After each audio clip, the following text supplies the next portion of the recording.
Okay, folks, we're going to get started. Good evening, everyone, and welcome to the Wednesday, July 9th, 2025 meeting of the City of Worcester Planning Board. My name is Albert LaValle. I'll chair tonight's meeting. Before we begin, a couple brief announcements. Tonight's meeting is a hybrid format, which means you can participate in person here at City Hall or remotely.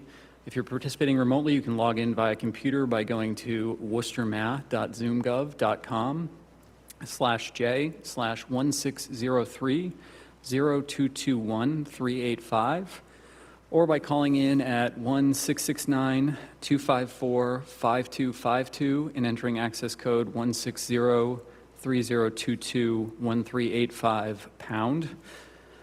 We do ask that folks that are participating remotely, please mute your line when you're not speaking. On the phone, you can do that by pressing *6.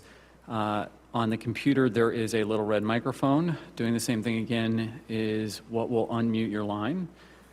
Next, I note this is a public meeting, which means both that it is being recorded and that minutes will be taken and published at a later date. To help with that minute process, we do ask all speakers participating in person to use a microphone to please clearly identify yourself each time you speak. And the first time you speak, please also state your city or town of residence for the record. To help maintain an orderly meeting, please address all comments and questions through the chair rather than directly to any of the other speakers or applicants.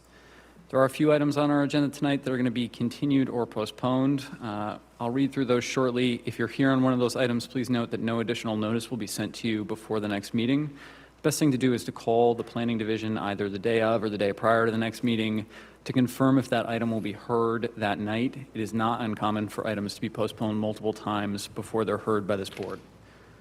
Once an item is called, there will be a brief presentation of the item followed by any additional comments and clarifications from members of the city staff, then an opportunity for anyone from the public to speak on that item before we proceed to board discussion and action. When it comes to public comment, our practice is to take any comment from folks in the room first and then move to online from there. Finally, all applicants should be aware that approvals are generally conditional. Decisions are generally signed by the board at the next meeting and where appropriate filed with the city clerk the following day, which is what begins any appeals periods. Decisions are typically not released to the applicant until all conditions of approval have been satisfactorily addressed. It is the applicant's responsibility to address conditions of approval, and a lack of doing so can result in delays or enforcement. Applicants are asked to please call the planning division if they have any questions about that. Okay, all of that said, we can move into continuances and postponements. Being continued tonight, item number 2, 100 and 120 Thomas Street, a definitive site plan and continuing a CCOD special permit. Request to postpone the public meeting to July 23rd, 2025 and extend the constructive grant deadline to August 14th, 2025. Item number 3, 0 Farrington Street, a definitive site plan and MGL 81G private street improvement. Request to postpone the public meeting to July 23, 2025 and extend the constructive grant deadline to August 14, 2025. Item number 9, 34 Escow Road and 224 Southwest Cutoff, a preliminary subdivision plan.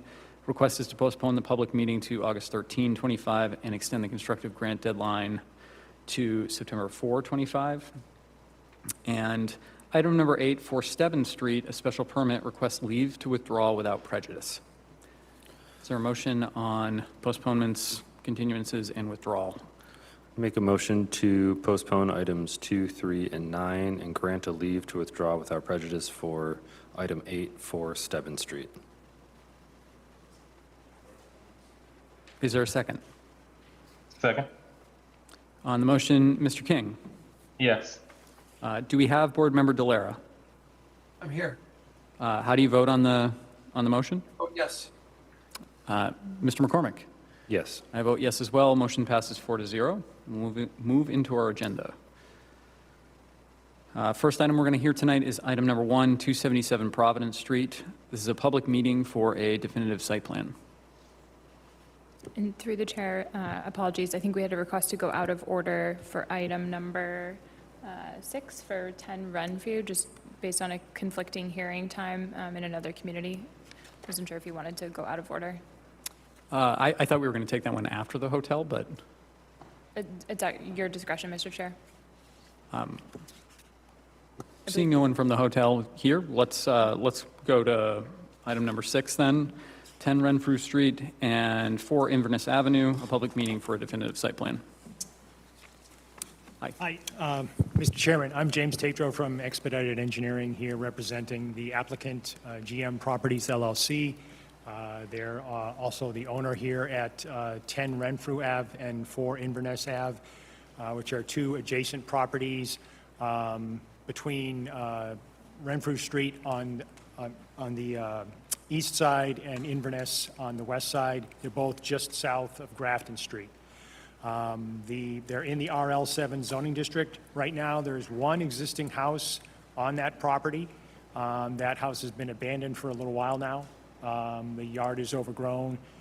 That house and a garage that sits facing at the very end of Renfrew Street, facing up the street, are both to be demolished as part of this process.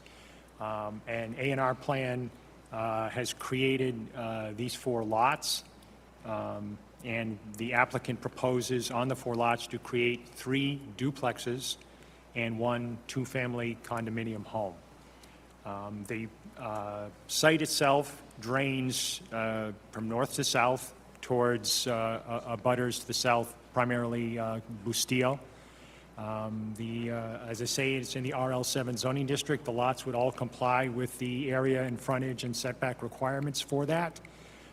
We were just in front of the Conservation Commission. There's not a wetland in question. There's no wetlands adjacent to this property, but there are catch basins both at the end of Inverness Ave, the end of what is passable now, and in the turnaround circle of Renfrew Street. So we had filed with those folks. One of their comments was one of the items in the DPW review.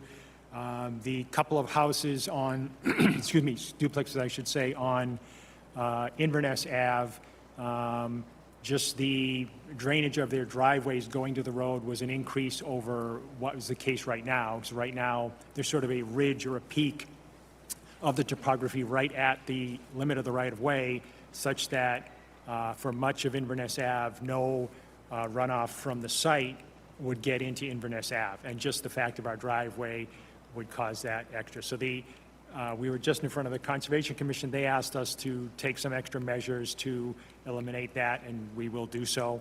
A couple of the other comments were in regard to I should point out, there's existing sanitary sewer and water in both of these streets. The sewer in Inverness is I called it a combined mistakenly. It is a twin sewer and drain system. It is separate, however, in Renfrew Street.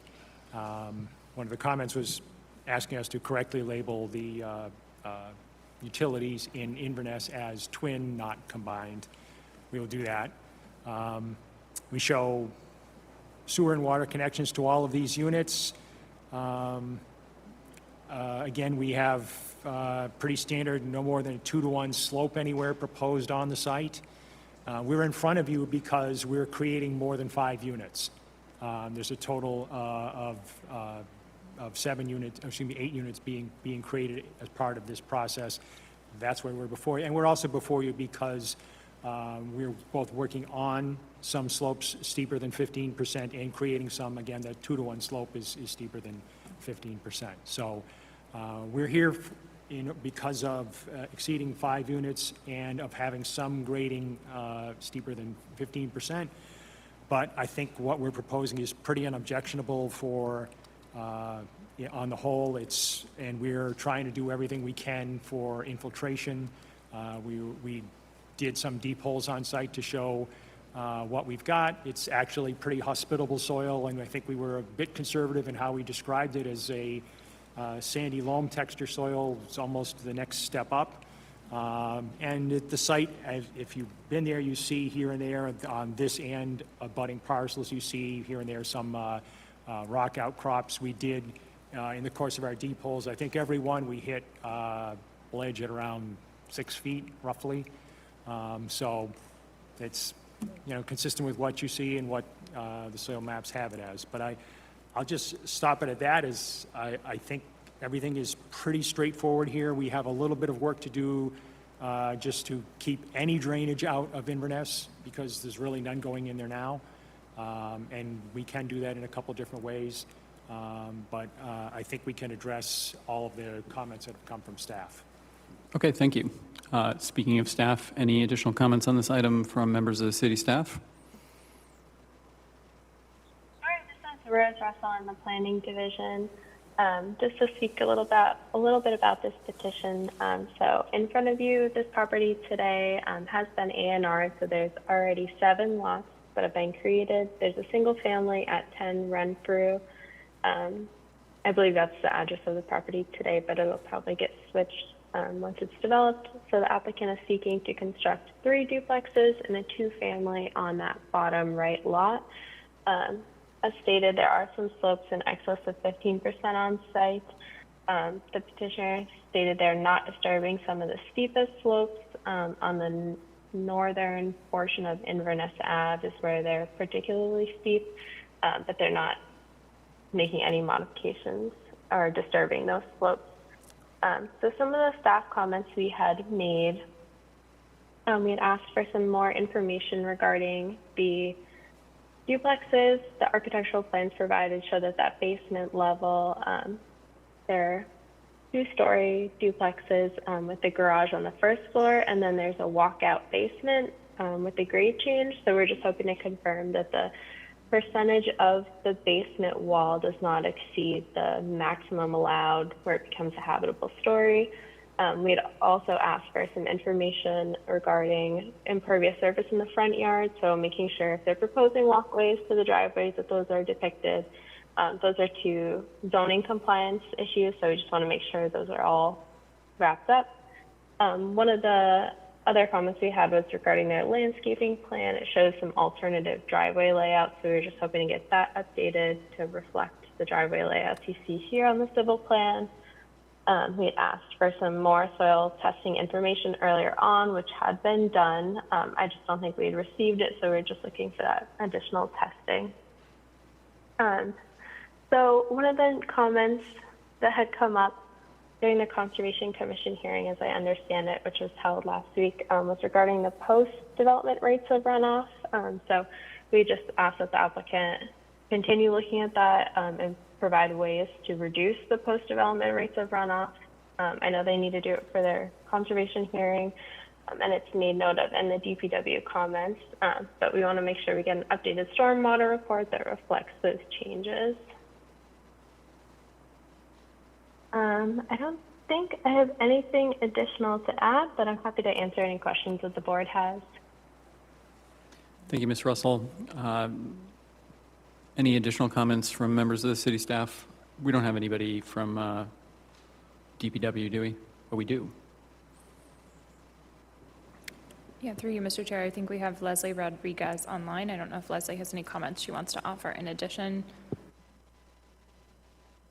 Hi, this is Leslie Rodriguez from DPW. I have no comment at the moment. Thank you. Thank you. Okay, is there anyone from the public wishing to speak on this item tonight? I see a couple folks in the front row. Just come up, use the microphone. As long as that little ring is green and not red, you should be good. Can you guys hear us okay? We can. Okay. I'm currently the owner of 654 Grafton Street in Abutter, and I own the property at 2 Inverness Ave and 654 Grafton Street. Can you also just tell us your name? Sorry My about name's that. William Bianculli. Thank you. The people who I just purchased the house from passed away a couple of weeks ago, and it's been brought to my attention. I have just a concern, just a question. The sewer pipe, I guess this is a big family plot that's been split up over the last couple of years. I got the one half, the building company has the other. Allegedly, my sewer pipe goes across their land that they're going to dig and do construction. I'd like to know what the remedy would be if my sewer pipe is moved, destroyed, or hurt in any fashion. I have no paper documents as of right now, it's just hearsay, but it's going to be an issue if they start digging at that site, just because allegedly, we're going to do some more research, that our sewer pipe goes to all these houses and goes to a different street, which is my other neighbor here. She grew up around the people, and she saw the sewer pipe put in years ago. But if they start breaking ground and my pipe gets damaged, what would be the cause correction, or if the pipe does get disturbed? How will Well- it be addressed? Just a couple comments. So Sure. one of the things they're going to have to do before they start digging is work with an organization called DigSafe. You've probably heard their ads. Yes. So their job is to come out and locate utilities specifically for what you're kind of discussing, so that they don't disturb those when they're, digging. Were something to happen and your sewer pipe to get damaged on their property, I can imagine a couple of scenarios, but they're going to have to fix it. I get it, I just wanted on the yeah. record that I was here, just was being curious about it. I'm a new Sure. homeowner. My pipe is definitely going across the brand, where they're going to break ground. And hopefully they don't, but if it does, it looks like they may. And I have my other neighbor here, that she's in the butter as well. That's all, just a question, small concern. Yeah, no, I appreciate you bringing that. If they're going to have to check, and when they do check, if something were to slip through the cracks, they're going to have to make it right.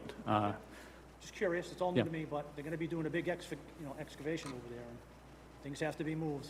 Just, sometimes things happen in the fray. Yeah, understood. Thank you. Just, young lady, Patty, you want to talk? Hi, my name is Patricia Norris. I live on Inverness Ave, the last house. I've been there 63 years. I am a witness to when that was dug. It was dug all the way across the property into the last sewer on Inverness Ave. I do have concerns. It said it's, quote, not a wetlands. It has always been, to a certain degree, wetland since I was a kid. We used to go ice skating down there. And I know it was at least 4 feet deep. I have concerns since all the trees were cut down in the yard, a pretty significant amount, that there's a tree now at the corner of the property that has dramatically started to lean since they took away all the trees. And if that continues to fall, it is going to be right onto my house. And it's on the corner of the property, right on Inverness Ave. I do have concerns of the street itself. There have been several major water breaks. One that included into my cellar, that I had to replace everything in my cellar, including a furnace. Lost everything in the cellar, including a finished room. There is right now a sinkhole that's been there about 2 years. I've been calling about it. They all know about it. I fell in the sinkhole, ended up in the emergency room with stitches and CAT scans of head and face. I'm concerned that there's been so many breaks on that street, that increase of the amount of building within that area is going to dramatically change the area. And there is quite a bit of runoff from that side onto my street. Because the last sewer runs very low to the ground. So there is water that comes off of that property into the sewer. Okay. And I've got 63 years of experience to add to that. Sure. Thank you. Thank you for your comments. I'd let the applicant kind of, if you want to address a few of those issues that pertain specifically to, ma'am, just for your, I think you probably know this, but, as it relates to the sinkhole and things like that that are in the public right-of-way, that's more of a Worcester problem than it is But there is water coming off that property onto the street. Okay. Yeah, they should be, at the very least, not making that worse and hopefully making that a little bit better, which is what I think you might discuss. So, Mr. Chairman, in regard to the comments by the gentleman, just checking the inverts of the sewer manhole in front of the, I'll call it the Bianculli property at 2 Inverness Ave. The sewer is actually just short of 11 feet down, 10.7 feet. No, it's on the bottom of the, okay. Let me finish. And down at the end of the road, it's 8 and some change feet down, and that's actually, by elevation, some 14 feet lower than at the end of that property. One way or another, if there is a pipe from the Bianculli property that cuts through this property before it makes the connection, we have the elevation difference to be able to get it into the sewer. Okay, so I think I understand your point, which is that the pipe that's in the street If there is is fairly low, which is good, because one of the problems you can have is when it's closer to the surface, you don't have enough elevation drop to make this all work. So if there is a situation where you have a sewer pipe that's crossing the property from yours, what this gentleman is saying is it's a more easily rectified situation than it might be otherwise. I just obtained the house 2 weeks ago. I'm just hearing stuff that I've from prior owners. It's been in the family for 100 years. Appreciate that. And by the way, when you speak, you do have to use a microphone because they're folks that are participating remotely can't hear you. I'm That's, not coming to cause conflict or try and be a know-it-all. I own both properties at a butt. I've been there 55 years myself. This brick house behind my parents' house, which I've recently acquired, not Inverness Ave, it's 654 Grafton Street, the corner of Renfrew Street. We have a buildable lot behind the place. I just purchased it, and allegedly, the sewer line goes from the brick house, but the prior a yellow compound goes to the bottom of Inverness Ave, not the top. It's all in the belly of the valley. I'm not a structural engineer.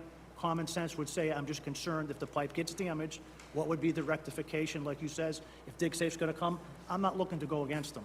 I just want to know clear, concise directions. If something does happen, what's my course of action? That's all I want to be, that's all. And through the chair, we, of course, want to be a good neighbor to the folks who are there, and if there is any infrastructure that has to be rerouted, we'll do everything that's necessary so that it's not a problem both for those folks and for any future residents.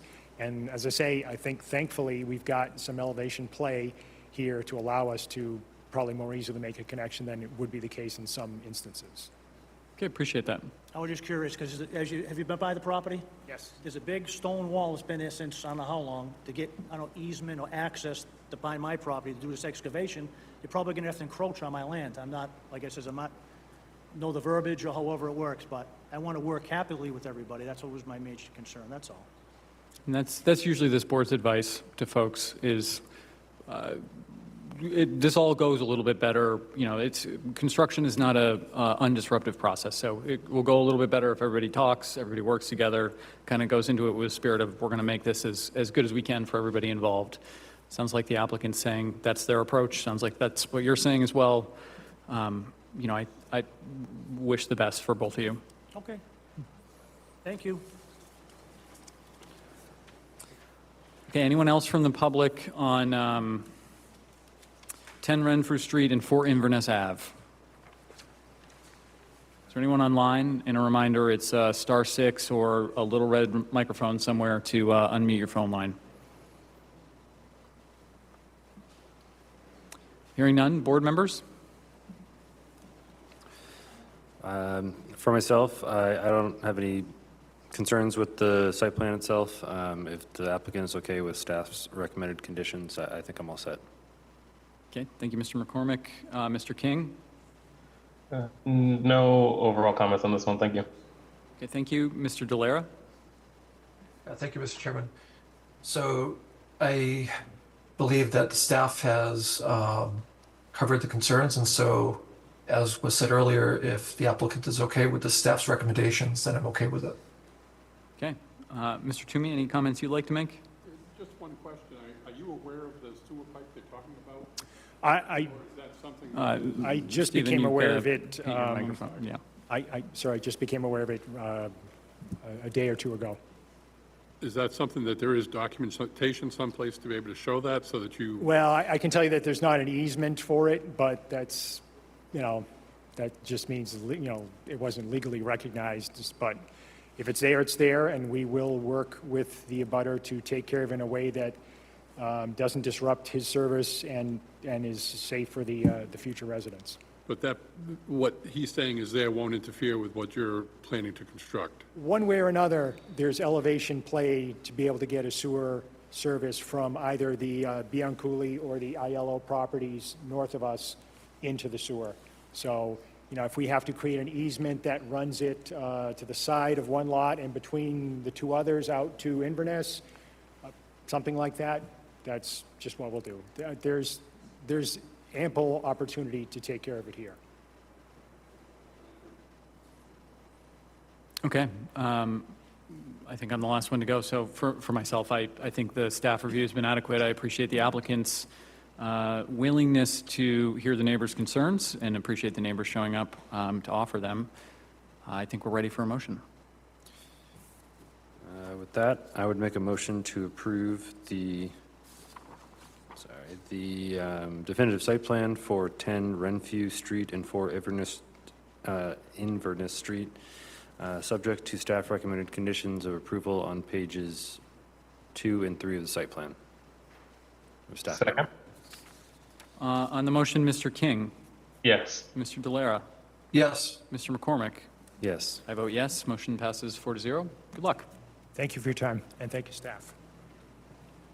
Okay, resuming our regular programming, we'll go back to item number 1, which is 277 Providence Street, a public meeting for a definitive site plan.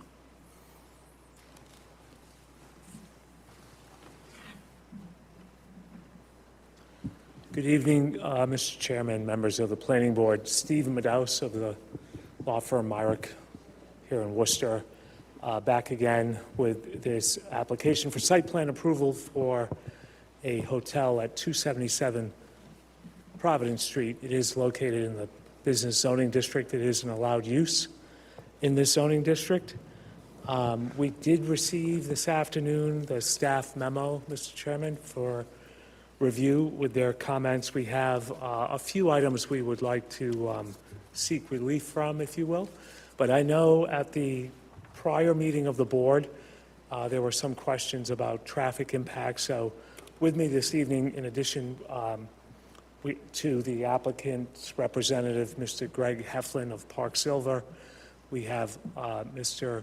Matthew Ashley of Bowler Engineering and William Scully of the traffic engineering firm Kimley Horn. So if you, preference of the board, if you want a quick overview of the traffic, Mr. Scully can provide that to the board, or we could go right to the memo.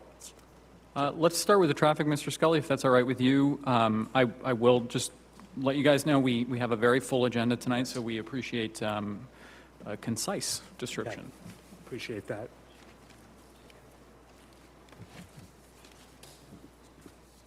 And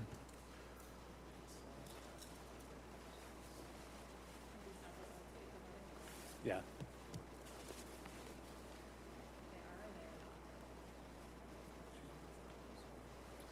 I sent over. No. Yeah.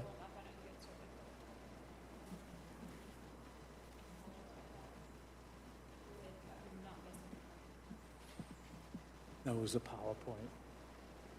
We usually integrate those into our slides. If they're not in here, we didn't do it. Okay. So I can try to find them, but I would start with this for signature. Okay. would it be easier not to start with traffic, is what I'm hearing? I think so. We did send over, Mr. Chairman, a PowerPoint that Mr. Scully prepared for his presentation. And while Ms. Smith searches for that, Yeah, maybe we'll, in the interest of time, we can yeah. quickly turn to the memo. I don't know if the board members have that document. You. Just, so we did have a chance to go over this, so quickly, I'll just highlight some edits or revisions we would suggest. On 1A, on page 1, we would end the sentence at building entrance. It reads, revise the Millbury Street elevation to enhance the appearance of the street-facing awning over the building entrance. And then it goes on, such that it is more reminiscent of that proposed on the front elevation. We're not certain we can achieve that in light of the space constraints. We can do our best, but also we think that's a bit vague as to does it meet it close enough. So we would revise it, but I don't know how much it can match the front. So our suggestion is to end the sentence at the building entrance. Then letter D, removal of the pavement at the end of the common drive south of the hotel bank. That area is, in fact, and it was noted in this proposed condition that subject to approval of any easement holders, it is subject to an easement for parking and access held by the bank, so we can't remove the pavement there. So we would request that D be eliminated. Can I just ask on that, is your opinion the bank won't grant that? I mean, do they use the parking? I expect that. I would just point out to you, the condition already, you don't even need to strike the condition. The condition says if they don't approve it, that. Yeah, okay then. That would be fine, we can inquire.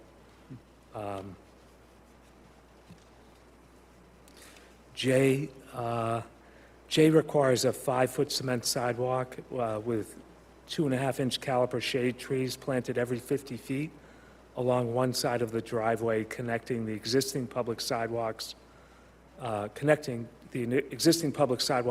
Providence Street to the building entry.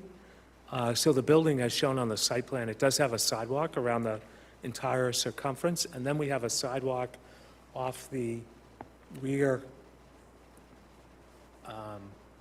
western corner. I think that's the western corner. That goes down to Millbury Street to connect to the sidewalk network there. So that would be our preference, rather than going over property of others. We would install a sidewalk on our own property connecting to the public way. That's relative to J.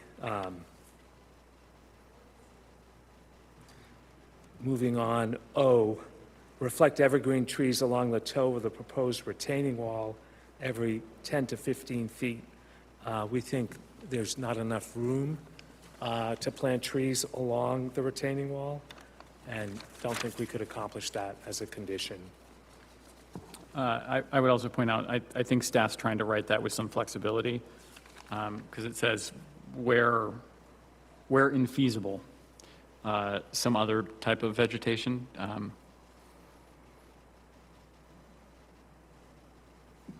Okay. I think, could we work with that? Yeah. Okay. Yeah. Next, Mr. Chairman, on condition P, reflect that the roof is loaded for solar and incorporates a white or reflective roof treatment. It will be a white roof, but it will not be loaded for solar. So our request is that "and" be changed to "or," so that it read, reflect that the roof is loaded for solar or incorporates a white or reflective roof treatment. I'm almost done, Mr. Chairman. Next, under the DTM conditions, all of these conditions or approval are required before release of the decision, and we would request that the DTM conditions be moved to page 6 under prior to issuance of a certificate of occupancy. Some of these require information gathering that will require some time, and also like postings in the lobby of the hotel, that won't be available prior to release of the decision. Last, Mr. Chairman, condition U is in excess of what the Stretch Energy Code requires. We're requesting that read, reflect that 10% of all spaces be EV ready.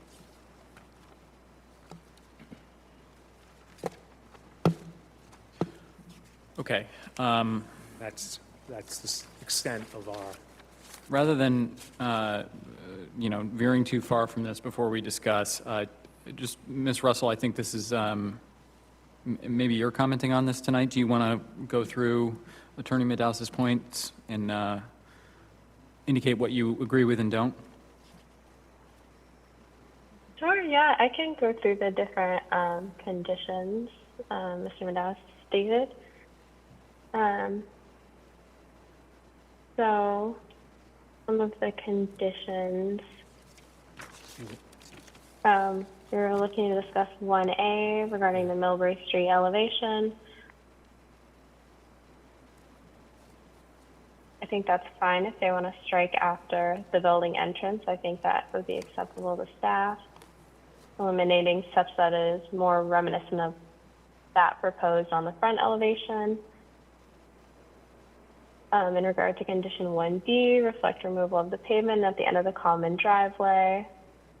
I think I agree with the chair's comments that the condition gives flexibility for the applicant if the bank has an easement over that area and they're not amenable to the removal of that pavement. I don't know what purposes it serves. If it doesn't exist, there would be no one potentially driving past any entrance, so I'm not sure why they would feel that they need to keep it, but I think the condition as it reads is flexible enough if that's the case. In regard to 1J, regarding installation of a 5-foot wide cement concrete sidewalk up to Providence Street, I think really for staff, we wanted to highlight just that this is a common driveway. It's serving the bank and the proposed hotel, so it's serving more than 2 uses.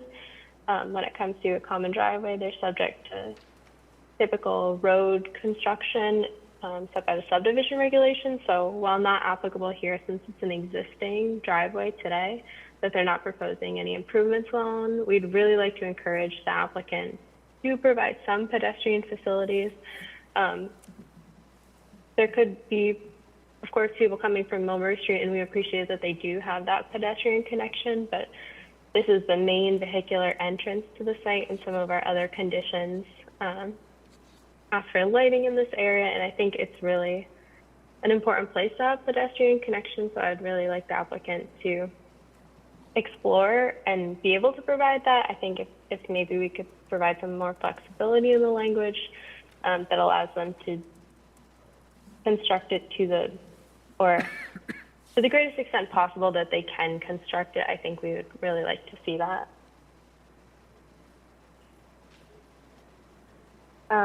Regarding condition 1O, reflect evergreen trees along the toe of the proposed retaining wall.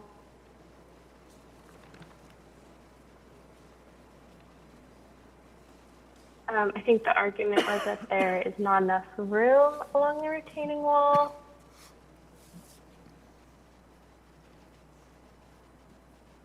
I guess we would want to see trees as much as we can. It doesn't specify a certain number of trees. I don't know if the applicant would be more comfortable if we put a number on it for how many they need to provide, or along the retaining wall every 20 to 25 feet, if that would be more acceptable. And then regarding 1P, certainly that condition is intended to say loaded for solar or incorporates a white or reflective roof treatment, not both. And then regard to the DTM conditions, I think the intent is for that these are provided prior to issuance of the decision. I can understand that some of these updates may take some time. Certainly anything that needs to be installed or constructed could be moved to prior to issuance of a building permit. I guess if there's like certain ones the applicant would like to move, we can look at like the individual ones, but I'm just hoping to confirm you're looking to move all of them. Yeah, through the chair, this is Michelle Smith in the Planning Division.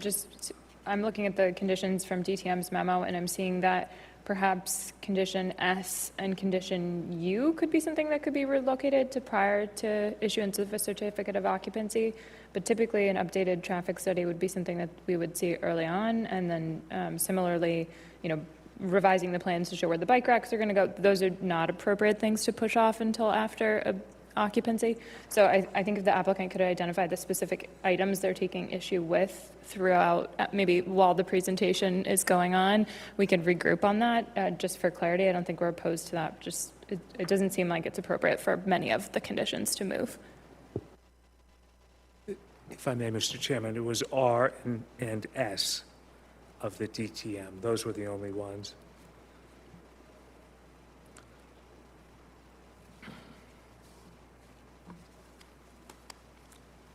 Like number 2 under S, posted in the lobby. Through the chair, I can ask our colleagues in DTM and see if we can get an answer before the end of the hearing. I'm not sure I'm comfortable moving R without talking to them, but let me see what I can do. We can't post in the lobby till the building's constructed.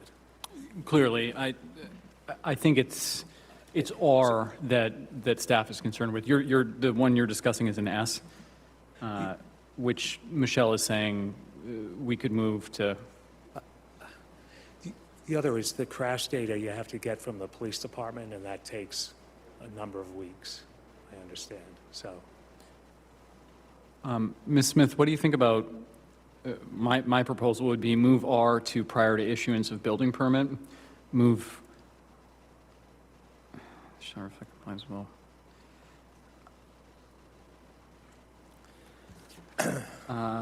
Some of S is like plan stuff, so I don't want to, I don't know if it would be appropriate to move all of that to after or prior to certificate of occupancy. Certainly, you're not going to post anything in the lobby prior to certificate of or prior to even building permit. So,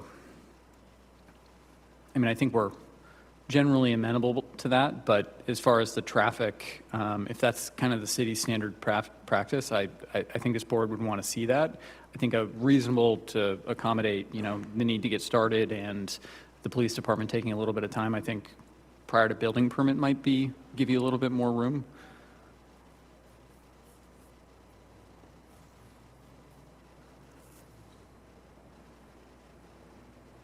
Okay. It's fine. Thank you. Okay, and regarding Ms. Russell's other comments, it sounded like generally a number of things that you brought up. 1A, I'm not going to go through them all, but staff would generally be fine with leaving the ones we kind of called out as, hey, this is supposed to be flexible, like the bank kind of jug handle thing. And we're okay on O. You pointed out it could be alternatives to trees. Right. So we don't think trees will work there, so we'd go with the alternative vegetation. Yeah, similar to the extra pavement, you know, if there's a issue and the bank is not amenable to that, then you don't need to do it. But it does seem like kind of an odd piece of pavement just kind of stuck over there if they're not using it.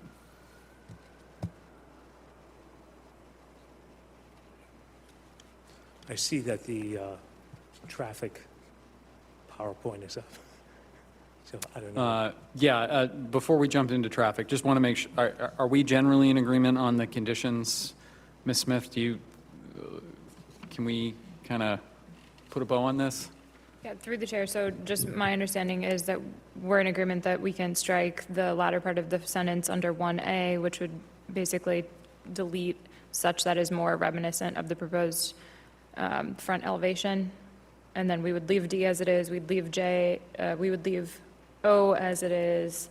We will change P to reflect or rather than and.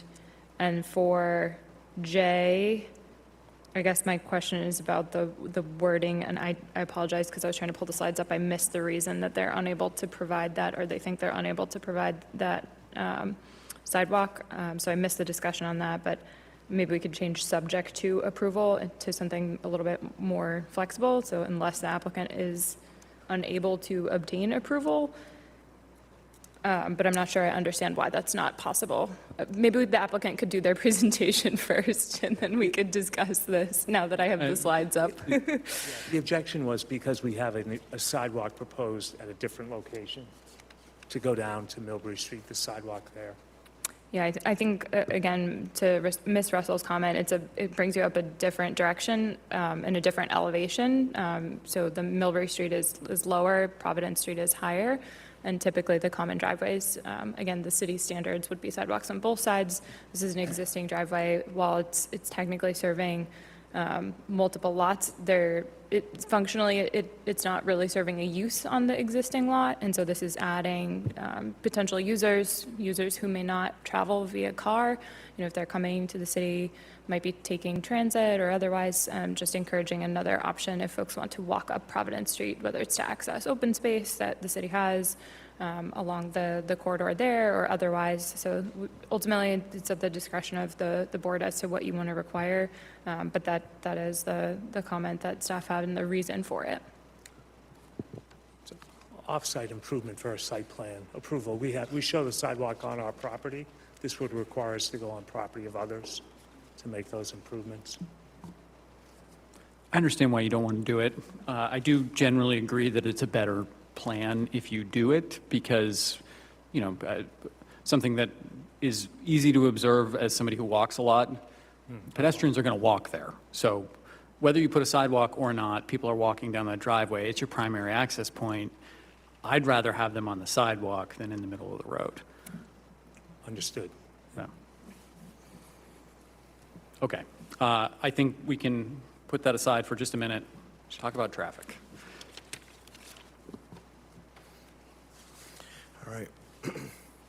Thank you, Mr. Chairman, members of the board. For the record, my name's William Scully. I'm a registered professional engineer, traffic consultant, working for Kimley Horn, located in Waltham, Mass. And we were retained to do the traffic consulting on this particular project.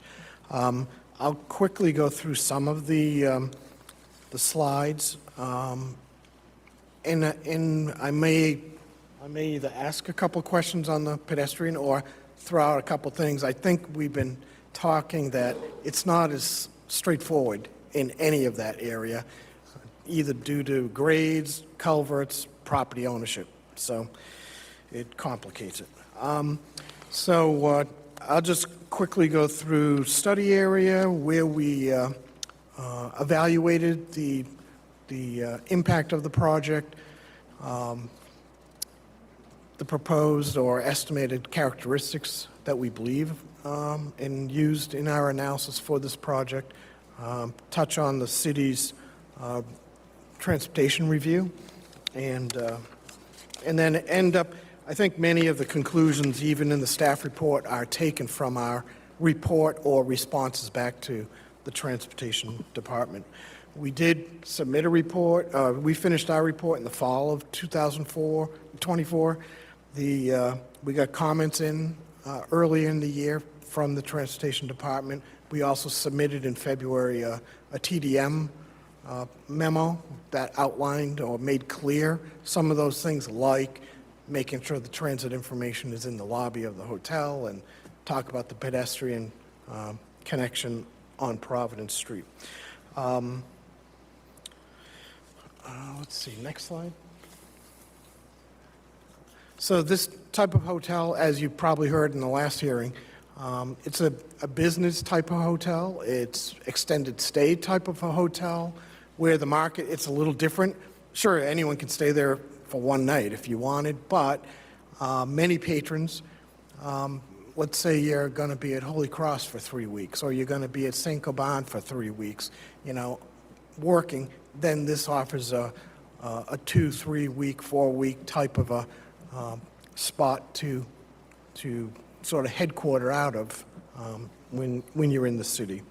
122 rooms were proposed. Providence Street, as you heard, is the primary site access where we leave our site and end up on that way that's shared between the bank then and the hotel.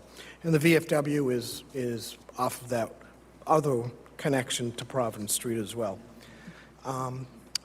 Next slide. So this just shows an overall aerial of the site and the study area. The red circles were the intersections that we looked at. 3 of them are the signals right around the 146 interchange or McKean Road.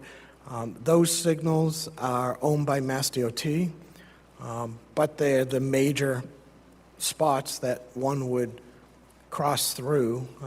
If you were coming up from 146 from the south, you'd get off at the interchange right opposite where the word site is, and then make your way up to Providence Street and into the site. If you're coming down from the north, you'd get off on the McKean Road side and go over. And then we also looked at the site drive, which also had the exit drive from the convenience mart across the street.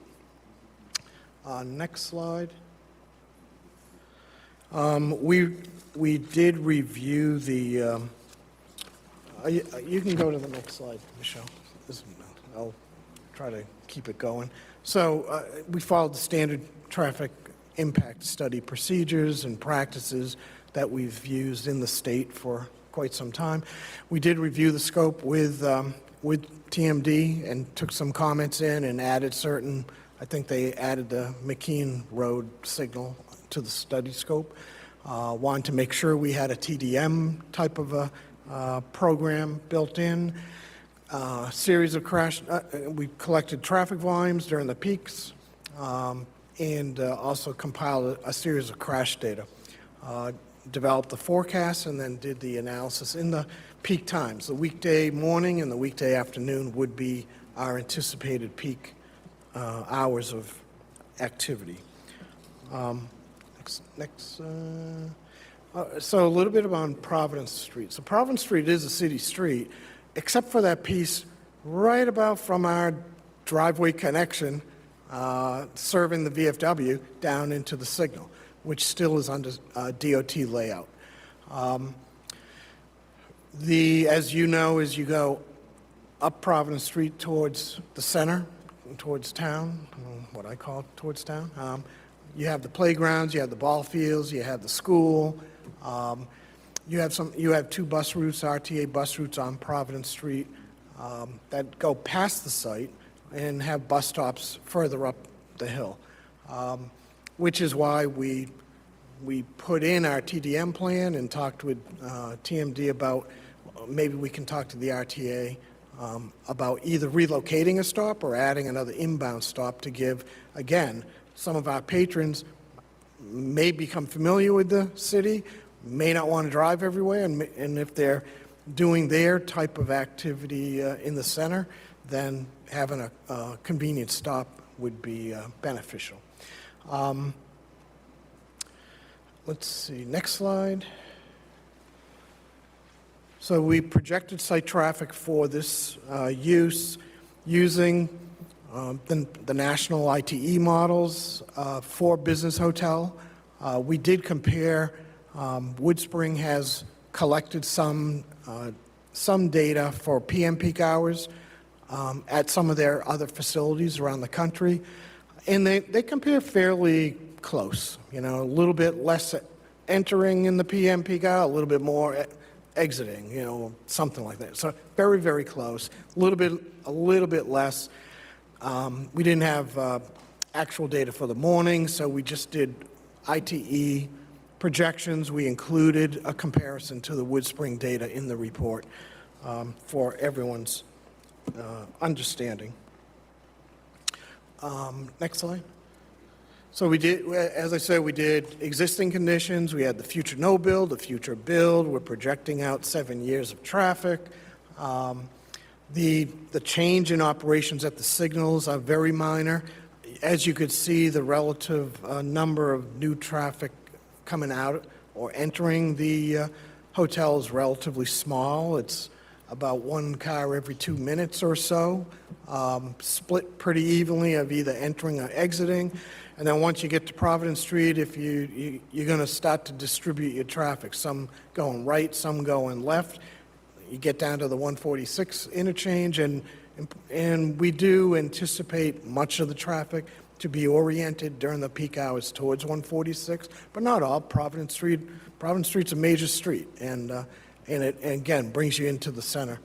But the impact was fairly small in terms of comparing to current volumes, comparing to operations. It didn't change the operations at those signals.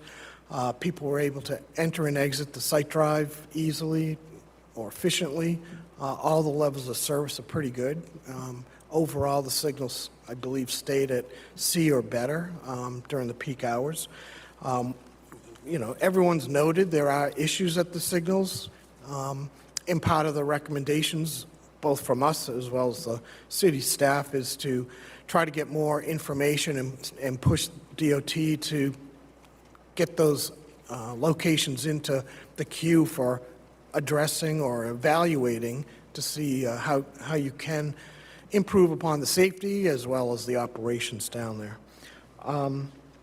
We did coordinate with Mass DOT, the district office related to access, with the use of that existing drive to Providence Street and the level of volume that is estimated for the project.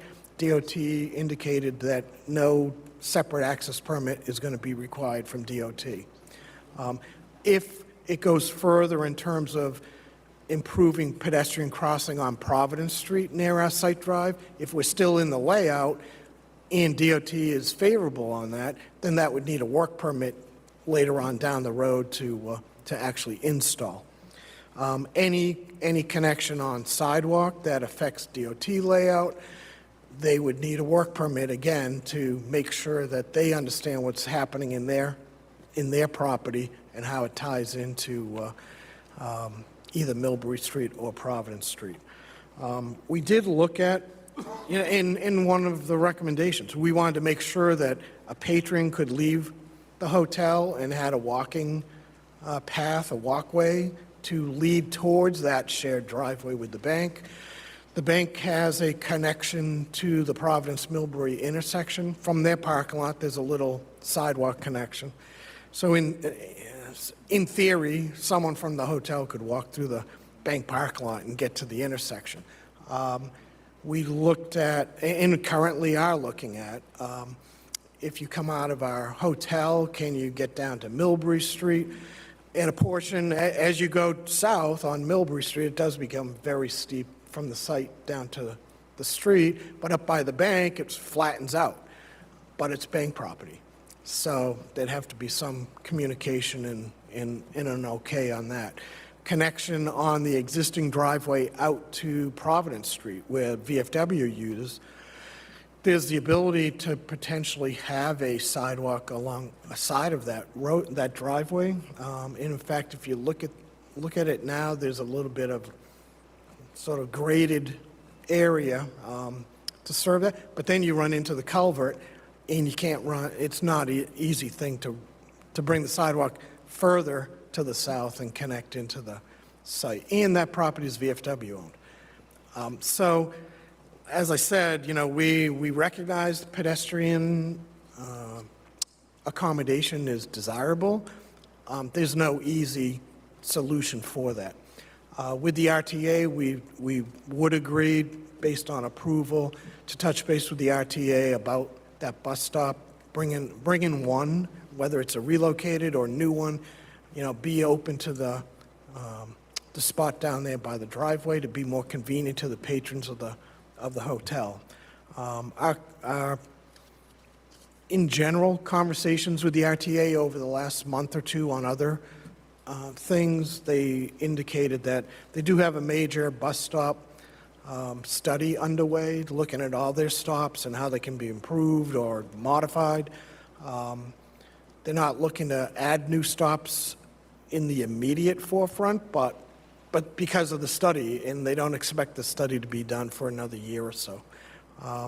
But they would be open, I think, for inbound type of stops if there was a demand. Let's see. So as I mentioned, the TMD, they did do the review that's in the report.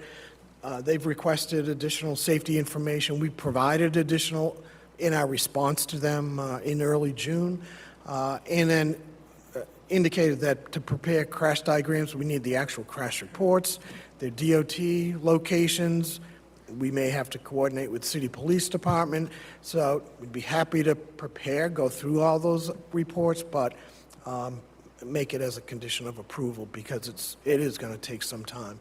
And then, and I think between the project and TMD, it was more us at least being able to assist the city. So if the project gets approved, we do a sketch of what we're talking about the pedestrian crossing, that the city can then talk to District 3 about. They've generally concurred with the proposed mitigation. They did have questions and comments or show additional information, which is either in the site plan already, in terms of the truck movements, in the bike parking, or, provide that information as we go forward. And I'll just stop there and can answer any other questions you might have. Okay. Thank you. Mr. Madaus, you look like you want to say something. No, I think all that's left is the conditions, Mr. Chairman, but whatever the will of the board is, your questions. Okay, maybe before we get to the board's questions, is there anyone from the public wishing to speak on this item tonight? I do see somebody right there. Come on up, sir. You need to use the microphone, and just when you step up, just tell us your name and your city or town of residence. I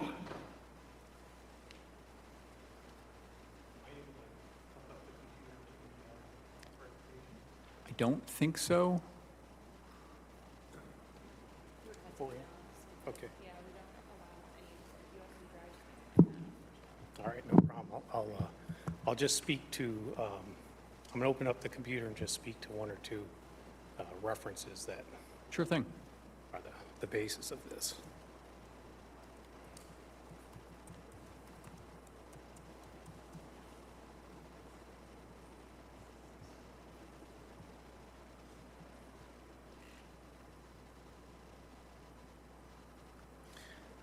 So good evening. My name is John Reed. I'm a property owner at 11 Gibb Street in Worcester. I reviewed the application several months ago, and I've had some interaction with the city planners, just trying to, fully understand one or two nuances of the application. Just to start off with, I'm not in any way opposed to the application. I think it'll be a favorable improvement to the area. The two topics I'm going to bring up are looking at the broader context of the project as it applies to the neighboring community. Specifically, you have the VFW as an abutter to the north, 11 Gibb Street. Those are the condominium complexes to the north, east, and so forth. And what grabbed my attention when I was reading through or reviewing the submitted plans is the mention of Gibb Street. So I'm just going to make reference to two historical documents, and then I think it eventually will help explain what is, less of a technical question and more of perhaps a procedural or legal question that either the developer is able to answer or perhaps the city of Worcester. So I'm first referring to, this is a plan that was recorded in the registry of deed. It's Plan Book 259, Plan 47. It shows a road that actually connects to what is now an existing private road on the south side of the Gibb Street, Windermere Heights Condominium Trust 1 complex. And I just point that out that I found it interesting that it's identified as being, it appears to be owned by the city of Worcester, or at least fall, within the, whether it's easement rights or some other benefit for the city of Worcester. That was recorded, or I'll at least note the date on the plan is August 1961. Then the next reference is to the deed. So I then just tied what was noted as one of the property descriptions to this deed that makes mention again of Gibb Street. So I'm just going to read this one paragraph quickly. Together with the rights to use Gibb Street as shown on the plan, dated August 1961 and recorded in the Registry of Deeds, in common with others for the purpose for which streets and ways are used in the city of Worcester. So that grabbed my attention primarily because of the timing of the recording, which is 1987. So now just putting this in historical sequence, in 1987, this was a deed that was recorded. In 1987 or so, that's when Robert Gallo was developing the Windermere Heights development. There's the first development that was further to the south, and then the later development that's in the upland further to the north. So having located those two documents, this is maybe then leading to the procedural or legal point is looking at it, just stepping back and looking at it from a development perspective and referring to that plan that indicates that was perhaps developed as part of a subdivision plan, would it be short-sighted to lose what might be rights to Gibbs Street in order to fully develop out that area to the maximum extent possible? And by that I mean, to the north is the VFW property. Gibbs Street might also benefit from being able to connect to that street. And I'll just share anecdotally, if you look at the situation, this is more from a fire safety perspective, that if any sizable truck were to try to go up Lock Lawn to Gibbs Street, I don't think that turn can be made. And this is in more of a historical context. Was the ultimate plan to connect Gibbs Street to, I think that's Providence, I should know this, but I think it's Providence Road, for the continuation of that street, so it's not, if any emergency vehicle or any sizable vehicle for that matter gets nosed into that street, there's no way out other than to, say, fully back out. So I just wanted to point that out. To me, and this is, I'm not an attorney, I'm actually a practicing engineer, and just reading through the plans and so forth, I found it interesting and just wanted to bring that to the city's attention to see if that's been, say, carefully reviewed in the context of the overall benefit or planning of that community. Should I stop there? There's one other point I want to make. Should I just make it and then be finished? This is along the vein of permitting, and I think I saw on the plans mention of replicated wetland. So I have no concerns with that. As far as I'll say from my perspective, the developers can do whatever they so choose on the property under the permitting of the city. But what I'm curious to understand is by basically moving what looks like moving wetlands to a different part of the property, does that now encumber other property owners because of buffer zones and so forth? So I'd be curious to just hear if there's any potential long-term implication that any of the abutters are now going to have to deal with. And I'll just put this in practical terms. If based on where that wetland exists today, would 11 Gibbs Street, for instance, or any of the abutters for that matter, be impacted by certain levels of environmental permitting compared to the proposed situation down the road? Is it now in a way encumbering or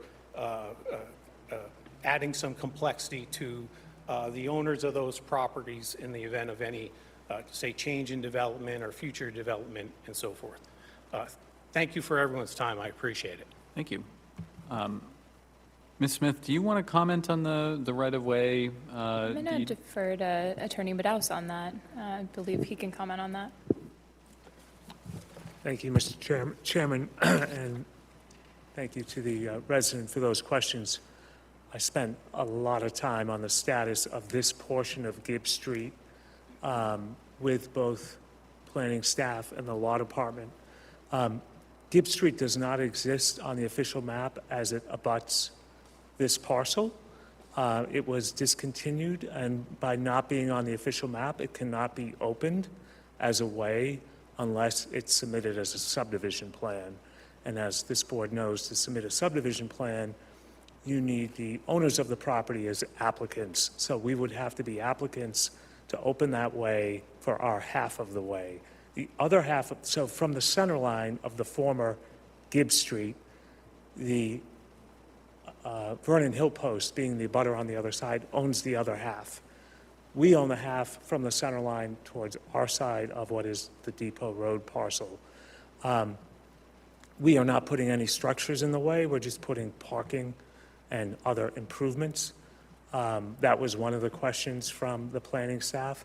And there's case law that For a discontinued way or a former way, we can put parking, that's not a permanent obstruction to the way, in the event anyone else has rights to travel the way. But they couldn't open it or build it, because we would not sign off as applicants to the subdivision plan. So it's a former way, which we own one half of the way. The other portion of Gibbs Street exists as a, I don't know if it's a public way at that point, that serves those neighboring condos. But there were a lot of hours on the status of Gibbs Street and case law research. Appreciate the summary. So just if I'm understanding, 1987, there's a deed recorded. I don't know if that was a creation or it was earlier, but there's a way. You're saying at some point was it ever on the city's official map, or it never made it there? No, I think the official map was adopted in 1957, and it's not shown. This portion, the other portion of Gibbs Street is shown. And so whether that 87 plan is referring to the other portion, I don't know. And so your first point is it's not on the official map. Your second point is in order for it to become on the official map and be a street, you'd need the consent or you'd need to be the applicant. Yes. You in the VFW post. Right, because Worcester has an official map, one of the few communities, you can open ways that are shown on the official map under that 81G of Chapter 41, I think it is. But if it's not, it must be a subdivision plan. And for a subdivision plan, you need the owners of the property as applicant, and we own one half of the way. Other cities don't have an official map? Most do not. That's I think there's only about 7 communities that have an official map. Wow. I'm learning a lot. I will let you come back up in just a second. But so appreciate the summary. Your basic conclusion is this isn't ever going to become a thing. And even if it does become a thing, you're not precluding it through any of your actions. Correct. Yeah, that was a question from Ms. Smith's office as to whether the improvements shown on the plan are permissible for our half of the way. And the case law supports that owners of a discontinued private way can make improvements in that way. And the law department concurred with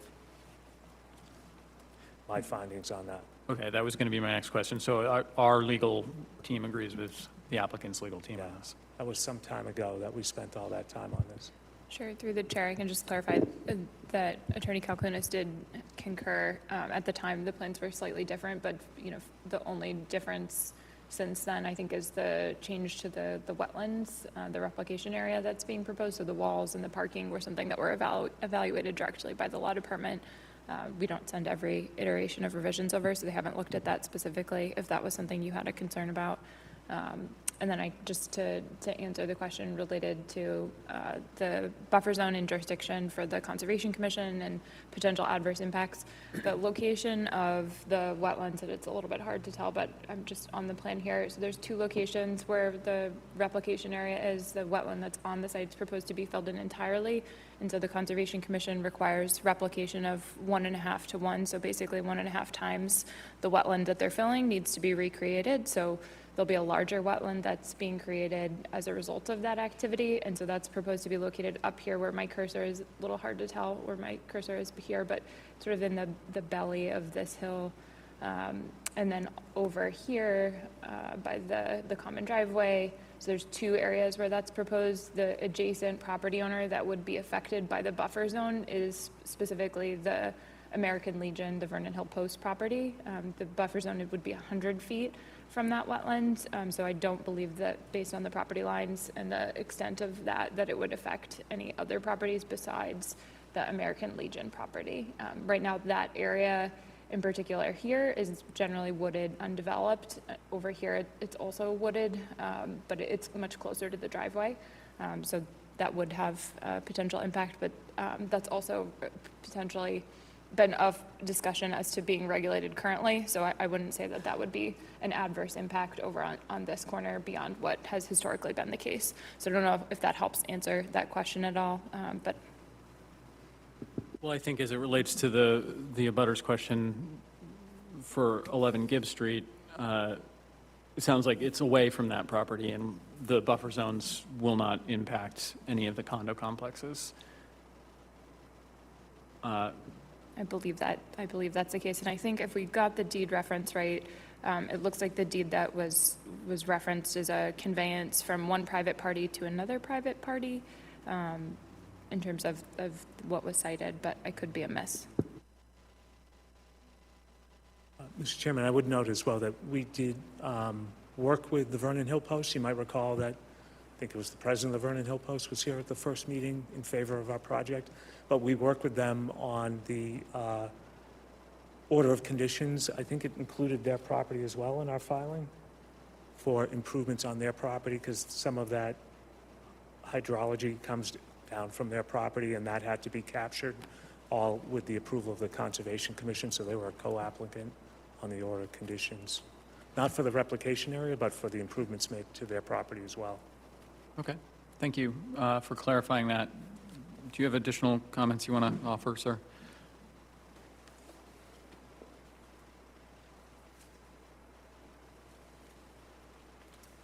I'll make this quick, and I promise it's the final, I just want to read, and this is if Bowler Engineering is here, not to put somebody on the spot, but from a surveying perspective, I'm just going to read these two parts from this deed, which was the conveyance of land, or the purchase and sale land, whatever that was. It's saying, thence running westerly, oh, sorry, I'm going to start sooner. Thence running northerly along land of owners unknown, 293 71/100 feet to a point on the southeasterly line of Gibbs Street.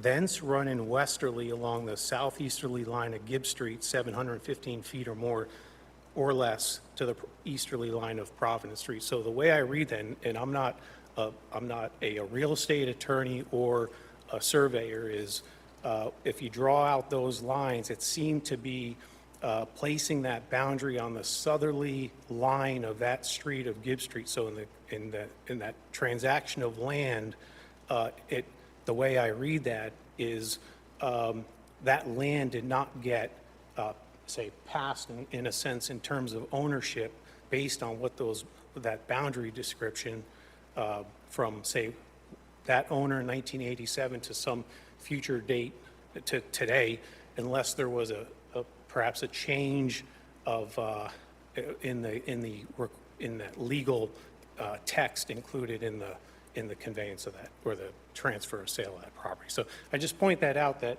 from the layperson's person, I'd love to have ideally a surveyor speak to that to just explain that. In fact, I think are you an attorney? So the attorney explained that that property, what I understood was that property line is along the center line of Gibbs Street. This deed seems to be indicating otherwise, but thank you. Thank you. I can speak to that, Mr. Chairman. So property descriptions are often carried forward from the original description in conveyancing. And so an ancient description might be carried, tomorrow in a deed. But we have in Massachusetts what's referred to as the derelict fee statute, that when a way gets discontinued, the owners, if it's a private way or a public way, the owners along the sideline will own to the center line by operation of law. So that description of being bound by this portion of Gibbs Street, when Gibbs Street was discontinued, we gained to the center line that portion of land area, as would any other butter to a private way or discontinued way. And for this project, we have an alter survey, which the lender would rely on, that confirms our ownership in that one half of the former way. So that kind of overcomes the old description of being bound by that Gibbs Street. Understood. And to my thinking, if there's a title problem related to what you just described, which you're saying there's not, that's why you have title insurance. The remedy here is not that somebody else owns Gibbs Street, right? Like there's no other, we're not aware of any other rights holder that would have the, even in a situation where your land stopped at the old right-of-way, there's no current owner of the right-of-way to Gibbs Street. Yeah, we own that half of Gibbs Street. Yeah. Okay. I think that's kind of agree with that. Yeah, and through the chair, I can clarify, ultimately, deferring to the applicant's counsel there, but there is a recorded 81X plan, which is a plan that records the existing lines of property boundaries that was prepared by a surveyor and recorded at the registry, which shows this section, the southern half of Gibbs Street, being included in the parcel owned by the applicant that's in front of the board for consideration. So while the area is shown as Gibbs Street, they're showing that others might have rights to pass and repass in that area, right, by representing that it's formerly Gibbs Street. It's not a street on the city's official map, so it can't be open, can't be calculated or used for frontage purposes. And in terms of the improvements they're making, they're asserting that they have those rights within the context of what rights may exist to make modifications to that, knowing that the fee ownership of that, based on the derelict fee statute and the research Attorney Madaus and colleagues have done, establishes that is owned by the applicant, and then that's evidenced by the survey work prepared with the 81X plan, which again, it's sort of a perimeter plan that gets recorded at the registry. But typically, a surveyor's not going to put their stamp on that if there isn't something to support evidence of ownership of that. Understood. Thank you. Anyone else from the public wishing to speak on this item tonight? Okay, seeing no one in the room, is there anyone online? And a reminder, it's *6 and/or a little red microphone to unmute your phone line. I think we ask you to raise your hand first, actually. Yes, through the chair, it's *9 to raise your hand. Thank you. Through the chair, we're not seeing anyone raising their hand, but I know Ms. Russell has a few comments. Okay, thank you. Ms. Russell, would you like to make some comments? Absolutely. Through the chair, this is Rose in the Planning Division. Just wanted to provide an update. We got some feedback from our colleagues in DPM on the conditions of approval, so I just want to state that staff is comfortable moving conditions R and S to prior to issuance of a building permit, not required before the planning board decision can be signed and released. So we are comfortable with that.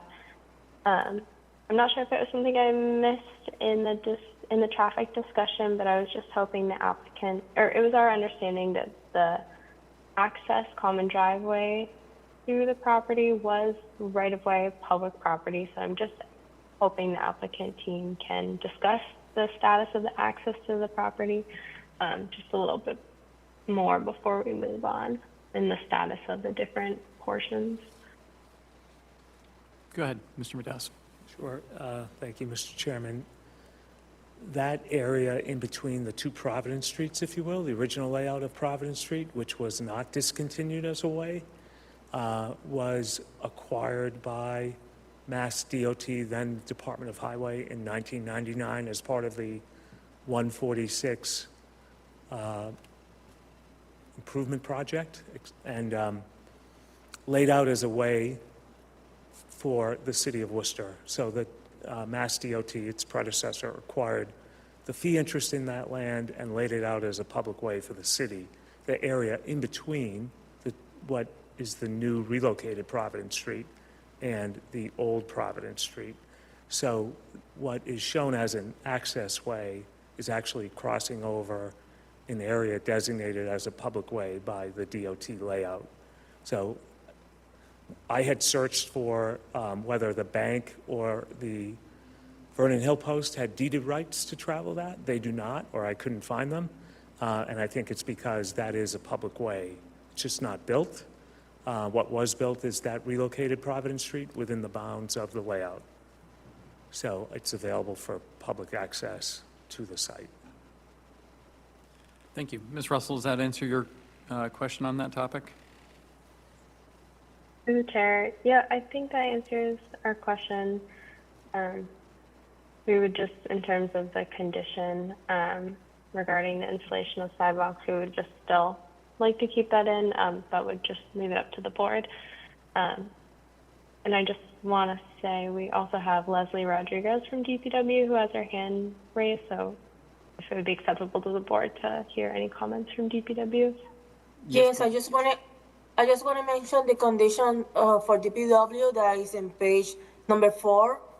The catch basin have to be city standard. We don't use double catch basin.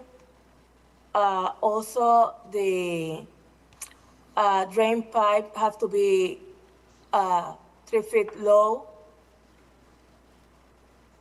The city standard catch basin are designed for 8-inch DR18 PVC catch basin connections. The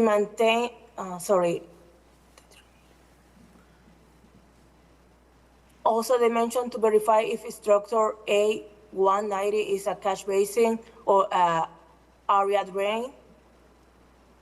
And they also mentioned boring. B2 indicate unsuitable soil condition for infiltration and is close to the proposed infiltration system. So that's something that you should check. You can go to the page number 4 to read the other condition, but I think that those are the most important of the one that they just mentioned there. Thank you. Okay, thank you. All right, so last call for anyone from the public on this.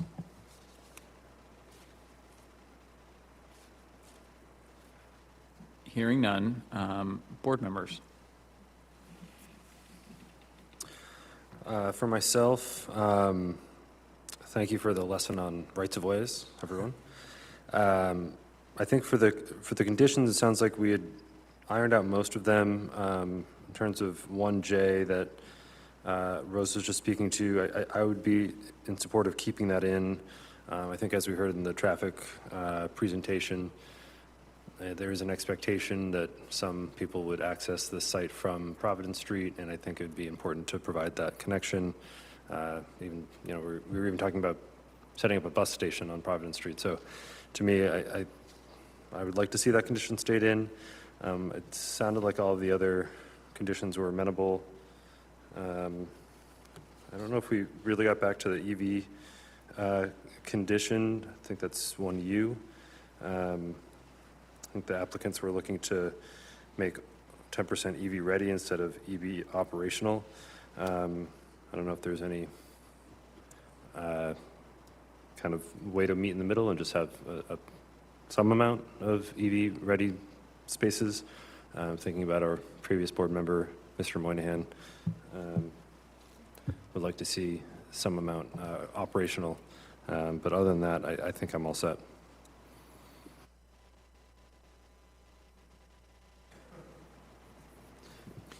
Through the chair, maybe the applicant, I believe they show at least one dual head charger as proposed on the site plan, so maybe they could comment on if they're willing to do more than that, maybe provide 2 dual head chargers, or if one would be what's proposed, and rather than a percentage, we could just indicate the number of dual head chargers that would be installed and operational, if that would be acceptable to the board.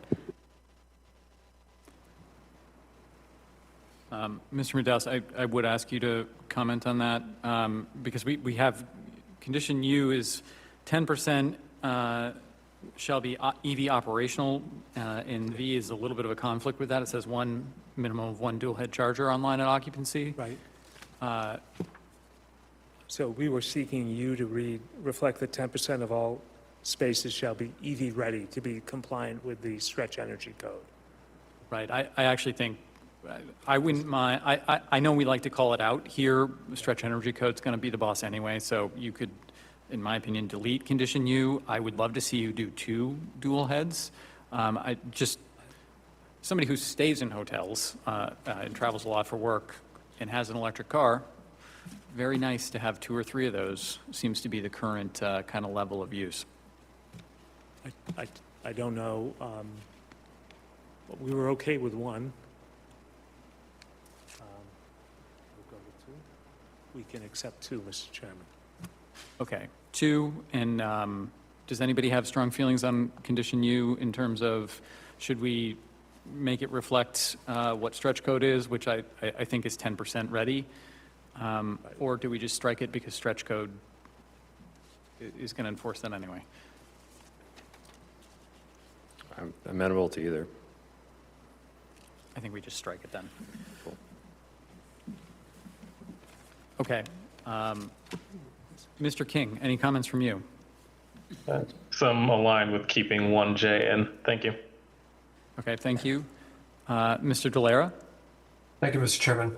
I concur. My concerns have been spoken to, and so now that the EV issue is settled, I would like to see 1J remain as indicated. Mr. Toomey? As someone that's spent over 2,000 nights in hotel rooms in my career, when you walk out the front door, you're looking where the closest convenience store is to go get snacks, beverages, and that. And in this particular situation, it's the Extra Mart. People are going to walk to Providence Street, be able to go that way. And then just looking at the roadway, being able to have a crosswalk there, to be able to get across the street there, I see is very, from a safety perspective, people aren't just going to, it's 100 yards down to the end of the street to walk the crosswalk and go back up. But people aren't going to do that. It's going to be just cross there. So the ability to look forward to potentially having that as a safety aspect. Thank you, Mr. Toomey. I don't think I've got 2,000 nights, but I do have a significant number, and I concur completely. I think 1J should remain. I do note for the applicant that it is subject to approval by Mass DOT, DTM, and DPW. Go ahead. I didn't mean to interrupt you, though. But just, there's been a lot of commotion among the project team about this condition. You know, we got the recommendations with this proposal at about 4:30. So there's no engineering behind it. We don't know the site conditions. So just a proposal to put to the extent feasible at the beginning of that, just because we don't know our ability to it's not on our property, you know, that's the request to Jay. I have no issue with that. Does anybody feel that that's unacceptable on the board?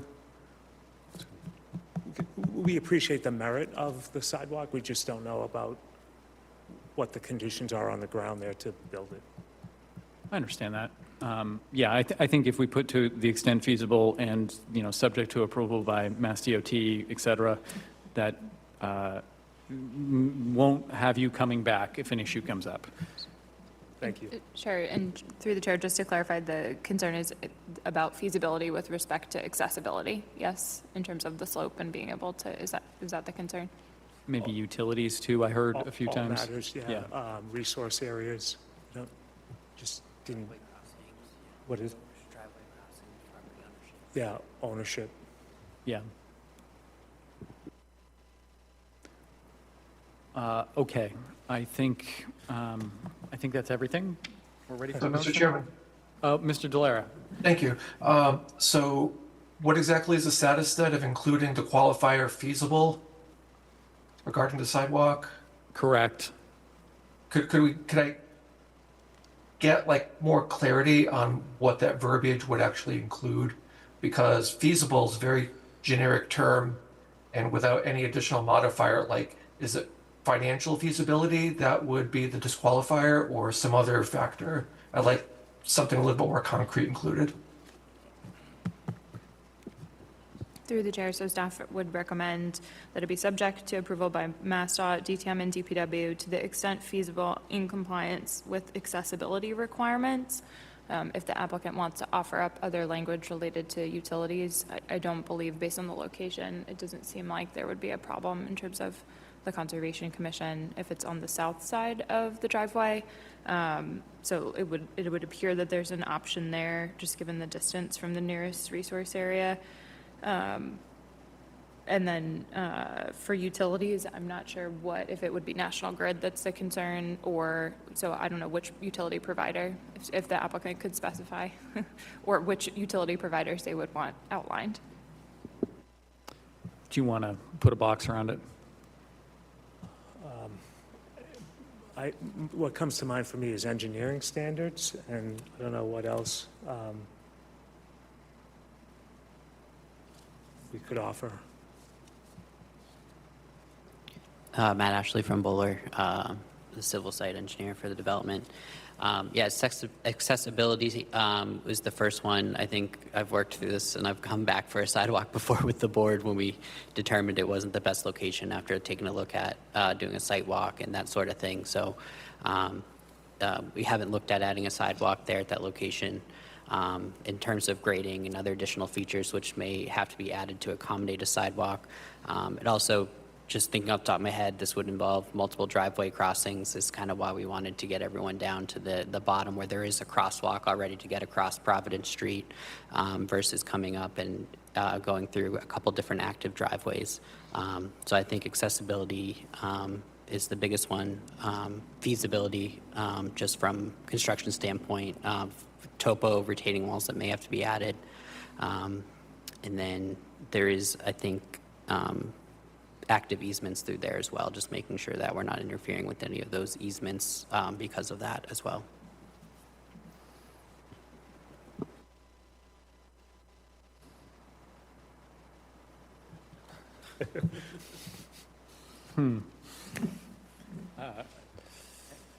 How do you word that? All right, through the chair, let me take a stab at this. So along one side of the driveway, within the public layout, how about that? We clarify that we're looking for it not on a neighboring property, although if you want to go about securing that, have at it.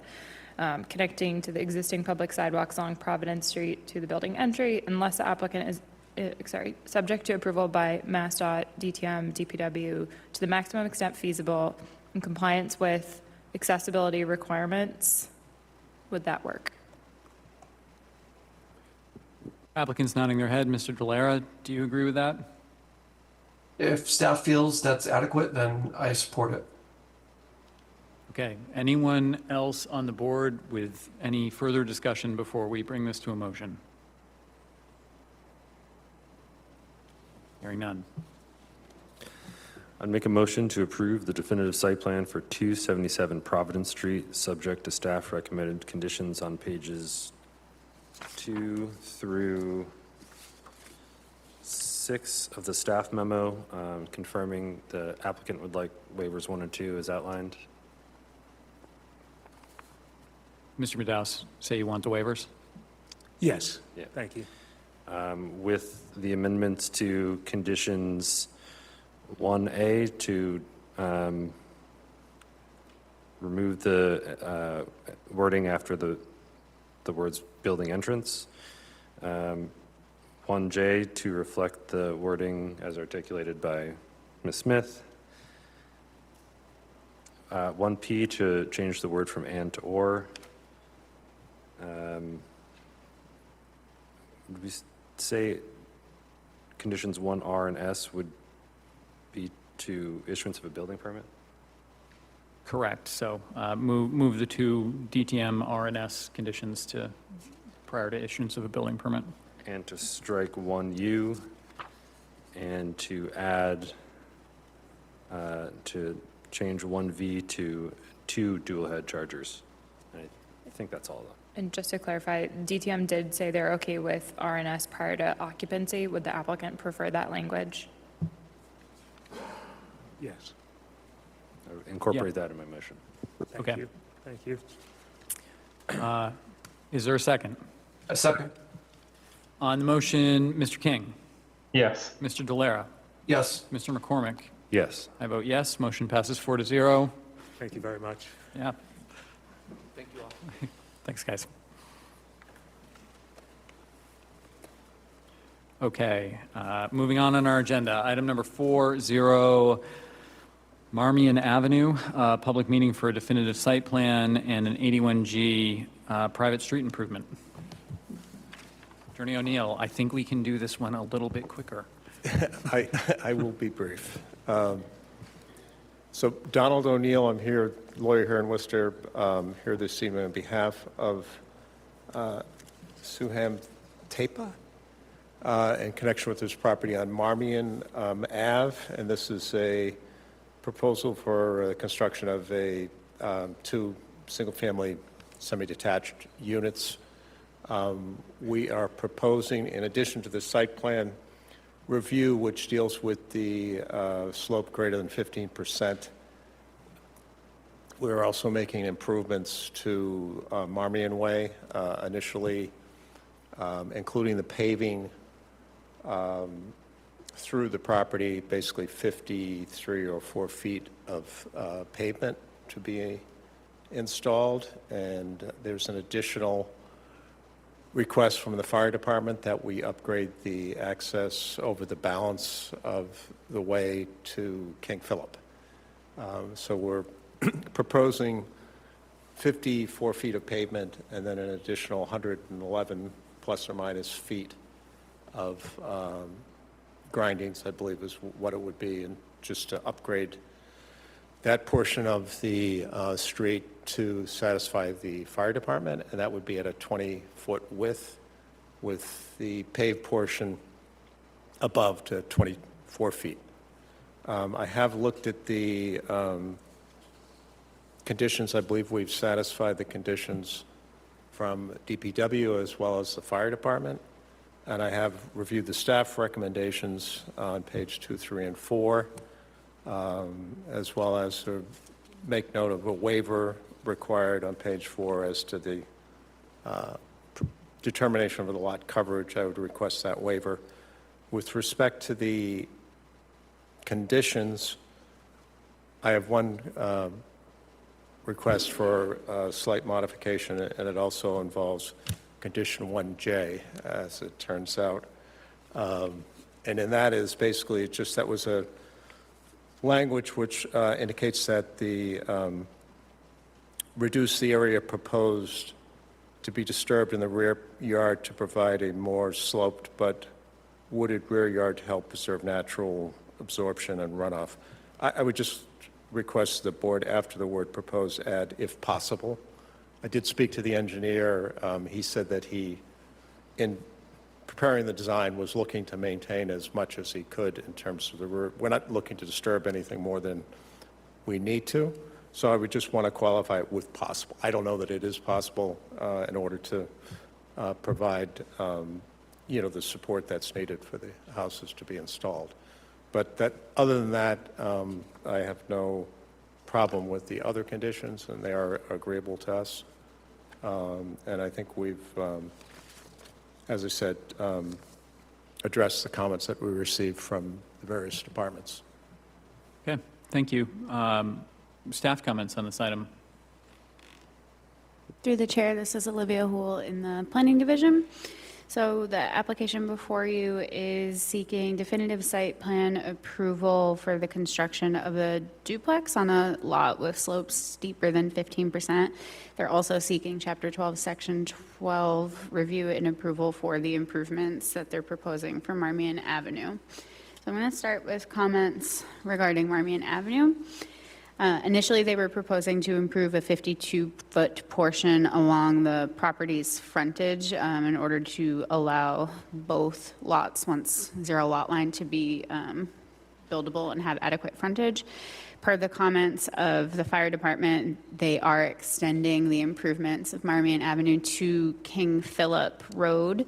This is a fire code requirement, and they have since shown that they will extend an additional 111-foot portion of Marmion Avenue with 6 inches of compacted regrind asphalt. This portion will only span 20 feet in width versus the 24-foot width portion that is being improved across the property's frontage. Regarding the Chapter 12, Section 12 conditions, our main conditions here are just asking the applicant to reflect tree protection for the existing trees alongside Marmion Avenue and providing a detail for that, and then asking them if the existing 60-inch oak tree is damaged as a result of the construction, we'd ask them to replace it with 3 new trees to offset the damaged 60-foot tree. Then, 60-inch tree. Then regarding site plan conditions, I'll start with some stormwater comments. The applicant initially was not proposing any stormwater or drainage facilities. They did perform test pits which showed that groundwater was observed at at a depth that infiltration, subsurface infiltration isn't going to be feasible. They have since installed area drains with sumps on each side of the dwellings at the request of DPW. Planning staff is asking them to go a little bit further by providing rain barrels for additional detention. And then our comment on condition 1J was for the reduction of the disturbed area in the rear to kind of help preserve the natural absorption of runoff that's happening in that area. If it's not feasible,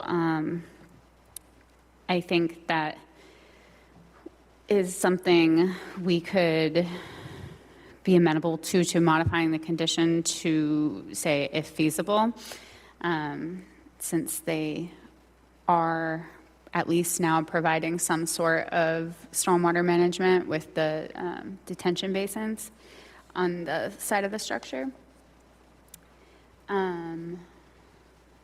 Moving on from stormwater comments, the applicant is not showing any proposed landscaping on the plan, so we're asking for 7 new trees on the site with specified locations in the conditions of approval.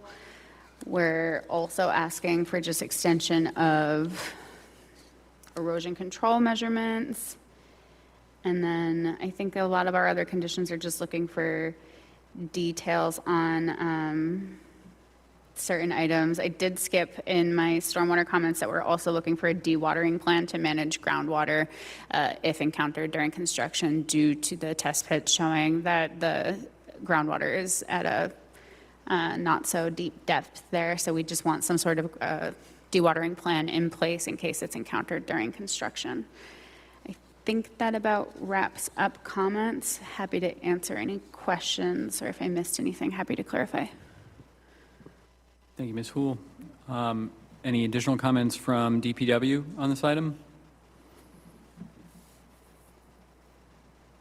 Yes, so this tree is new, therefore we require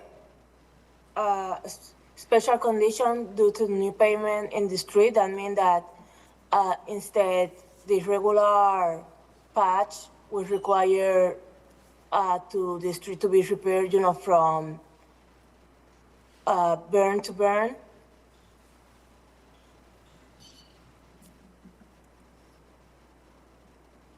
So it will be like the whole front area of the duplex. That would be the requirement for DPW. Okay, thank you. And just to confirm, that requirement's in your letter from July 2nd? Yes. Okay, perfect. Okay, anyone from the public on this item? Seeing no one in the room, anyone online, *9 to raise your hand.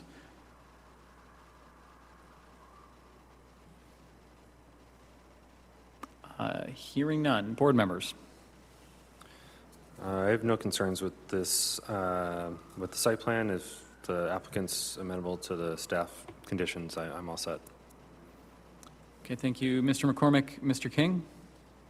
No comments, thank you. Mr. Delera? Thank you, Mr. Chairman. No comment. Mr. Toomey? No comments. Okay, no comments for myself, other than sounded like staff was amenable to the one condition. Yeah, and I'm 1J. fine with feasible as opposed to possible. Yeah. Through the Better chair, word, I I'd like to think, just actually suggest a slight modification there. So if we could ask you to reflect the limit of clearing on the plans as a new condition 1. Okay. Okay, thank you. And then provided that the slope shall not exceed 2.5 to 1, and revised grading shall not result in the need for additional retaining walls, we can modify condition J. I'm just thinking about that. So we can definitely show the limit of clearing. So that's not a problem. And in terms of, I don't think we haven't shown any walls or anything presently. I mean, we did have some walls, but they're under under 6 feet. So could you run that past me one more time? Sure. So we could modify condition J, provided that the slopes shall not exceed 2.5 to 1, and revised grading shall not result in the need for additional retaining walls. And through the chair, I can read the whole sentence. So it would say, reduce the area proposed to be disturbed in the rear yard to provide for a more sloped but wooded rear yard and help preserve natural absorption of runoff to the maximum extent practicable, what did I say? So basically, reduce the area in the backyard that's going to be disturbed, provided that the slopes that you're needing to change, the grading you're needing to change, don't exceed 2.5 to 1, right, which is a steep slope, or that the revised grading results in the need for an additional retaining wall, right? So as long as those two things are met, you'll agree to reduce the clearing in the backyard. Right, so no additional, the reasons for the conditions are to put some boundaries around what feasible means, is my thought here. So it's, if you have to add retaining walls, or if the slope is going to exceed 2.5 to 1, don't. Yeah, so, and in fact, so it's in terms of the feasibility, if it requires retaining walls or slopes over that height, then it's not feasible, basically, right? Yes. Okay, I get it. No problem. Okay. I think we were in the middle of making a motion. I'll make one. I'd make a motion to approve the definitive site plan and 81G GRO Chapter 12 Private Street Improvement for 0 Marmion Ave, subject to staff recommended conditions of approval on pages 2, 3, and 4 of the staff memo, with the amendment to 1J as articulated by Ms. Smith, an additional condition 1K, regards to the showing the limits of clearing on the plan, and the elimination of 1H. Second. What's 1H?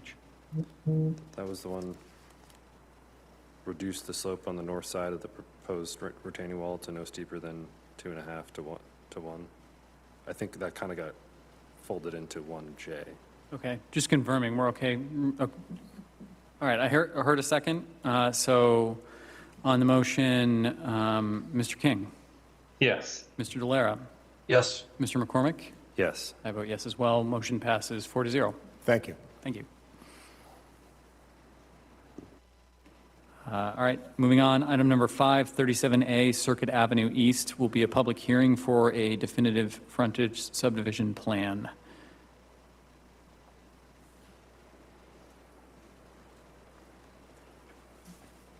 Mr. Chairman, Kevin Quinn with Quinn Engineering on behalf of the applicant.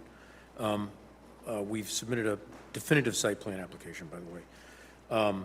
This site is subject to a variance granted by the Zoning Board of Appeals for a frontage to reduce by 20 feet from the 70 feet required. The site plan calls for a 2-family dwelling. Parking is provided for 4 vehicles with vehicle access to Vincent Avenue, which is the back property line, if you will. Site plan provides erosion controls. Slope stability is provided on the plan. A dry well is shown for roof to collect roof runoff and recharge roof runoff. Plan calls for 3 trees on the site. We show utility connections in Circuit Ave East, that's in the front of it. We have reviewed staff comments on this, and we would have no trouble complying with their comments if the board saw fit to make those comments as a condition of an approval. Okay. Can I answer questions? Thank you very much. Any comments from staff on this item? Through the chair, this is Olivia Houle. The applicant summarized pretty well, so I'll try to keep this brief, but the application is seeking definitive site plan approval to construct a 2-family dwelling on a lot with slopes steeper than 15%. The site had previously received a variance for relief from frontage requirements from the, for a 2-family dwelling within the zoning district. The board had also previously issued a definitive frontage subdivision approval back in March of 2024 for this site. So now they're just looking for their site plan approval. They are proposing subsurface infiltration on the site, 3 new trees, and then we're really only recommending additional plant screening of bushes and shrubs along the northwestern property line to offset mature vegetation that was cleared from the site. Okay, thank you. And just to clarify, is this a definitive frontage subdivision plan or a definitive site plan? It is a definitive site plan. I realize that the agenda that the board has notes this is a frontage subdivision. That was an error that we had caught before posting the agenda, but never corrected on the board packet that you guys all have in front of you. So apologies for the confusion there. Okay, so just so we're all clear, this is a public meeting, not a public hearing. That's correct. Thank you. All right, comments from DPW on this item? There are a few comments from the letter from July 2nd. I don't know if the applicant have access to that letter. Do you have Does do you have a copy Yes, of the we have DPW seen letter? the letter, Yeah. They say that they do. Okay, so that would be all from DPW. No problem. Okay, thank you. Anyone from the public on 37A Circuit Avenue? Not seeing anyone in the room. Anyone online? Star 9 to raise your hand.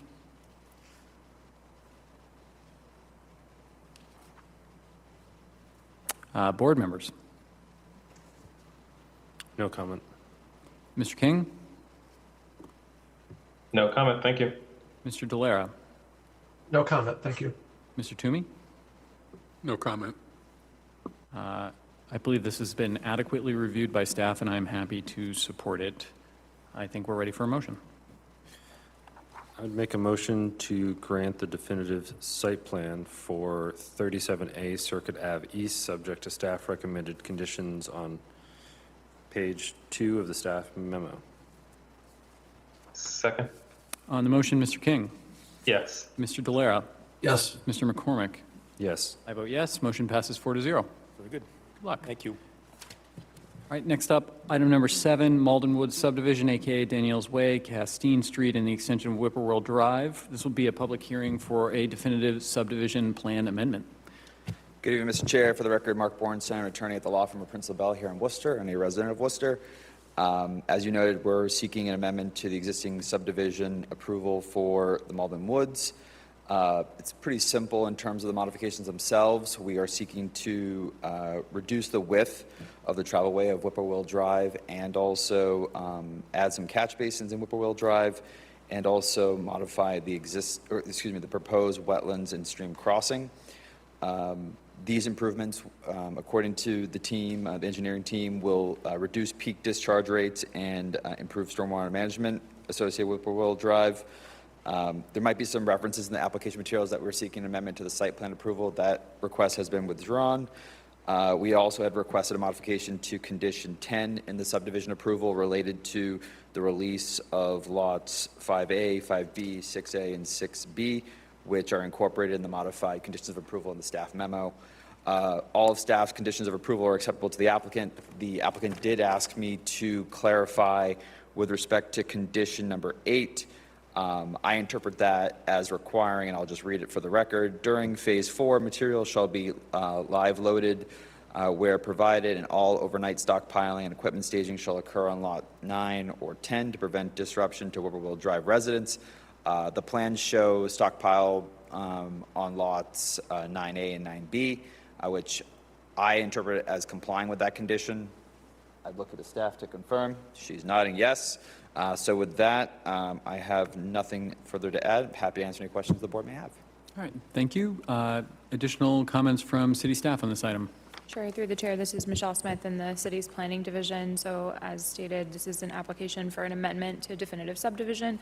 Board members may recall the gist of this discussion back from this winter when the applicant came in front of you informally as part of a kind of concept plan to have a discussion around what modifications the board would be amenable to considering related to the crossing, which had some complications, and the improvements that were originally approved would result in pretty substantial regrading along a variety of private residences adjacent to the private way that's proposed for alterations. So that was withdrawn back in front of you now that they have progressed that concept plan to fully engineered design. The applicant is also pending a notice of intent application with the Conservation Commission, or it might be a project change request. Correct me if I'm wrong on that, Mark. It's an amendment. That has not gone in front of the commission yet, but is scheduled to later this month. So you'll notice that we do have a condition in item 1B, which reflects that any of the changes that are required by the Conservation Commission would need to be incorporated as revisions, just given the nature of the changes to the crossing. The commission has a lot of jurisdiction in that area, so just to prevent a need to end up with plans that need to be reconciled, we will reconcile the ultimate plan set with any changes the Concom makes to the requirements for crossing or otherwise for the replication area, which is shown on this section of the plan.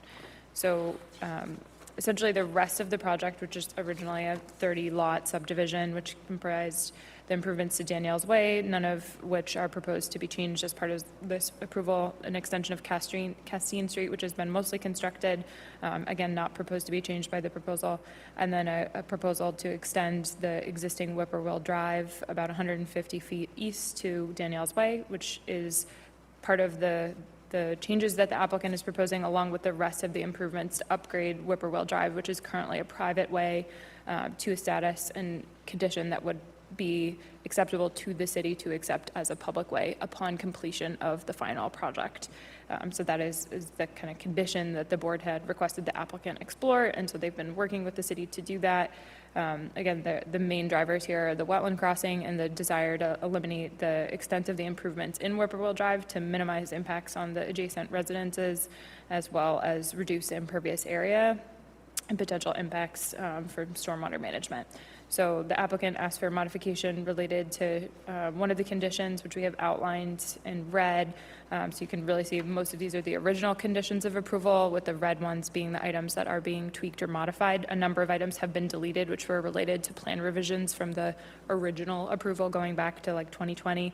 This has been approved before that, but was substantially modified at that point in time. The applicant really is supplementing the existing approved plan set with just 2 new plan sheets, which serve to replace the previous plan sheets for those areas, but has essentially annotated the original plan set, which is essentially for reference purposes, to make clear where the modifications are fitting in with the overall project, given there's a change in design professionals associated with the project. So again, the remainder of the subdivision really remaining unchanged beyond Whippoorwill Drive. Roadway is being narrowed from 28 feet, kind of curb to curb, to 24 feet, curb to curb overall. Adding some new catch basins as a result of a revised grading plan and profile for the narrowed road. And then again, that affects the stream crossing in an effort to minimize the impacts on the natural resources. There won't be a physical change to the right-of-way layout or to any easements associated with the infrastructure that are proposed as part of this approval. So there won't be a new plan that's being recorded at the registry. It's just modifying the approved plan set for the construction details on file. And there are 2 things I just want to bring to the board's attention, which we've got conditioned at this point, but just in case the board members had any questions. There is a head wall on the northern side of Whippoorwill Drive. One of the ends of that wall appears on the plans to protrude onto private property. The applicant needs to resolve that and put it back within the right-of-way layout, which they've indicated they have no problem doing. That may result in the change in the location of an existing utility pole. They'd have to coordinate that with National Grid. That pole will get a luminaire, so it'll have a light on it at the end to help illuminate the street. That was part of the original approval and would remain. I know there were comments from the public that were attached and provided to the board members that did comment on that light pole in particular, so just emphasizing that too for the benefit of anyone who may be listening in. And then there was one area where The board had previously discussed desire to keep sidewalks at least on one side of the street to ensure pedestrian connectivity from the subdivision out to Malden Street. And so the applicant has shown that. There's one area nearest Malden Street where it's actually on both sides. We think that that was just an error and have asked the applicant to just remove the section beyond the accessible ramp, which is directionally east. So we have two conditions to that effect, with our understanding that those items would be resolved in that way. I'm more than happy to comment on any questions that the board has, but I think that is probably enough. Thank you. All right, thank you, Ms. Smith. Additional comments from DPW on this item? No comment. Okay, thank you. Anyone from the public on this item tonight? Seeing no one in the room, a reminder for folks online, it is *9 to raise your hand, and then *6 to unmute your phone line. Seeing no one. Board members? For myself, I think I'm all set. This sounds like, obviously, the board has seen this previously, and it sounds like the issues have been generally addressed and acceptable to staff, so I'm good. All right, thank you, Mr. McCormick. Mr. King? Happy to approve. Thank you. Thank you, Mr. King. Mr. Delera? Agreed. Thank you, Mr. Chairman. Thank you, Mr. Delera. Mr. Toomey? No comments, thank you. Thank you, Mr. Toomey. I would concur with Mr. McCormick. This has been adequately reviewed, and the changes are positive related to the stream crossing. Concom really has jurisdiction, so we'll expect them to evaluate that. We're good. All right. With that, I would make a motion to approve the, motion to close the public hearing. Second? On the motion, Mr. King? Yes. Mr. Delera? Yes. Mr. McCormick? Yes. I vote yes. Hearing's closed, 4-0. And I'd make a motion to approve the definitive site plan amendment for Malden Wood subdivision with staff recommended conditions on pages 2 and 3 of the staff memo. Second? On the motion, Mr. King? Yes. Mr. Delera? Yes. Mr. McCormick? Yes. I vote yes. Motion passes 4-0. Thank you. Next up on the agenda, item number 10, 18 Bowker Street, public meeting for a definitive site plan.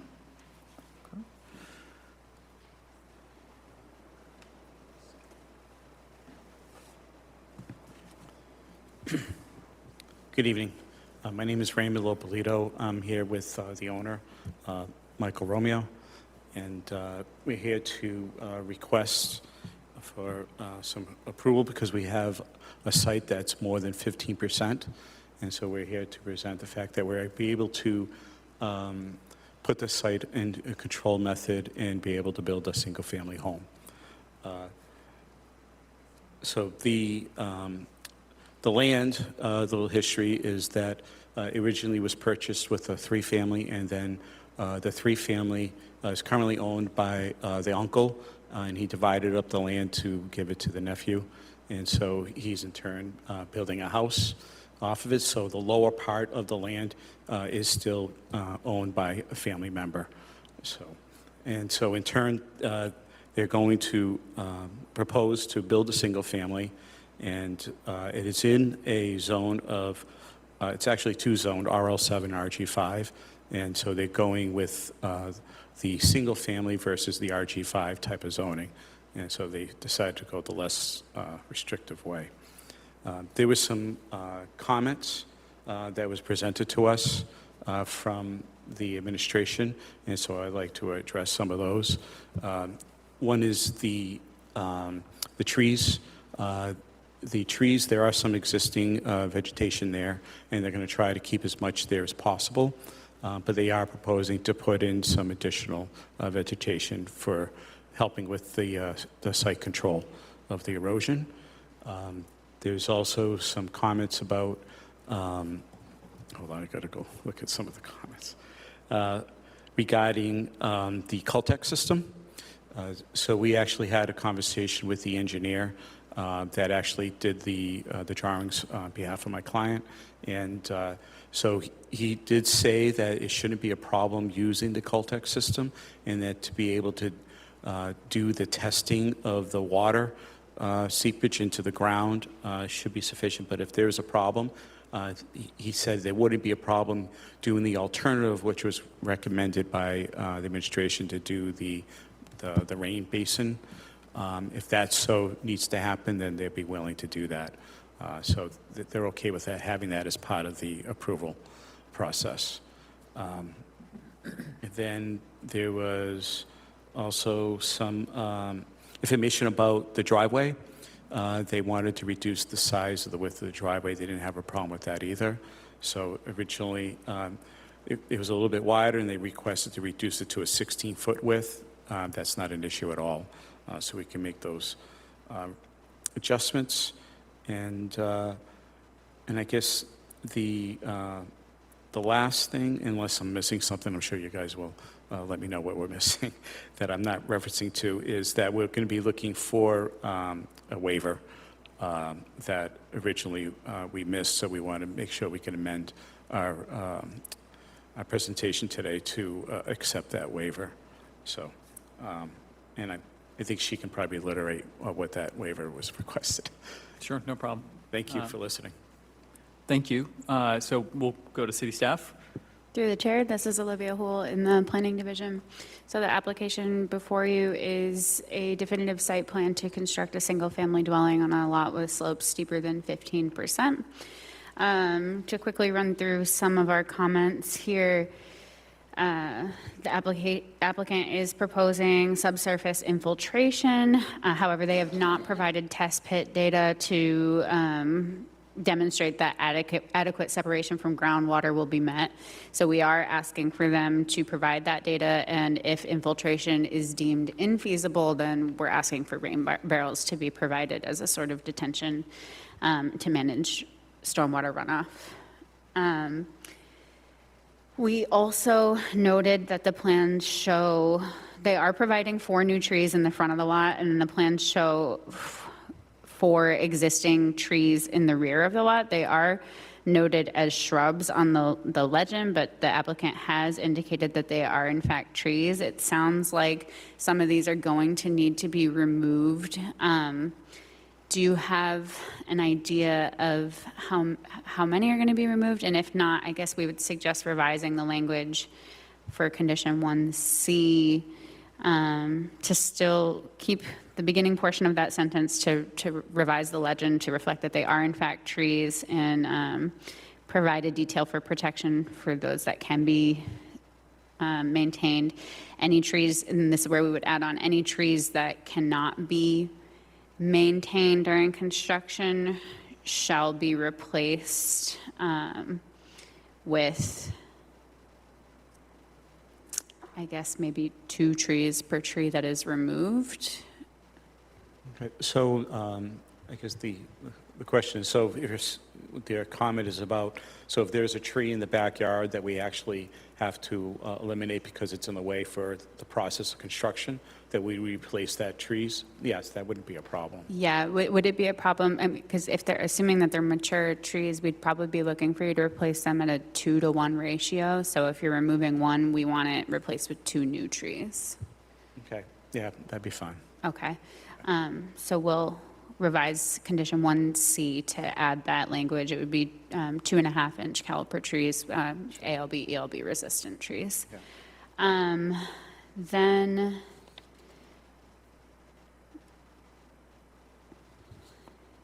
the only other comment we had for the applicant was regarding the retaining walls. So the walls show a 4-foot high chain link fence with an additional wooden guardrail.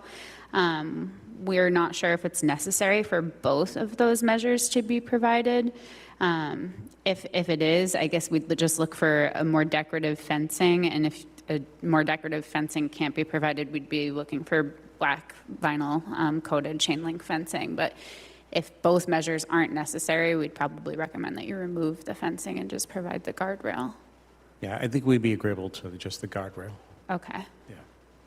Yeah. We don't have that as a condition, but I guess we could add that as a new condition 1K to just reflect the removal of the chain link fencing from the detail that we have provided there. I think that about wraps it up for staff comments. Happy to answer any questions. Thank you, Ms. Hool. Additional comments from DPW? There's a couple of comments from DPW, from F to J. First is provide additional existing utility information on the plan and confirm location and size of all street utility and inverts elevations. In addition, provide information regarding the proposed infiltration system. Provide test speed data to confirm that infiltration system design will work. And the drainage pipe should be DR18 PVC. That would be all from DPW. Okay, thank you. Anyone from the public wishing to speak on this item? Seeing no one in the room, anyone online, star 9 to raise your hand and star 6 to unmute your phone line. Seeing none, board members? No concerns, happy to support. Thank you, Mr. McCormick. Mr. King? Happy to support it. Thank you. Thank you. Mr. Delera? Ditto, thank you. Mr. Toomey? No comments, thank you. I also have no comments. I think we're ready for a motion. Cool. I would make a motion to approve the definitive site plan for 18 Bowker Street, subject to staff recommended conditions of approval on pages 2 and 3 of the staff memo, with an amendment to 1C to add language that any tree not maintained during construction shall be replaced at a ratio of 2 to 1 with 2.5-inch caliper trees, and an additional 1K for the removal of the chain link fence detail. That's right. Got that? All right. Second? On the motion, Mr. King? Yes. Mr. Delera? Yes. Mr. McCormick? Yes. I vote yes. Motion passes 4-0. Good luck, guys. Thank you. Next item on the agenda, item number 12, 142, also known as 148 Southbridge Street, a public hearing related to an amendment for a special permit for adult use marijuana. This is a storefront retailer. Did I skip 11? Yeah, I think. I had that one crossed off for some reason. Probably just a mistake. Let's do 11. Item number 11, 125 Grandview Avenue, a public hearing for a special permit related to an ADU.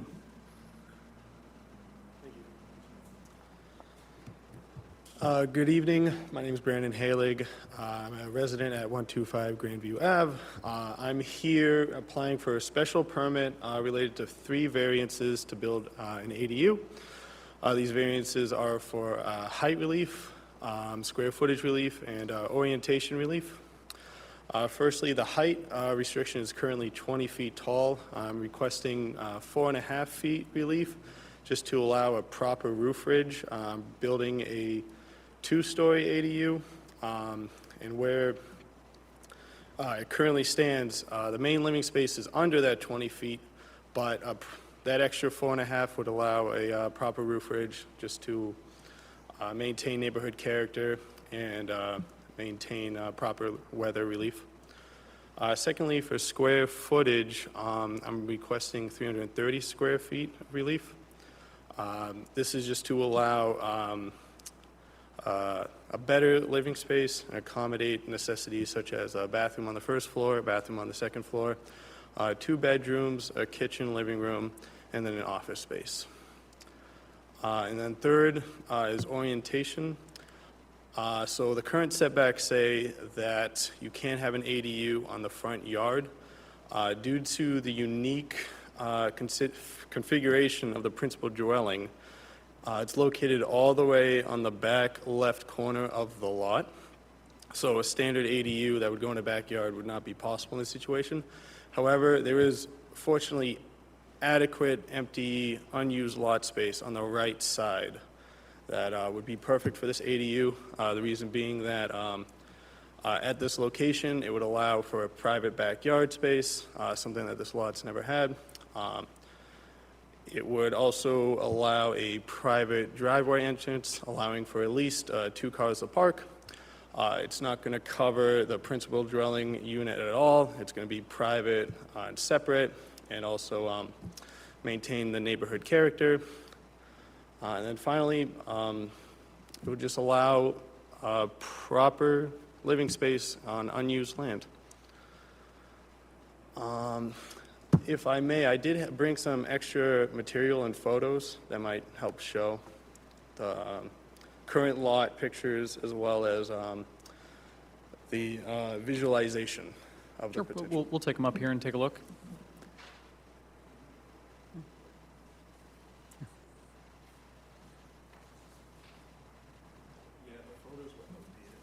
Oh, gotcha.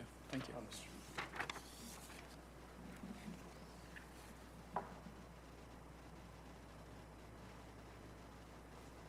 Yeah, so I hope these help visualize how the ADU will fit very well in the neighborhood character. And proper landscaping and fencing will make it look very nice. Okay, thank you very much. Yeah, and so the only other thing I will comment on is the feedback from staff. I agree with the trees of maintaining the current ones that are there, but there was a recommendation for additional shade trees. I just want to give feedback that there's already a lot of shade trees. If you look at the sky view, the entire yard is covered in shade. There's 2 on the sidewalk as shown in the photo. There's 2 on the plot, and then there's plenty of trees behind the yard, behind the lot. So I just want to mention that. I'm not opposed to adding 2 more shade trees that were recommended, but that's just my reason that they don't need to be. Okay, thank you. Comments from staff on this? Through the chair, this is Olivia Houle in the Planning Division. So the application before you is a special permit for a accessory dwelling unit. The site currently has a single-family detached dwelling and a paved driveway. The applicant seeking to construct a 2-story detached ADU with 2 bedrooms. This also has an office, 2 bathrooms, and a full basement. So what they're seeking relief from is for the size of the structure. They're proposing 1,230 square feet, where 900 square feet is the maximum allowed by the ordinance. They're also seeking relief from height, where they're proposing 24.5 feet, with 20 feet being the maximum height allowed by the current ADU ordinance. Lastly, they're seeking relief for the orientation of the structure. The ADU ordinance states that ADUs can't be located within the front yard. In this case, the applicant really does not have a rear yard where they can place this ADU, so they are kind of left with no other choice but citing this in the front yard in this scenario. So some other notes on this is the applicant is proposing additional parking. While parking isn't required for ADUs, they are proposing additional parking within the driveway as well as with 1 garage space for the ADU. There's no changes proposed to the existing driveway or parking that serves the single-family dwelling on site. We would like to see the existing trees on site preserved. If for any reason that they are not able to be preserved during construction, or if they're damaged, we are asking that the existing trees be replaced with 2 new trees to help offset the benefits provided by the existing mature trees. Regarding the new trees that we're asking for in addition to the existing trees, we're specifically asking for them by the driveways to provide cooling for the new impervious surface. So while we understand that there are trees on site, there's this specific reason we're looking for them is for cooling of impervious surface. Ultimately, at the discretion of the board, if they'd like to see the 2 new trees that we're asking for kept or not. The only other comments we had are just reconciling the civil plans with the architectural plans. We do see a deck and a bulkhead and a patio shown off of the rear in the architectural plans, so we don't see that on the civil plans. And aside from that, I think That addresses staff's comments. Happy to answer any other questions. Thank you, Ms. Hool. Any additional comments on this item from DPW? So we have some comments that was provided in the letter from July 2nd. Okay. The main part would be like provide a city standard driveway approach at a maximum of a 14% in cut. Verify that there's adequate cover for all proposed stormwater chamber locations. Provide a detail of the area drain rates. And DPW recommend install all area drains outside of the paved area. Show catch basin inlet protection on the plans also. That would be all from DPW. Thank you. Okay, thank you. Anyone from the public wishing to speak on this item tonight? Not seeing anyone in the room. Anyone online? It would be star 9 to raise your hand.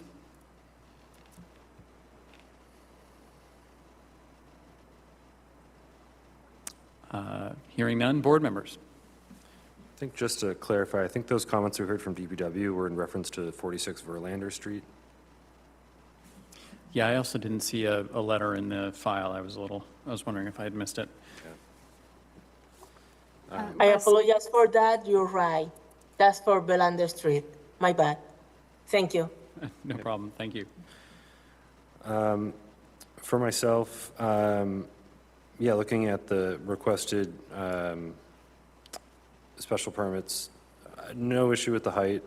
I think we'll talk about it later in the meeting tonight, that we're probably looking at raising the height limit very soon anyway to reconcile with the state law. No issue with the front yard orientation. Obviously, with the positioning of the existing house, I don't really see a way around that. And in terms of the size of the ADU, I'm inclined to support that permit as well.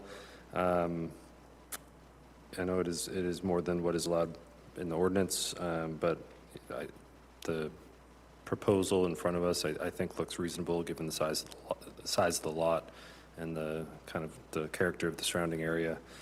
One question I did have to staff, is this something that could be permitted under more than one building on a lot?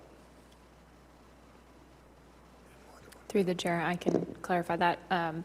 No, by definition, because essentially what we would have is, a couple things. For ADUs specifically, we modified the subdivision regulations to exempt them from the requirement for more than one building on a lot. So we don't have to do that because we modified your regulations to say as such. But typically, when you would have multiple buildings on a lot, when it's a single-family style development, you're going to see a cluster special permit because by definition, a single-family dwelling is one building on one lot. The exception is obviously ADUs because they are an accessory component to the use. So it's still, what you have in front of you here is essentially still, from a zoning perspective, a single-family use. And on that lot, we're just seeing an accessory structure with an accessory use that is a residential dwelling, if that helps clarify. It does. Thank you. I think I saw it somewhere earlier, but maybe to the applicant, what's the size of the primary dwelling? About 1,400 square feet. Okay. I think I'll leave it at that for now. Okay, thank you, Mr. McCormick. Mr. King? No concerns with the changes here. Thank you. Okay. Mr. Delera?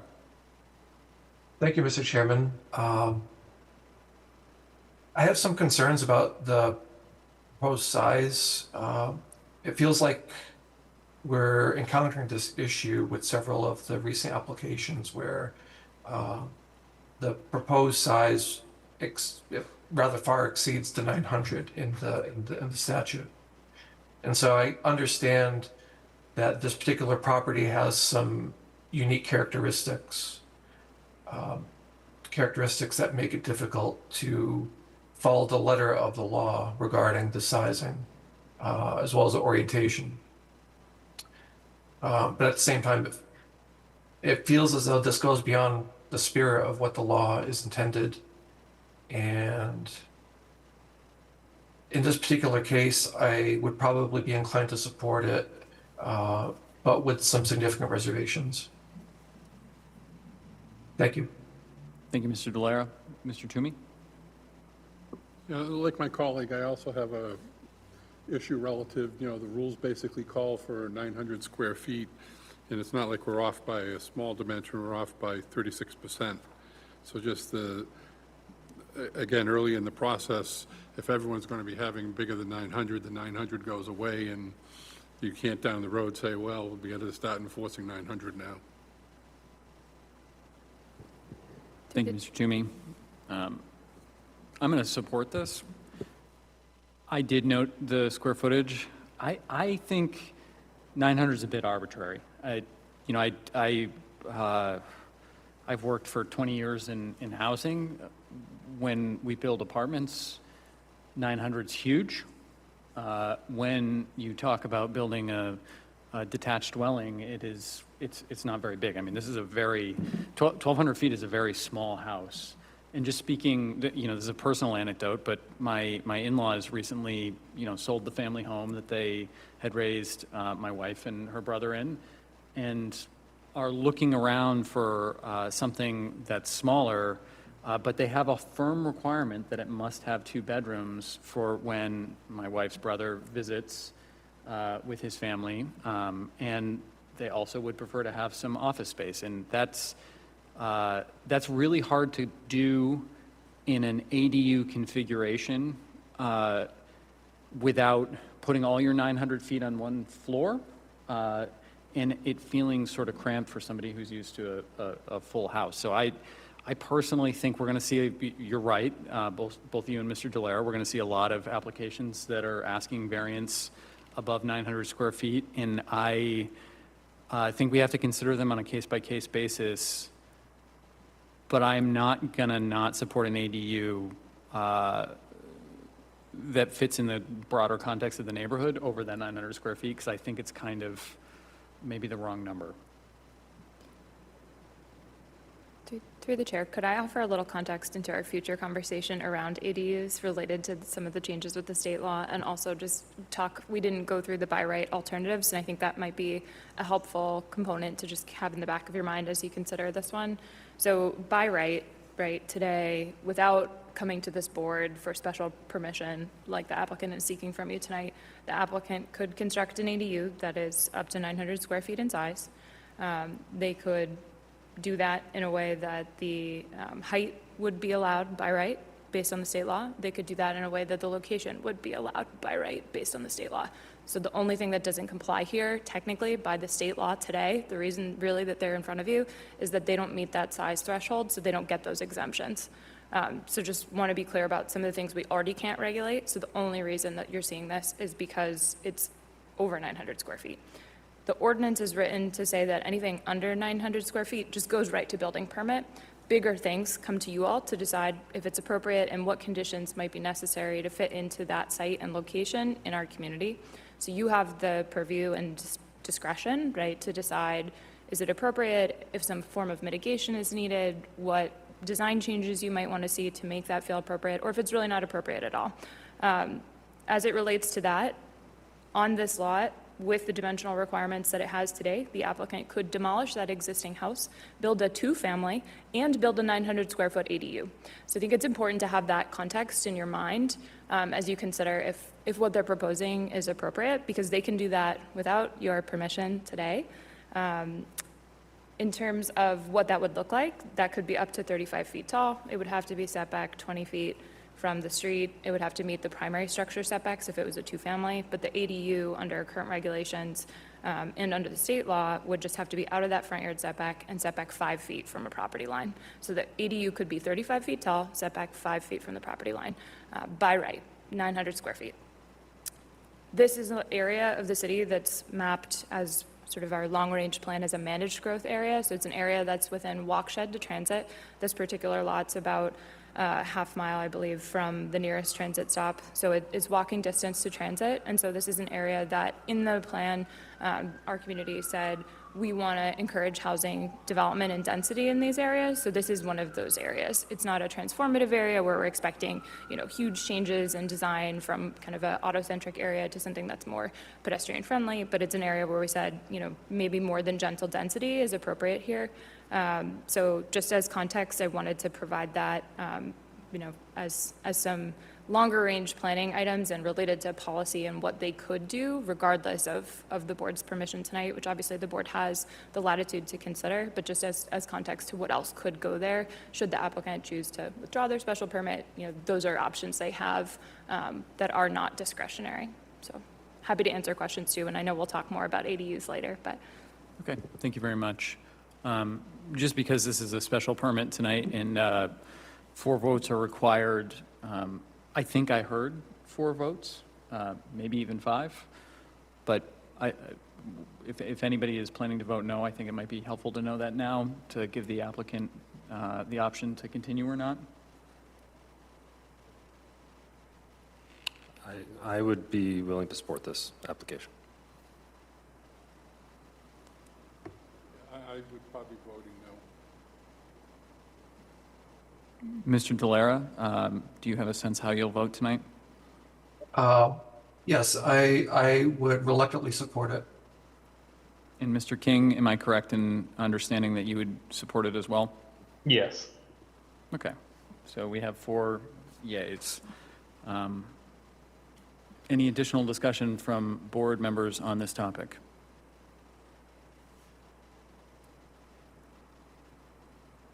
Hearing none, I think we're ready for a motion. Make a motion to close the public hearing. Second. On the motion, Mr. King, Yes. Mr. Delara, Yes. Mr. McCormick, Yes. Mr. Toomey? No? You don't want to close the hearing? Oh, I'm sorry, yes, I'm sorry. Okay. I vote yes as well, 5-0, hearing's closed. And I'd then make a motion to approve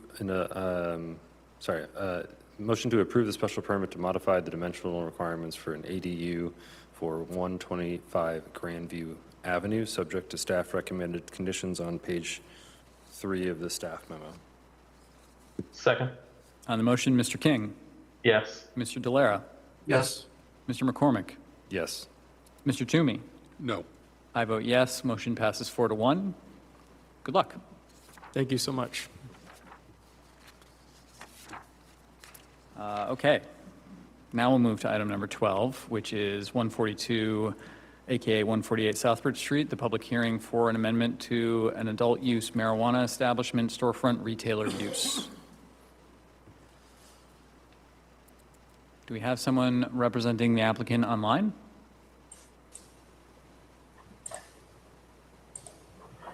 Yes, good evening. Is it possible for me to turn on video as well? It's definitely possible for you to, nope, maybe not. Hold on. Through the chair, we have to enable that for a particular user. I'm not sure if we're able to do that. We can try to do that on our end, but I would say that the applicant should probably go ahead and proceed. We have that disabled for all users. No problem at all. Good evening. My name is Isaac Fleischer.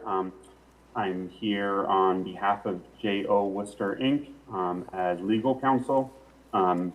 I'm also accompanied, I believe, over Zoom by Todd Sullivan, who is the president of J.O. Worcester, Inc. This is an application to amend an existing special permit for an adult use marijuana retail located at 142 Southbridge Street, AKA 148 Southbridge Street. The original special permit for the use was issued to Nature's Remedy in 2019, and then it was amended in 2021 to change the operator from Nature's Remedy to Life Essence Inc. We're now applying to amend it once again to change the name of the operator from Life Essence Inc. to J.O. Worcester Inc. There are no proposed changes to the site plan, no proposed changes to the floor plan, or to the current use. It is located in the general business district where the use is allowed by, subject to special permit. We received the memo from the planning board, which proposes proposes the changes to the existing conditions on the special permit, which are really just limited to swapping out the name, inserting J.O. Worcester in place of Life Essence.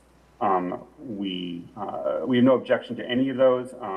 There's one new condition, which is that prior to a certificate of occupancy, an updated certification be submitted regarding the setback requirements. The adult use retail marijuana has specific setback requirements for schools, daycares, parks, and other existing marijuana establishments.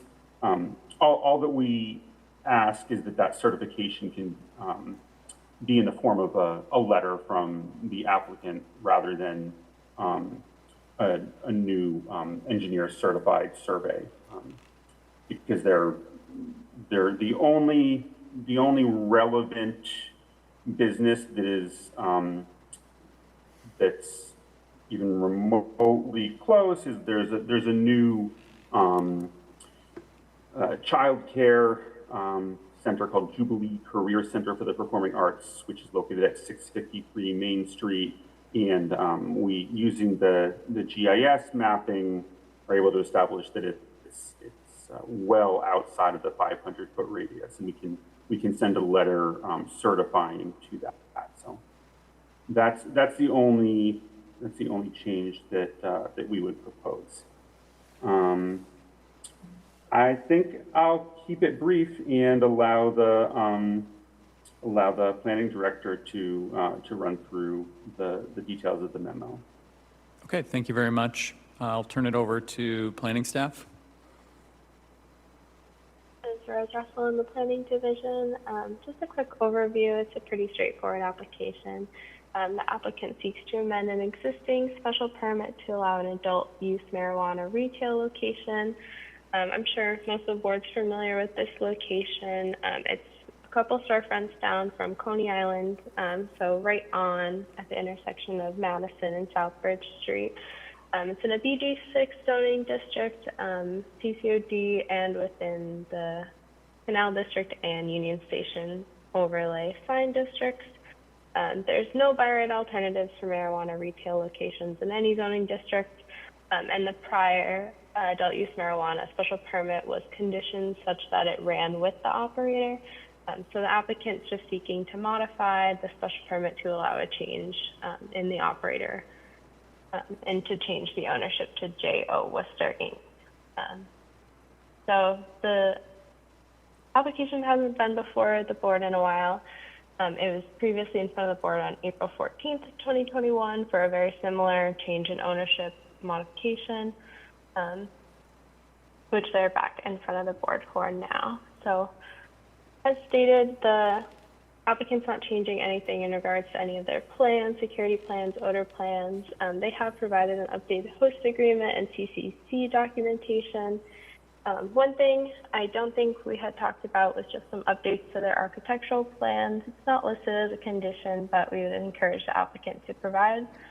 Any changes in signage, it'll have to be done through inspectional services and will be reviewed by the building permit. But we just want to make sure if they are planning to change any signage that they have that prepared. There's some existing signage. I'm not sure if it's still up on the building from the previous operator, but just had made note of that. And then in regard to the additional condition, we had just asked for an updated certification of minimum distance requirements. So there's some of these uses, schools, daycares, parks. There was an original certificate we were able to locate from an earlier filing, and we were just looking for that to be updated. The original one from the earlier application had been signed and certified by a surveyor, I believe, not an engineer. But I do think a letter from the current operator would be sufficient, given it's an existing special permit, and they have the current permission from the earlier permit. So I think that should be fine. But no changes to hours of operation, no changes to any of their other plans. So I think that's all I wanted to cover, but I'm happy to answer any questions the board or the applicant may have. Okay, thank you, Ms. Russell. Additional comments from DPW? No comment, thank you. Thank you. Anyone from the public wishing to speak on this item tonight? No one in the room? Anyone online? Star 9 to raise your hand and star 6 to unmute your phone line. Okay, hearing none. Board members? I'm all set and happy to support it. Thank you. Mr. King? No concerns, thank you. Mr. Delera? No comments, thanks. Mr. Toomey? No comments. Thank you. Also seems like a procedural change. I actually find it really annoying that this law requires people to come back to modify their special permit and waste this board's time every time they want to change their name. But I'm going to support this. I think we're ready for a motion. Motion to close the public hearing. Second? On the motion, Mr. King? Yes. Mr. Delera? Yes. Mr. McCormick? Yes. Mr. Toomey? Yes. I vote yes as well, 5-0. Hearing is closed. I would make a motion to approve the amendment to the special permit for adult use marijuana establishment, a storefront retailer for 142, AKA 148 Southbridge Street, subject to staff recommended conditions on page 4 of the staff memo. Second? On the motion, Mr. King? Yes. Mr. Delera? Yes. Mr. McCormick? Yes. Mr. Toomey? Yes. I vote yes as well. Motion passes 5-0. Luck to the applicant. Moving on to item number 1346 Valander Street. This will be a public meeting for a definitive site plan. Mr. Chairman, Kevin Quinn with Quinn Engineering on behalf of the applicant. The application before you is for a definitive site plan. The plan calls for a four-family building in single-family attached use. Off-street parking for 2 vehicles per dwelling unit is provided, 1 in, 1 out, we call it, 1 in the garage and 1 in the driveway. Site plan provides stormwater controls, including underground chambers in the rear and front of the building. The rear catches roof water only. The front catches roof water plus surface water. Plan calls for 11 trees. Erosion controls are provided on the plan. Sewer and water services go to mains in Valander Street. In the staff letter, the staff recommends a waiver of the requirement depicting trees 9 inches caliper and larger. We request that waiver as described. Can I answer questions? Thank you very much. We'll turn it over to staff. Thank you. This is Rose from the Planning Division. Give a quick recap here. It's a definitive site plan application before you for construction with grades over 15%. So the applicant is seeking to construct 4 attached style units, townhouses. This site is bounded by Valander Street to the south and Breck Street to the west, or Plan West. Breck Street's currently private, and in this section abutting the property, it's unimproved, so it's just a paper street. I think likely the grades in the area have prevented it from being opening. It's quite steep in this area. But just for some context on the site, so the applicant's proposing 4 townhouse buildings, the driveways going up to each unit, so they have 1 parking space in the garage and then 1 in the driveway. They are proposing, as you can see, there's 2 curb cuts, which both flare out. So the driveways, the individual driveways are only 9 feet going up to each of the units. So we like to see, not excess pavement being constructed and as minimal curb cuts as they can do. So definitely happy to see this configuration. We had made some comments in our memo about the infiltration on site, so it's not a recommendation, it's not a condition of approval that we recommend, but we just asked the applicant that they continue evaluating whether the location where they dug the test pits we think they should dig them a little bit closer to where the infiltration units are going, just to make sure that groundwater in that area is sufficiently deep enough so the infiltration units will function as they're proposed. If not, we just ask that they evaluate other options. They can detain water on site or provide rain barrels. And after that, we just refer to DPW, but we just want to make sure that when they go to install it, groundwater is where they think it is. As stated, they're providing 11 new trees on this property. It's kind of a tight lot with the development. They have about 11, or they don't have a lot of backyard, basically, is what I'm trying to say, and it starts to slope up towards the lots in the back. But they've provided erosion control barriers, down gradient, and construction entrance for erosion controls during construction. So they provided all that information and details on the site plan. The only recommendation we included in our memo was to add 3 trees along the southern property line. So it's going to be the property line to the neighbor to the right. You can see their houses depicted on the site plan. Just given the proximity of how close the neighbor is, we just asked for some additional tree plantings. Happy to answer any questions the board might have. Thank you, Ms. Russell. Additional comments on this from DPW? No, as I mentioned before, so the comments are in the letter from July 2nd, and that would be all. Okay, Thank you.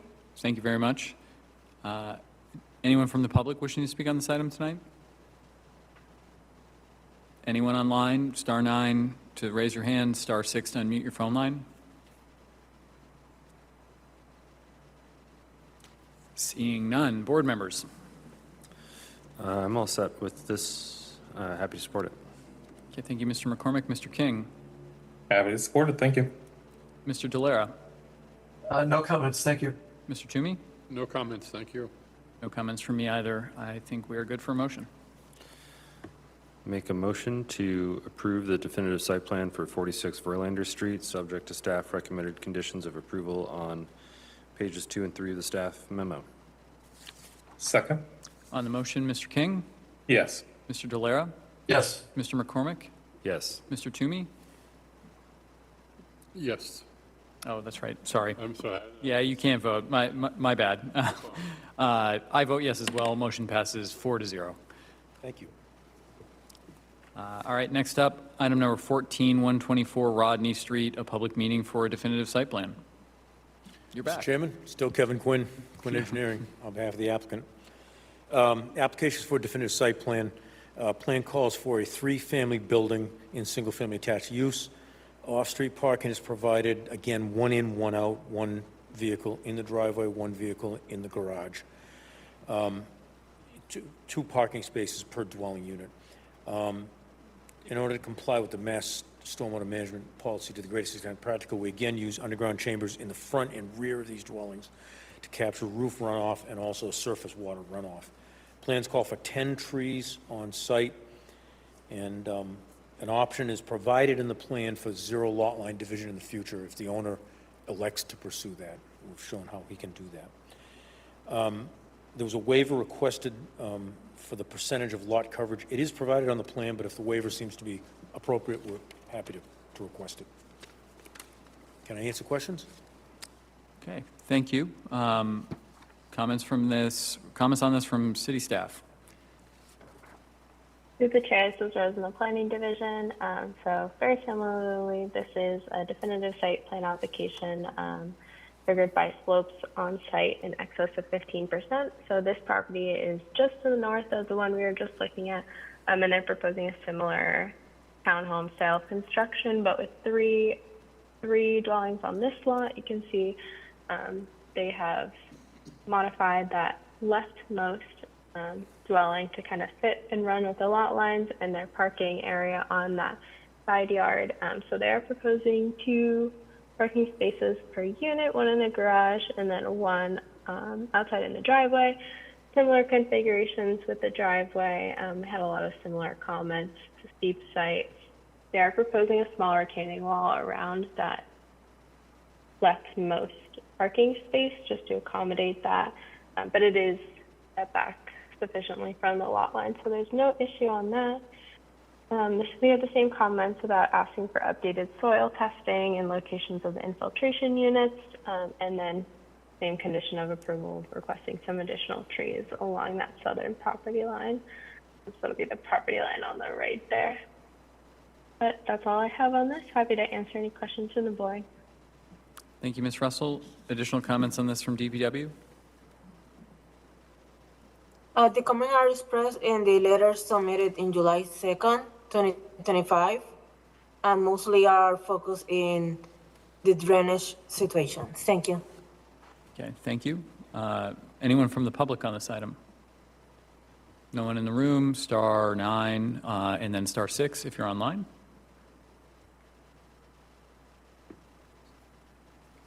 Board members? I'm all set with this one as well. Happy to support it. Mr. King? Oh, seems like a great project. Happy to support it. Thank you. Mr. Delera? I agree. Happy to support it. Thank you. Mr. Toomey? No comments, thank you. No comments either. Ready for a motion? Motion to approve the definitive site plan for 124 Rodney Street, subject to staff recommended conditions on pages 2 and 3 of the staff memo. Second. On the motion, Mr. King? Yes. Mr. Delera? Yes. Mr. McCormick? Yes. I vote yes. Motion passes 4-0. Very good. Thank you. Have a nice night. Next up, item number 1578, Harrington Way, a public hearing for a special permit for an ADU, relief from dimensional requirements. Hi, my name's Jay Gallant. I'm the architect supporting the project and representing the applicant, Trish Demick, the owner of the property. So the reason we're here, similar to a previous application that we heard earlier, is because of the size of the unit that we're proposing. I would argue that the size of the main part of the ADU is going to be under 900 square feet. So basically, we're proposing a garage with a dwelling unit above it. The neighborhood is a mix of single-family and multifamily buildings, just down the hill from North High and Equatorium.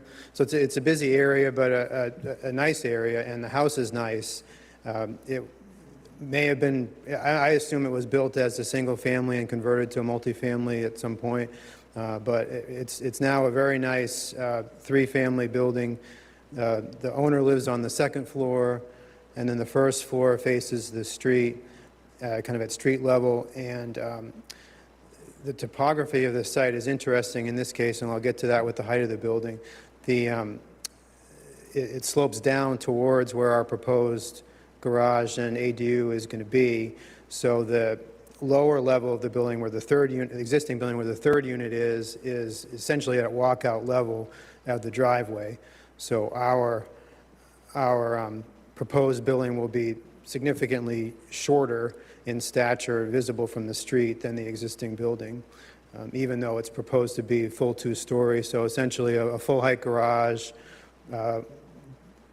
just under 9-foot ceiling, which is appropriate, and then an 8-foot wall in the back, and then the slope of the roof, similar to a different building that was proposed earlier, just to make it work geometrically and architecturally and structurally. That's just where the geometry of the roof works out. We're proposing, since it's its own dwelling unit, it needs 2 means of egress. The first means of egress is the, if we go back to one slide to the front elevation. So essentially the entrance to look like a front door is to the left of the garage doors, an interior staircase, which we're counting as part of the living space of the ADU, brings us over the 900 square feet to 1,036 square feet total if you count the entrance area and the stairs and the laundry room, which is also dedicated to the ADU, which is directly behind the stairs, as you can see in this plan. So a 2-car garage, which is appropriate for the site. So right now, and one of the questions and comments from staff, and I'd like to address, is the driveway itself. So it was, at some point, it's 30 feet wide. It was either built wider or set up wider or something. But anyway, it works pretty well as it is now. It's a very busy street. We can't have cars parked on the street really at all. It would be very dangerous. So the setup of the site with essentially being able to fit 3 cars across is very helpful, and particularly since there's already 3 units existing, kind of helps to have 3 across because you can stack, 2 cars for each unit if someone has a visitor or whatever.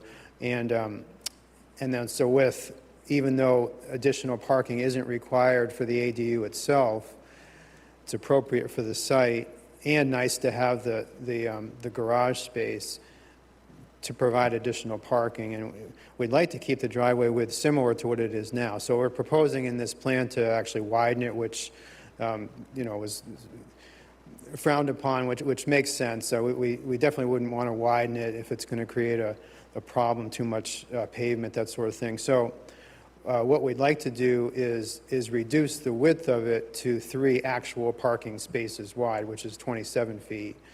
And so if we could go to the recommendations, the main recommendation is essentially, so with the shade trees and the lot area on the plan, I mean, that's all fine. And removing the paved area, as I just described, additional paved area, that's definitely good too.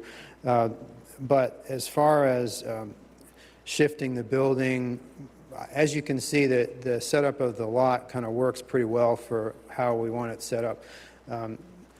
Trish really has always kind of eyed that area, it's a grassed area, very nice behind the driveway, perfect location for a garage with this, with this additional dwelling unit, which she's actually going to occupy herself.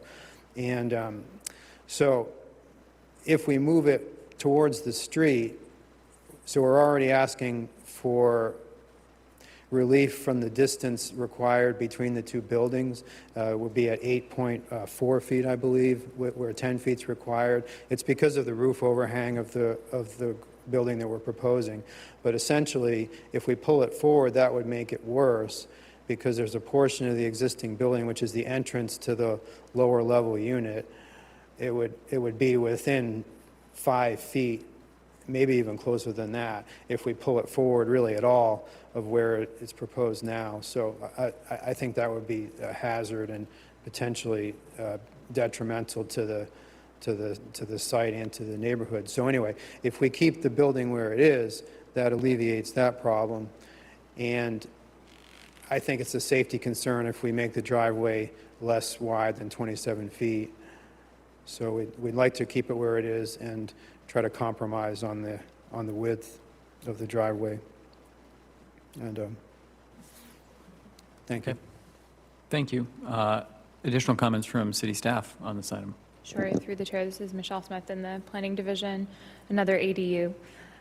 So today we have a 3-family that's on this existing property, and the applicant's proposing an ADU that you can see in the slides, or you have seen in the slides if my screen will progress, which it's not cooperating to do.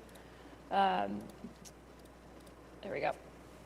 So the applicant's seeking 3 different forms of relief under the current requirements that we have in the zoning ordinance, regardless of what the state law says. At the moment, the applicant's not compliant in this respect with respect to the detached structure height limitation. Right now that's 20 feet. They're proposing at 28. So in excess of that, compare that to the requirements that the state has, this height would be allowed by right if the square footage were just at 900 square feet and it were an exempt ADU. So just as context to that form of relief, they're looking for the internal setback requirement that we currently have, which is 10 feet to be relieved. They're proposing 8.4 feet. Again, state law would not enable us to apply this restriction to any ADU as long as it's 900 square feet or less. So we wouldn't be looking at that if it were not for the square footage of the ADU. So again, just providing that as some context to the board members for a future discussion. So in this case, their applicant's proposing just over 1,000 square feet, so it's 1,036 square feet. It's 136 square feet larger than what would be allowed by right. Pretty small amount, but that is a 15% increase over what is allowed in the ordinance by right. So those are the three different things that the applicant is in front of you for. In terms of the overall design and reviewing what's proposed, staff did have a few comments after speaking with inspectional services. Unfortunately, just late in the afternoon today, we were able to confirm that the proposed expansions as shown on the plan would both require a special permit from the zoning board to modify the requirements for parking and loading because they're in excess of what would typically be allowed for a driveway in this context. So a driveway in this context, typically the maximum width it would be allowed to be would be 22 feet to serve this three-family use. What's there today is 30 feet. What's shown on the plan is wider. Applicant's proposing to expand the driveway to the north, which I'll just mark up here. You can see it here in this area here. This is a proposed expansion as well as this area here. Pardon my messy markups. But this is all a proposed expansion in order to accommodate additional parking and provide for the ADU. Keep in mind, there is no parking requirement for the ADU, so there are 3 parking spaces on the site today. This is proposing 7, 8, depending on how you look at it and what you consider a parking space. There's going to be 6 spaces that are surface and 2 in the garage. The applicant's showing demarcation of less spaces, but practically speaking, there would be enough area to park that many cars. So it's far in excess of what the zoning ordinance would require. Staff has recommended moving the ADU closer to the street, just leaving the existing driveway the way it is and aligning the proposed ADU with that driveway, which would still allow for 3 cars in the surface parking configuration and 2 additional vehicles in the garage associated with the ADU. Understand the applicant would prefer not to do that. I will note that to the south, plan south here, the setback here is almost 10 feet. So technically this structure can be set back just 5 feet. So they could shift the structure to the south. Understand that there's some topographic change there. The applicant's already proposing to extend the retaining wall here. So there may be an opportunity to consider if the foundation could serve as the retaining wall, if that were to be shifted forward or to the south or a combination thereof. Ultimately, whatever this board decides, if the pink areas that I've marked up here, or red areas, are going to be proposed to be paved, the applicant will require a special permit from the zoning board, and it will be up to the zoning board to decide if they could have that configuration. If they could not, then they would potentially be back in front of this board to modify these plans. So just want to make sure that the applicant sort of proceeding full understanding of the complexity of the permitting saga that may proceed based on that determination that inspectional services has made. One other advantage of pulling the structure closer to the street is that it likely would then fall into compliance with the fire code requirements for setback, meaning that the unit wouldn't have to be sprinklered. Right now, as it's proposed, it would need to be sprinkled. So there could be a potential cost savings as well. So just, we understand the applicant's aware of that and is intending to sprinkle the unit, but again, for context, it could be a cost savings. And then we have a couple recommended conditions related to installation of shade trees, typical comments, looking for 2 of those on the property, also looking to see the existing mature vegetation be protected during construction and retained, having a few other annotations be added onto the plan. And depending on what happens with the discussion around the driveway, we will need to modify one of the recommended conditions of approval. Just to call that out, that's 1D as well as 1C. I think it sounds like we're in agreement on 1C. 1D is the condition that I think, depending on the layout, would be up for discussion. Just in terms of this overall area and sort of long-range planning and vision for the section of the city, as well as the by right options. By right, again, the applicant could have 900 square feet in terms of an ADU. They're proposing in excess of that. They could eliminate, the structure could be identical to how it is and essentially all garage, and then that would comply with the requirements of the ordinance and the state's exemption. So again, if they got rid of that laundry room and the stair was outside of the building, that could then comply with the requirements, and they would just have additional storage in the garage. So that would be allowed by right. This area is also located in a managed growth area, so again, within walk shed to transit, within a quarter mile of bus stop. So again, pretty walkable area just south of the high school, near the ecotarium, and has the ability to support, again, moderate increase in housing density based on the vision that the city has for this location in the citywide long-range plan. Happy to provide further context or comments. Hopefully that helps the board understand other options they have.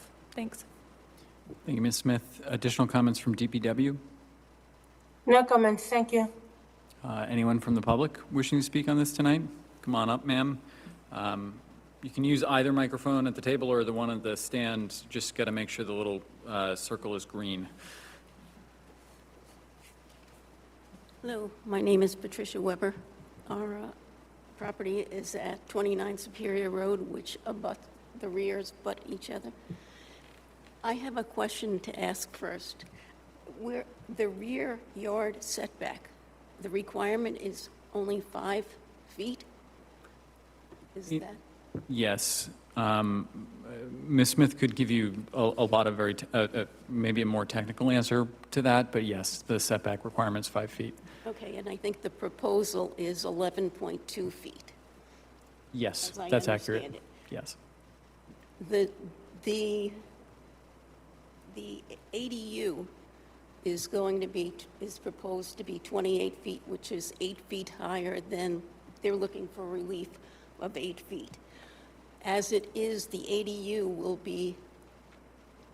will make the southern exposure on our house almost non-existent. We've been there 39 years and haven't had a problem, don't have a problem today until this issue came up.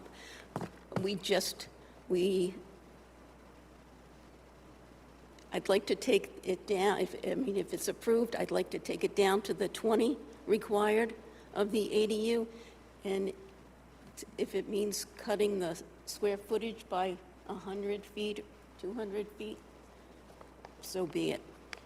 Those are my comments. So you're the rear yard abutter? Yes. Did I understand that correctly? Whatever. I just want to clarify, they're to your west, correct? Not your south, or am I misunderstanding? No, it's a southern exposure. So we're on Superior Road, which runs parallel to Harrington. So the 2 yards abut, So Superior Road runs north-south. Am I? No, you're right. Yeah. Okay, I think I'm right. I'm looking at a map, and it's possible I'm looking at it wrong. I'm also very familiar with the area. The sun rises in the front of our house and sets in, western exposure. You are absolutely right. Okay, so it's the afternoon sun that you're talking about? Yes, absolutely. Okay. Forgive me. Those are my reasons, our reasons. Okay. Thank you for your time. Yeah, thank you. Thank you for being patient through the rest of the agenda to get to here. I will just point out a couple of things for your information. Ms. Smith's kind of alluded to Worcester passed an ADU ordinance going back almost 18 months, I think. The state, after our ordinance took effect, passed a more permissive law. So what we're about to have a discussion on adopting is a bunch of language into our ordinance to align ourselves with the state's law, which is important only because it relates specifically to dimensional requirements for setbacks and for height. And so what Ms. Smith said is, I believe this unit, the problems with this unit in terms of noncompliance with either the existing law or existing ordinance or the contemplated ordinance that aligns with the state, they're not really related to how tall it is. They could build that as of right. Once our ordinance is aligned with the state. And likewise, as you noted, the backyard setback is fairly close. They're a little bit further away from that. They're really only here because the size of the unit is a little too big, square footage wise. So I do understand kind of what you're saying. You're not really you think this is going to impact, you know, kind of the setting sun, and I believe you're right, but, you know, from a what are the rules standpoint, you know, this appears to be, will be allowed with the exception of the size of the floor area, just so you know. Anyone else from the public?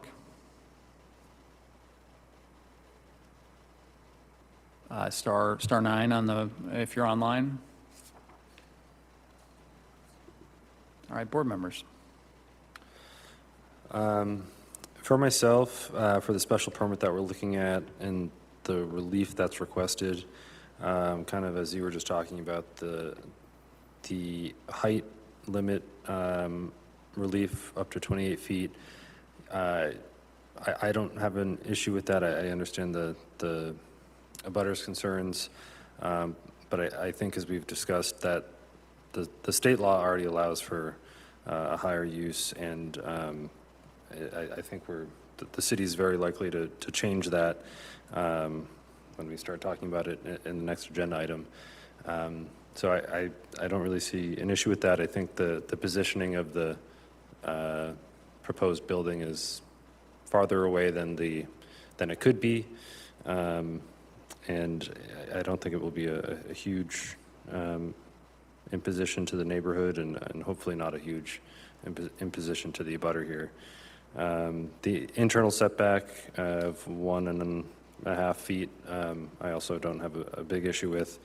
And similarly with the size of the unit, similar to the previous ADU that we looked at, this one's requesting even less relief, only 136 square feet. And as the applicant, and I think even staff noted, if the internal staircase were just outside, or if the laundry room were not constructed, we wouldn't even be looking at this. So the living area on the second floor is below the 900 square feet. So I don't have an issue with that as well.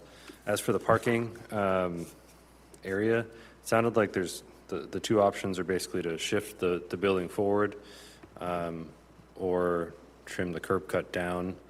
One thing that stood out to me was the potential of not having to sprinkle the building if the building was shifted forward. So that's something I would certainly think the applicant would want to consider. But I guess, you know, I would kind of go with whichever way the applicant was looking to do, but I would like to support, or I would support the one of the recommendations from staff on making those adjustments. Yeah, and just to clarify that for a second, because my understanding of Ms. comments was ISD says there are 3 spaces. If you put this where it is on the plan, you're going to be more, and you're going to need a special permit from the zoning board for the additional pavement leading up to the point where the garage is. And that's irrespective of the fact that you had proposed to make it wider, and after the comments had already said, okay, well, no, maybe we'll just leave it the same width or even shrink it a tiny bit, but we still want to have it 3 parking spaces wide and 2 parking spaces deep before we get to the garage, which staff's saying you're going to need a special permit for that from ZBA, which you may get, you may not. I guess my question to the applicant is, do you want us to continue kind of debating this proposal, or do you want to take a look? My colleague's comments about sprinklers is an important one. That's not a small expense. Would you like, how do you want to proceed? Then our option would be to continue to the next meeting, talk about it, and We could certainly do that.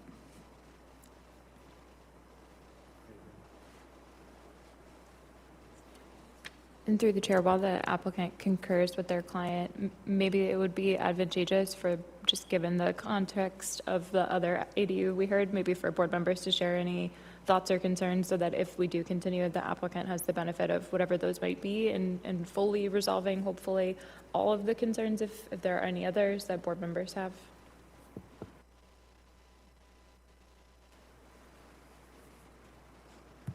Okay. We probably would request to continue. Okay. Yeah, I think that's wise, just to kind of resolve this issue with the parking in particular. Would, Mr. McCormick, you've already shared some comments. Do you have additional issues you'd? I'm good for now. Okay. Mr. King, anything you'd like to share? No, my main thing is going to be the parking, so happy to support as it gets continued. Okay. Mr. Delera? Thank you, Mr. Chairman. I agree. And regarding the request for relief regarding the square footage, this is, I think, is more in line with the kind of relief that we would be expected to grant. And so I would be okay with that. Okay. Thank you, Mr. Delera. Mr. Toomey? Yeah, again, I'm very familiar with Harrington Way. I travel it frequently, and there is not a lot of street parking there, so being able to have the more parking is obviously a big benefit for that. Looking at the lot, the trees in the back of the yard, those aren't going to be changed at all by the dwelling unit? The trees in the back of the yard won't be affected. There's quite a bit of space back there. And I'm just looking, those, just what I'm looking at on Google Maps is, they almost seem that they're going to be much taller than the actual ADU would be. Well, there's a large tree that probably shows up on the Google map that isn't there anymore. Right. Oh, okay. Okay. There are still trees, but that one large tree is not there. Okay, so, but, and again, the height of those trees versus the height of the building, how much difference is there for that? Negligible. They're similar, right? They're good-sized trees. Okay. Yeah, so again, that just removes some of the concern relative to the sun, relative to that, where the trees are already there as well. In the winter, it'll make a difference, but during the summer and that, it wouldn't. So, no, I agree with the continuance and. Thank you, Mr. Toomey. My own comments, I'm also very familiar with this route. I was a runner for a long time, and I would run down this road, and it used to drive me crazy because people park in the sidewalk, and then you got to run into the road, which sort of defeats the whole purpose.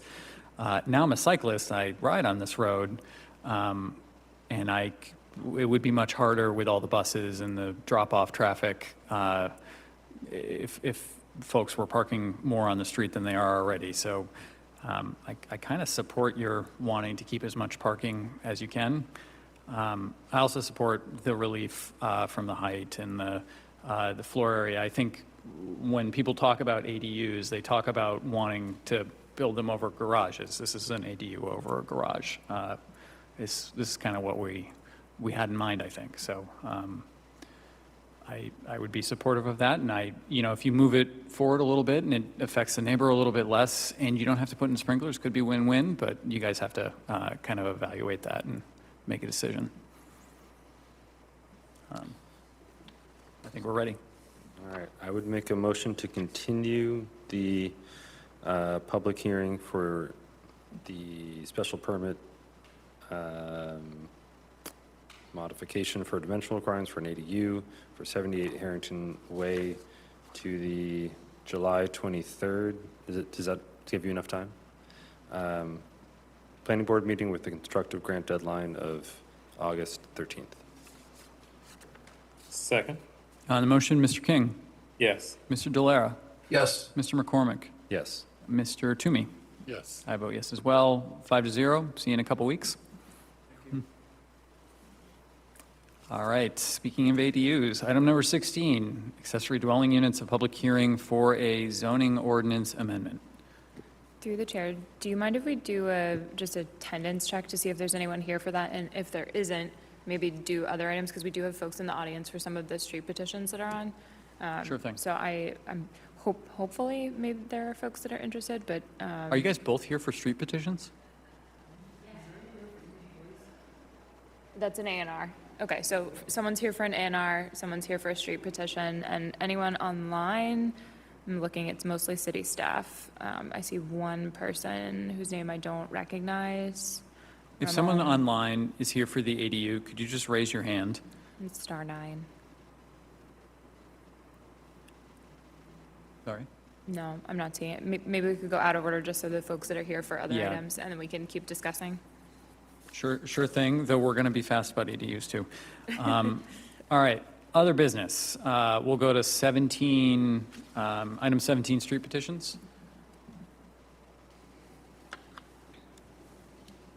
Who's presenting this tonight? Through the chair, let's see, so we are on to Store Street, so since Julie's here, Julie, you want to present what you guys are proposing? And then Rose will comment. Certainly. Good evening. My name is Julie Holstrom. I work for the Worcester Business Development Corporation. I am here because this petition was continued from the meeting the last meeting in June. It is for the discontinuance and removal of a portion of 3 streets from the official city maps: Store Street, a portion of New Bond Street, and a portion of Indian Hill Road. That is part of the Greendale Revitalization Initiative that the WBDC is currently undertaking right now. At the time of the last meeting, we were still awaiting comments from DPW and the fire department. We received comments from DPW this evening, and to the best of my knowledge, there have not been any comments that have been received from the fire department. Real quickly, the comments that came back from DPW, I think that I can speak to quite easily. There was a concern from DPW regarding some of the public utilities that may be located within those right-of-ways. I can safely say to you today that all public utilities within these proposed discontinued right-of-ways have been removed and cut and capped as part of the demolition permit that is needed to go through city engineering anyways. So those are completely resolved, and the intention is for especially that portion of Store Street to be wrapped into the overall development plans. So I think that's a high level for you. I don't know if there's Sure, other things if I missed, Michelle. I also think we kind of got the beginning part of this last time. Yep. Michelle, anything you want to add? I'll let Rose comment on this one.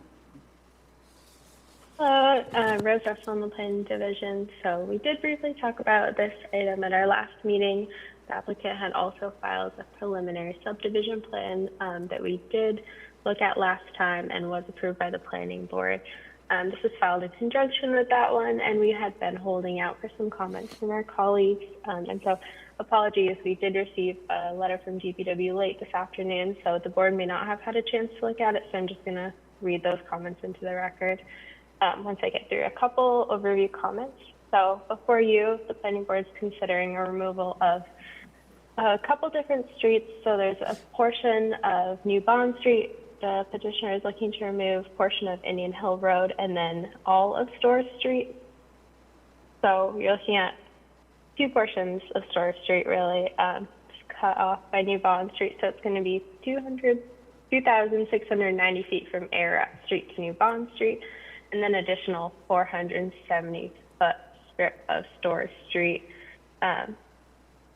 It's currently not laid out, but it abuts the I-90 highway. So they're seeking to remove that portion of Store Street, and then of New Bond Street, they're seeking to remove 155 feet and 105 feet of Indian Hill Road. So you can see on the plan here, that's those 2 kind of north-south pieces.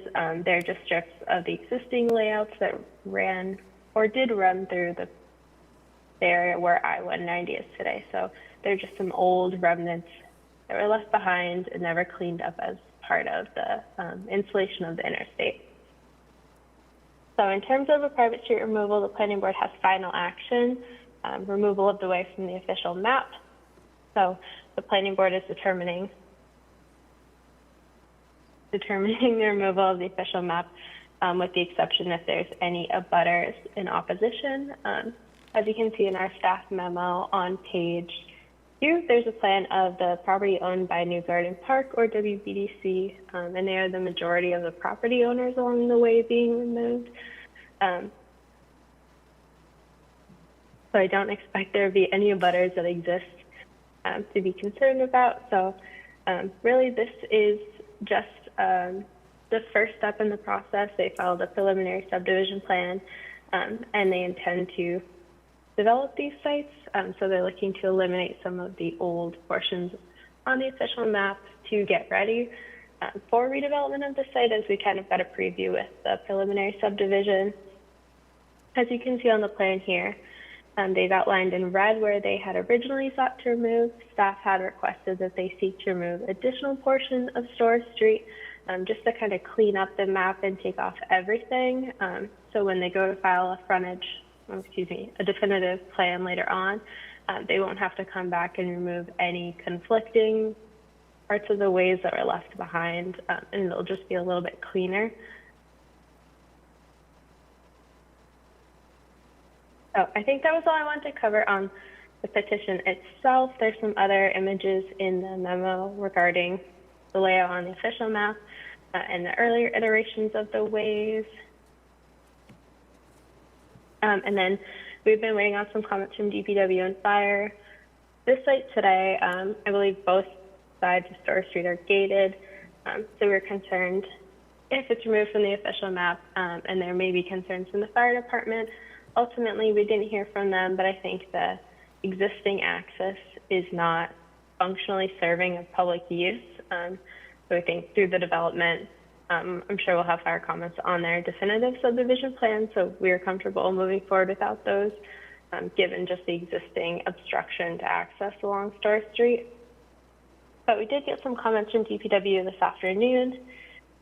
So they had noted their sections of Store Street, New Bond Street, and Indian Hill Road contain several public infrastructure components. They go on to list the different catch basins, sewer mains, manholes. DPW is not opposed to removal of the ways, but they have a couple recommended conditions they would like to be included. So DPW is asking for a permanent 20-foot wide utility easement allowing for a location, installation, operation, repair, and management of public utilities to be retained by the city for any existing public utilities currently in place in streets proposed for removal from the official map. 2, there's no modification to any existing public infrastructure, including hydrants, gas valves, distribution or collection means, manholes, and any other related appurtenances within the lengths of the street proposed for removal from the official map. And 3, no buildings or other permanent structures are placed over existing public infrastructure or the proposed utility easements in the sections of the street proposed for removal from the official map. So, as the applicant stated, the end goal is for redevelopment of the site, so the public utilities in this section of Stores will likely be capped and removed or abandoned. So the intention is not for public utilities where they currently are, but DPW is just asking for easements for the current utilities until that time when they can be removed or relocated otherwise. So I think I covered everything on this one. I'm happy to answer any questions the board may have. Thank you. Okay, thank you, Ms. Russell. Anyone from the public on this item?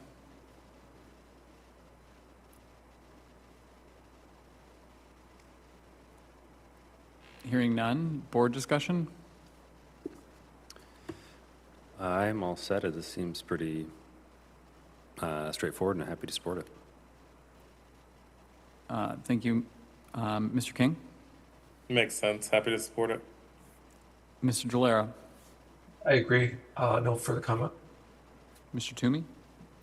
I agree, thank you. Is there anything you want to comment on before we vote about, Ms. Russell had a number of comments about DPW and easements. It seems like it's all squared away. We can just remove it. I feel confident that those are already squared away. Like I said, the buildings that were there that were serviced by any of those utilities have all been demolished. They all require demolition permits, which require cuts and caps. So that was all done through city permitting. So that should be on record. So there is no other public utility within those right-of-ways right now. Okay. And just to clarify to staff, the motion is, are we the? We're the final, yeah. So, with that, I would make a motion to remove from the official map portions of, Yeah, go ahead. Sorry, Connor. You got it. portions of Storrs Street, New Bond Street, and Indian Hill Road as shown on the plans, with the staff recommended condition on page 4 of the staff memo, and to incorporate DPW's July 9th memo. Is there a second? I think I stepped on you, Mr. King. Did you say second? Yep, second. On the motion, Mr. King, Yes. Mr. Delera, Yes. Mr. McCormick. Yes. I vote yes. Mr. Toomey doesn't vote, it's not a special permit. Motion passes 4-0. We have removed it from the map. Ooh. Much appreciated. Thank you. Thank you. We'll do the other street petition, Foster Street.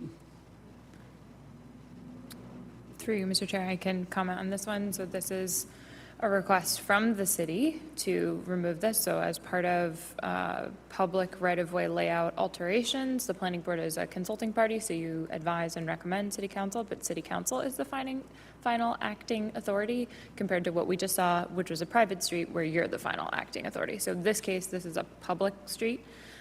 So this is a relic of the former layouts from urban renewal era developments in the Washington Square area. And so this will help facilitate disposition of the adjacent property that's held by the Worcester Redevelopment Authority, which is being sort of scouted for a hotel site. And this would enable vehicular interconnections from this site over through to the adjacent street for vehicular access on that site. So there's either side, if we pull up the plan that I've not got for you, either side of this section of street was actually removed previously. So you have a discontinuous street already. So it's literally, basically the street is only existing under the railroad bridge. The other pieces were discontinued, so now the city is just looking to discontinue the rest of that that area under the bridge there, which you can see kind of in the bold here. So this section of So former our Foster. actions, we recommend this to city council? Yes, and we don't have a comment letter from DPW in reference to this from the planning board level. However, included in your packet, one of the council items that was attached is a memo from Commissioner Westerling, which basically says DPW recommends that this be discontinued and removed from the official map and it is no longer needed for street purposes. So you already have in that council item a memo from DPW saying DPW no longer needs it. Please remove it from the map. So we'll be recommending the same?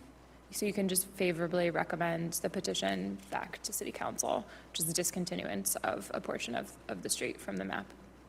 Anyone have any comments on this? I'm good. Hearing none, is there a motion? A motion to favorably recommend back to city council the discontinuance and removal of Foster Street as shown on the plan. Second. On the motion, Mr. King? Yes. Mr. Delera? Yes. Mr. McCormick? Yes. I vote yes as well. That passes 4-0. Gentleman with the A&R left. Through the chair, we have one subdivision release before A&Rs, but if you want to go out of order, your discretion. Yeah, sure. Let's do the subdivision release. So this is Modoc Street subdivision. You previously voted to recommend this to city council to make public, and we were just awaiting confirmation from DPW that all the required improvements have been completed. They have advised that they are all set. So this is a recommendation to vote for a final release of the surety for the subdivision. So basically the final closeout of the subdivision. I would make a motion to do a final release of surety for the Modoc Street Extension definitive subdivision, so that $0 are remaining. Second. On the motion, Mr. King? Yes. Mr. Delera? Yes. Mr. McCormick? Yes. I vote yes. That motion passes 4-0. Let's do A&Rs. Through the chair, this is Olivia Houle in the Planning Division. So the first A&R before you tonight is for 26 Maxwell Street in Vernon Street Place. So this lot is a vacant corner lot with frontage on both a public street, being Maxwell Street, and a private street, being Vernon Street Place. The applicant is seeking to divide the existing lot into 3 new lots in order to construct a single-family attached dwelling. The frontage requirement for a single-family attached in the RG5 zoning district is 20 feet per unit, which is being provided by this plan. Yeah, that's it for that one. The next one we have is 35 Natural History Drive. So this is a lot with an existing single-family dwelling on a private street within the RL7 zone. This lot had previously been divided via the A&R process to create 2 separate lots. The applicant is now seeking to remove the lot line that was created through that endorsed A&R and convey the lots back into a single lot. They have provided reference on the plan to that previously endorsed A&R, and they're just looking to remove the lot line at this time. And then our last A&R that is before you this evening is for 3 Eaton Place, Mercantile Street, Front Street, and Trumbull Street. So at the last meeting, the board had endorsed an A&R for this area for basically to create new parcel G1. So this is in the BG6 zoning district, and it's both a surface parcel and a subsurface parcel that's above, that makes up the mercantile garage. At this time, the applicant is looking to redraw the lot line for parcel G1, which provides access to the subsurface parcel G. Parcel G1 now includes adequate surface frontage to allow the subsurface parcel to become a buildable lot. However, the plan does notate that the 2 parcels together, G1 and G, are to remain together to form one contiguous buildable lot, and they are not to be considered separate buildable lots independently. No changes are proposed to the surface parcel H or the subsurface parcel G, so it's really just a reconfiguration of the lot lines for parcel G1. And that wraps up A&Rs for this evening. Happy to answer any questions. Thank you. Is there a motion to endorse? Motion to endorse A&Rs B, C, and D. Second. On the motion, Mr. King, Yes. Mr. Delera, Yes. Mr. McCormick. Yes. I vote yes. That motion passes 4-0. I have a question before we do this. So, Ms. Smith, my understanding, I have 2 understandings. One is, 2 understandings in a question. One is, does not matter whether we take this up tonight or in 2 weeks' time in terms of getting on the city council agenda in a timely manner. Second question, I understand that there's one particular issue related to a use case of a phenotype that we have quite a bit in this city, being existing 2-family with attic space that's walk-up that could very easily be converted to an ADU, that perhaps some additional language research would be beneficial before we consider this. Those are the 2 things I know. The thing that I'm curious about is, how does our agenda look in 2 weeks? Are we super busy? I'll ask Ms. Hool to advise on that piece in terms of the upcoming agenda. I mean, I think all of the agendas have been decently heavy. A number of the items that we have been pushed off to future meetings, although I think about half of those tonight went to 2 meetings out, so that's good news for 2 weeks out from now. But Olivia, I don't know if you can confirm how many cases we're expecting beyond the ones that we pushed off tonight. So Sure. The ones that slid tonight were Farrington, and then we continued Harrington and Farrington.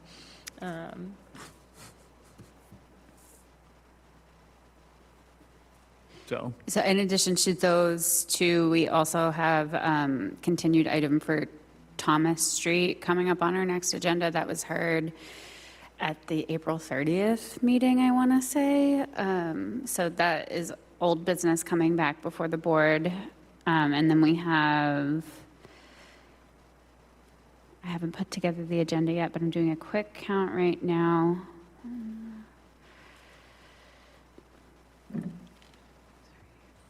Doesn't sound small. 8 other new business items in addition to those 3. So we're looking at least 11 regular business items already on that agenda. I guess I'll pull the board. We can either keep going tonight. This will probably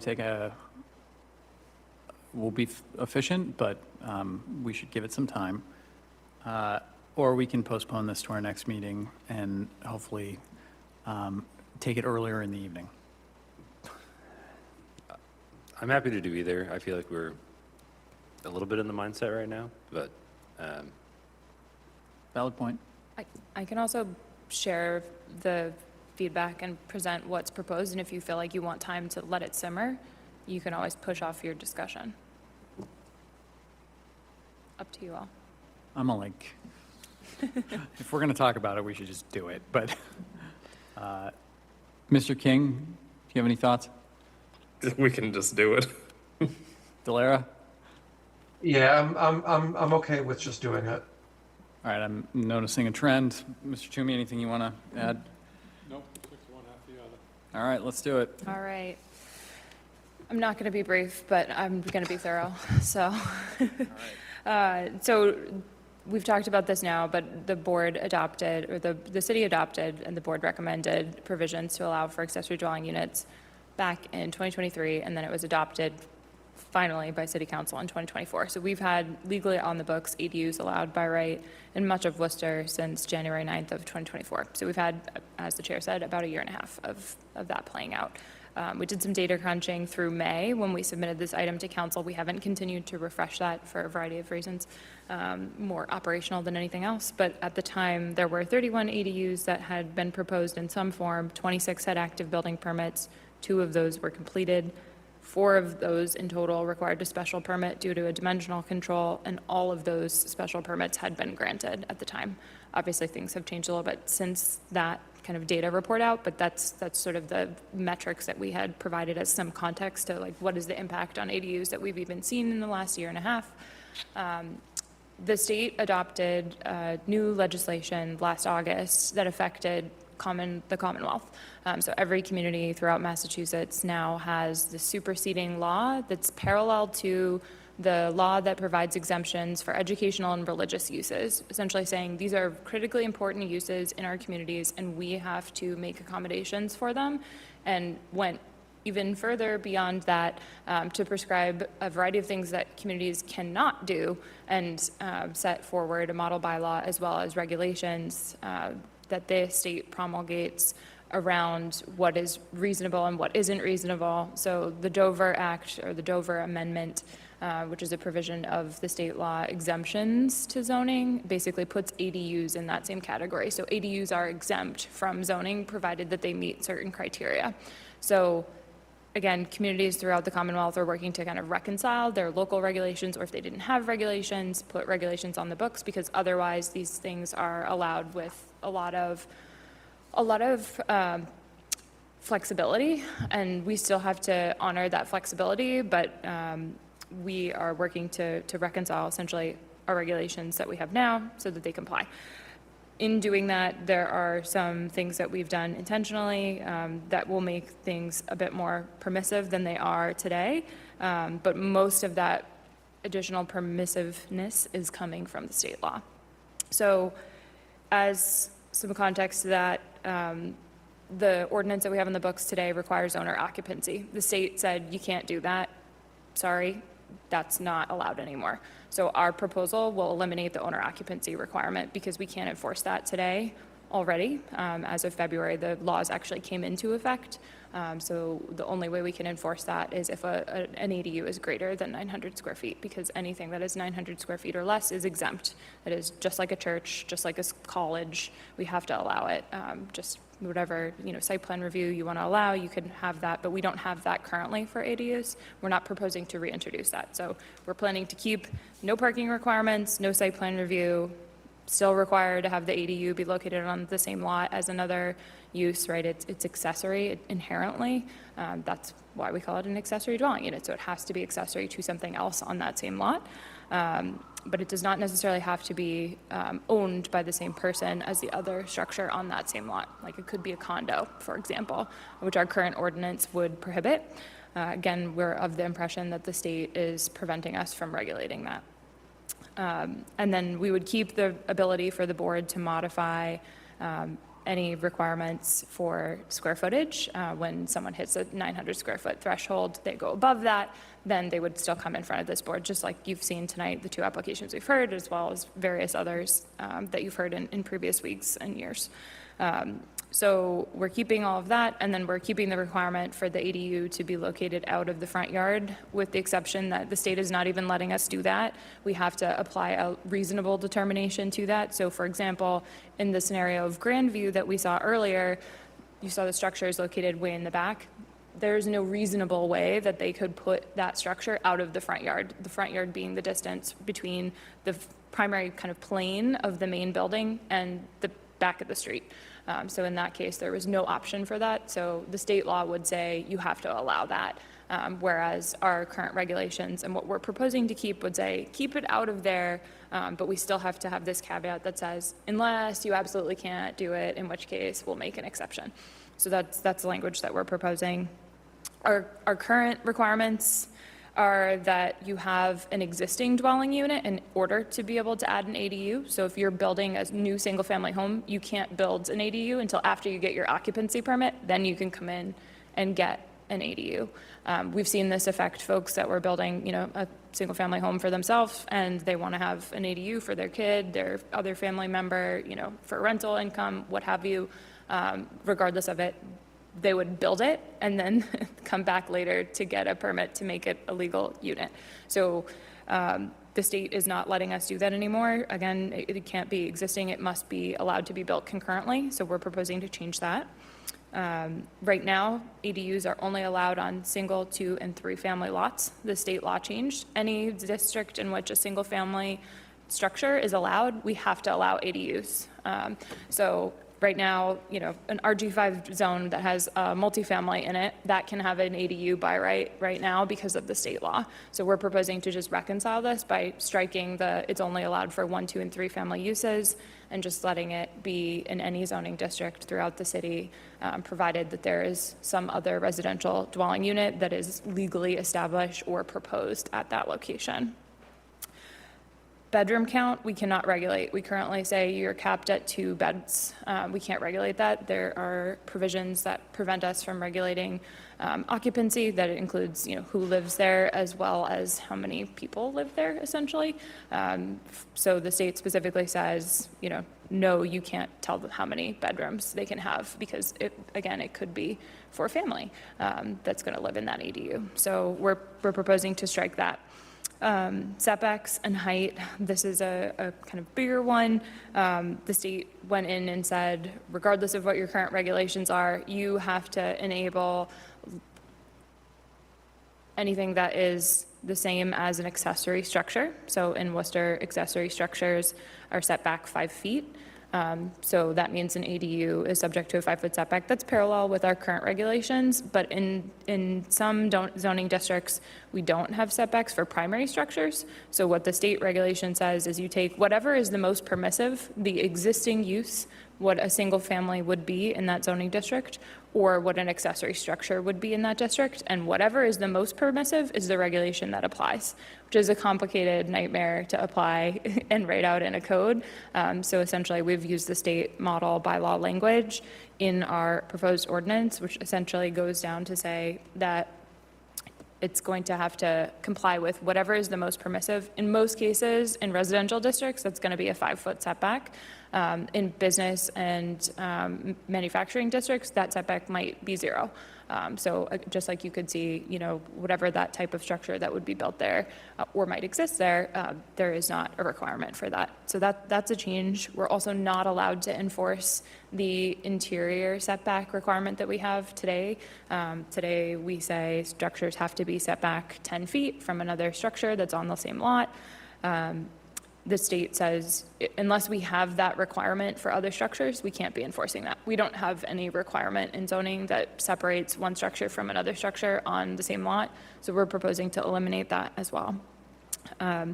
And then the state also goes in to say that the height, again, when I was talking about the dimensional requirements being the same for a single family, the existing structure, whatever that is in that zoning district, or an accessory structure, whatever the highest of those is. So if you're in an RG5 zone, the highest of that, if you have a multifamily and someone wants to add an ADU, that might be 90 feet, but that's what the state law allows. So we're proposing to just reconcile with that and allow for that. Is highly unlikely that someone's going to find a way to build a 900 square foot, 90 foot tall ADU, but technically, you know, that's a scenario that could happen by right today.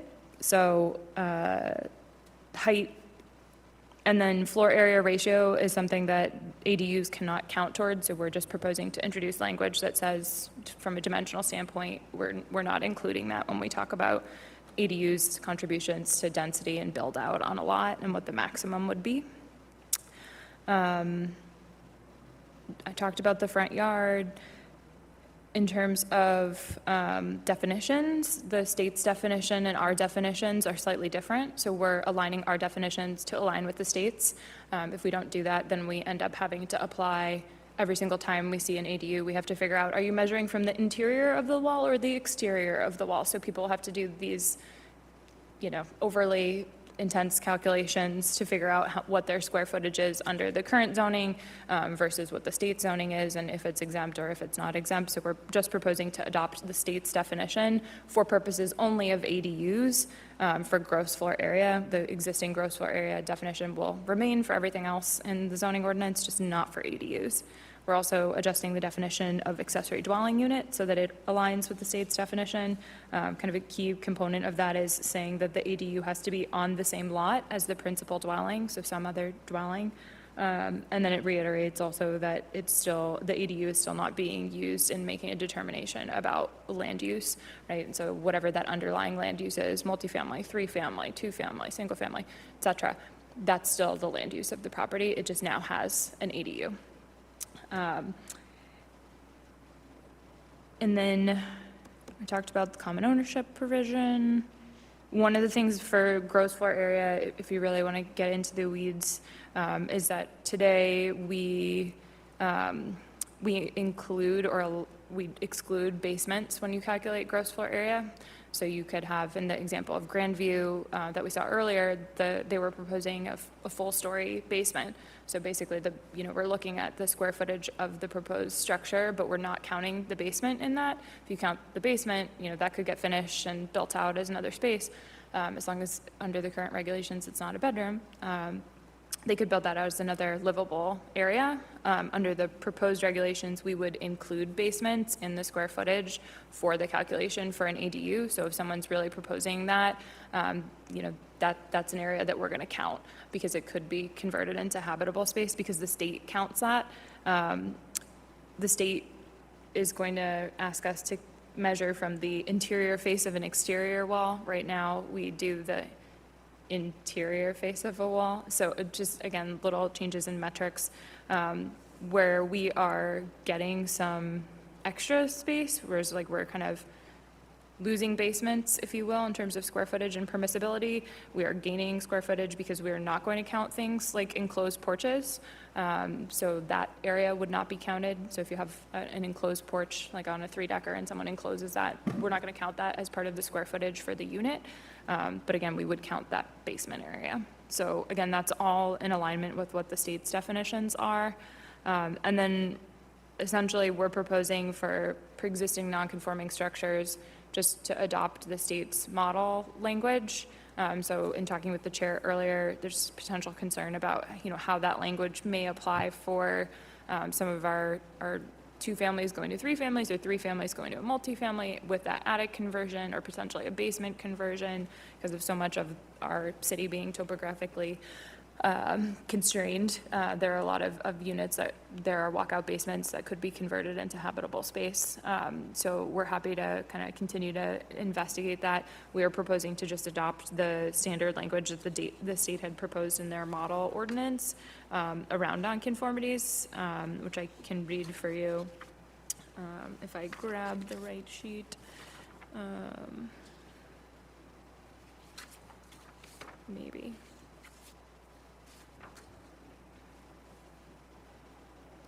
So we're saying ADUs shall be permitted within or on a lot with a pre-existing non-conforming structure, so a structure that doesn't comply with some form of the setback. So if it's too close to the side yard or what have you, as long as the ADU can be developed in conformance with the building code, so basically deferring to the requirements of the building code. The provisions of CMR or the Code of Massachusetts regulations that the EOHLC promulgates related to ADUs, which is 760 CMR 71, and then that any expansions or additions, so if that's a non-conforming structure, it's too close to a setback, that expansion or addition gets subject to the otherwise applicable dimensional requirement.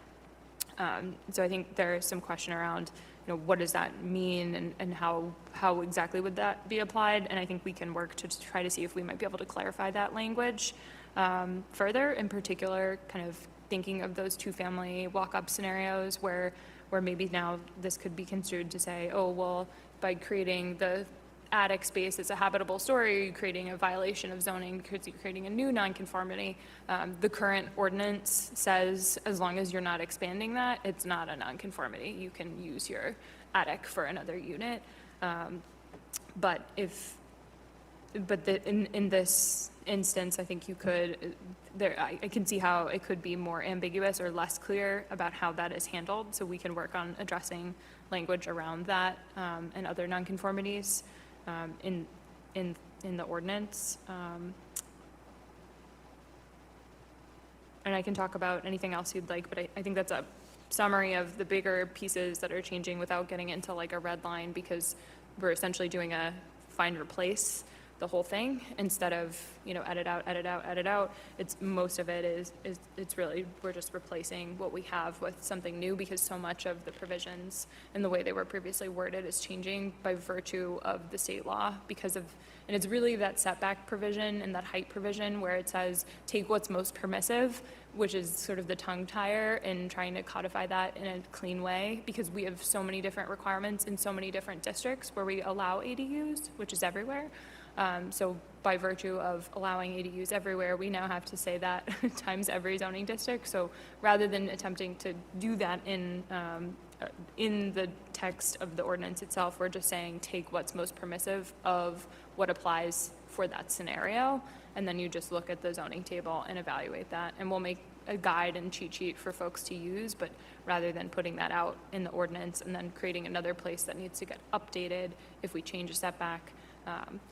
So that's the part that I feel like is the least clear to explain. But Okay. again, Are we ready to discuss, or? yeah, unless you want, I can clarify anything you want to, but those are the big changes. Just to check, is there anyone online from the public who is for this item? We didn't think so before, but. Okay, board members, what do we think? Yeah, overall, I think this is good, and we need to do it. We need to get this in line with state law. I still think it's really great that the city was ahead of the state at this and even implementing it, but obviously it makes sense, and we have to make the adjustments to align with the state law, which for the most part makes our bylaw more permissive. So I don't really have too many concerns with what's being proposed. One thing I did have a question on, did I catch that we were going to make ADUs allowed in every zoning district, not just zoning districts that allow single or residential uses? That's correct, and that's currently the case with the existing ordinance. So today, we Okay. still allow them in every district. It's just tied to, it has to be a single, 2 or 3 family use that's on that lot. So Okay. it could be in the airport district, as long as it's an existing single, 2 or 3 family, we allow an ADU on that. Same Okay. thing in a manufacturing. So we're not proposing to pull back on that. We're giving more latitude in the sense that the state law, the specific exemptions only apply to single-family districts.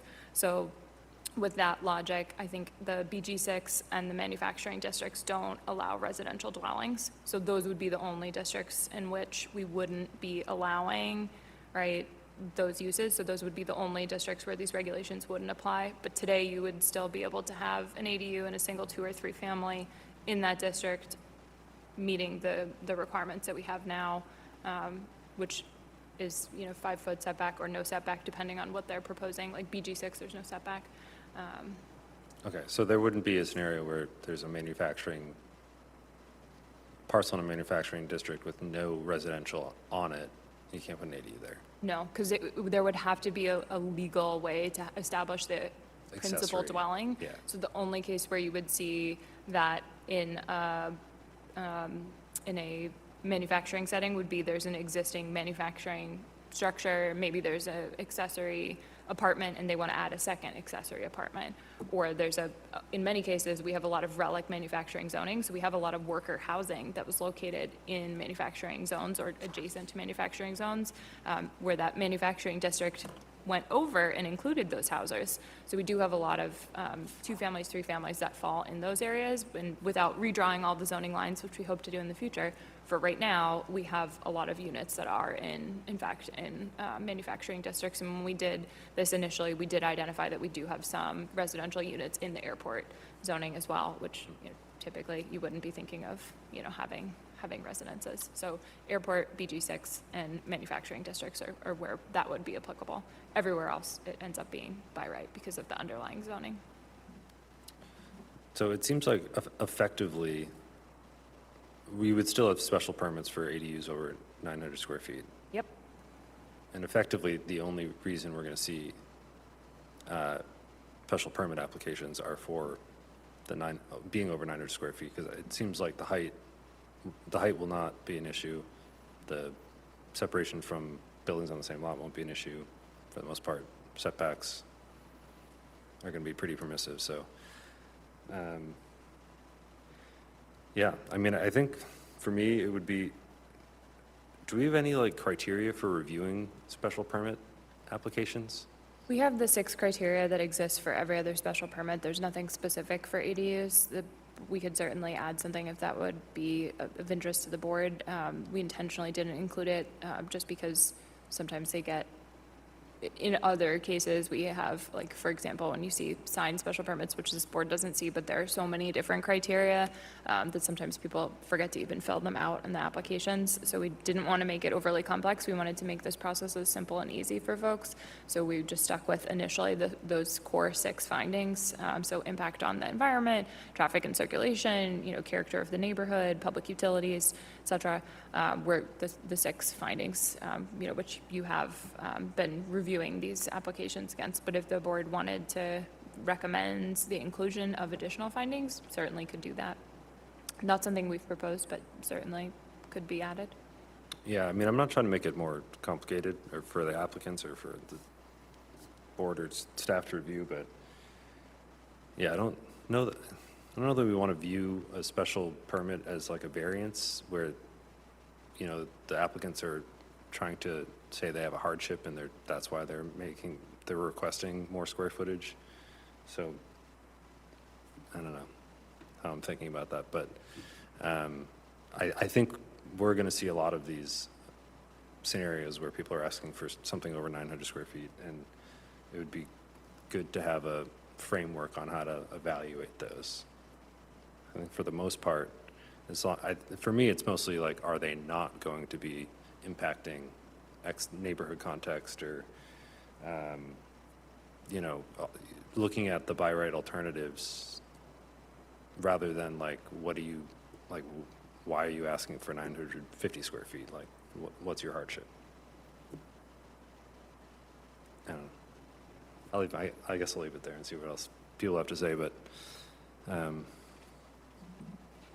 And I would just say if you do add a finding related to that, then it may end up feeling more like what is your hardship, because you're going to be calling that out and asking them to specifically respond to that formally, making that a specific evaluation criteria for the board.